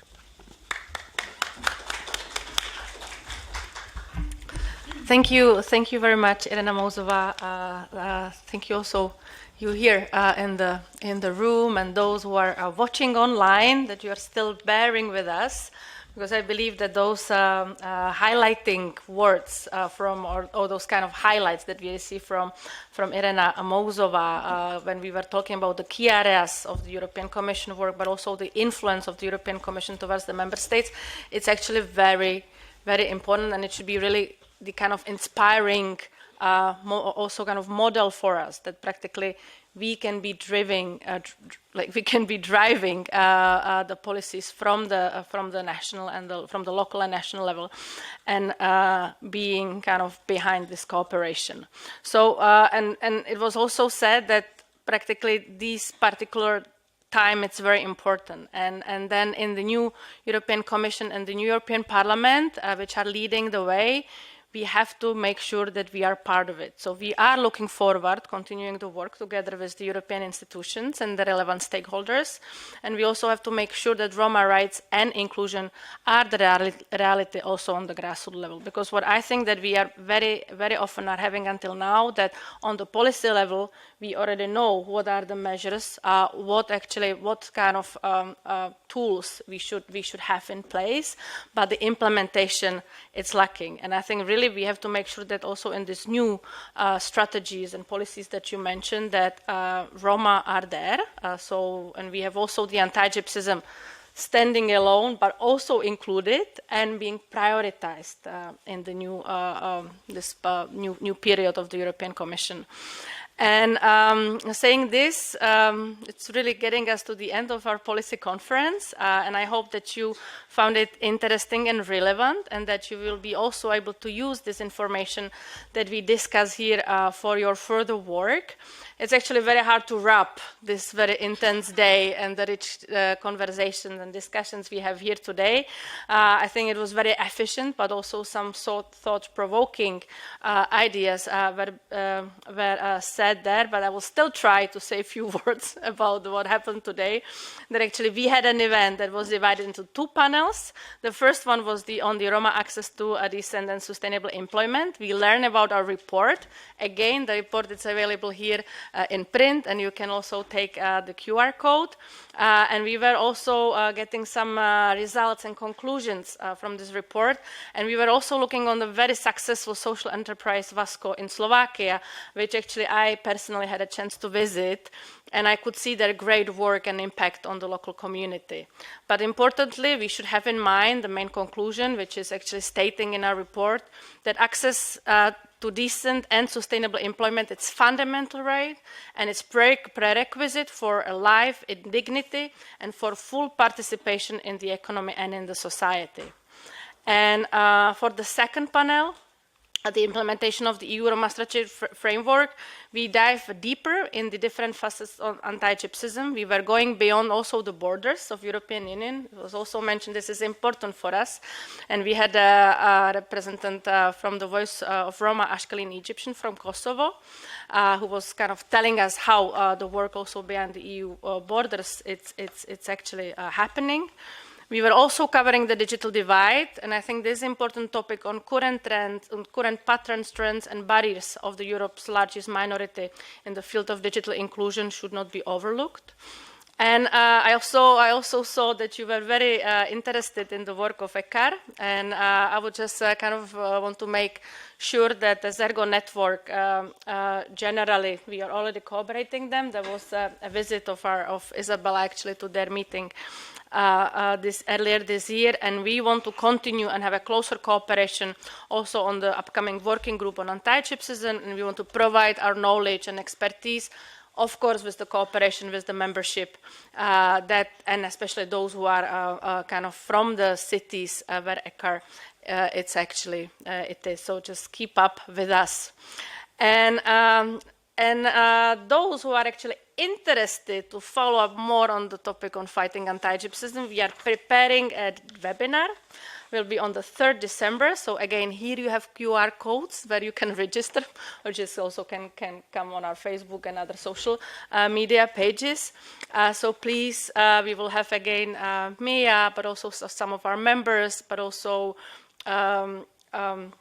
Council of Europe representative, and we want to really look on how defining anti-gypsyism is being actually affecting the implementation on the national level, because we see that sometimes the definition actually matters, but in the same time, what matters more are the tools and the measures in place and how they would affect the people themselves. So please also follow up this one on the 3rd December.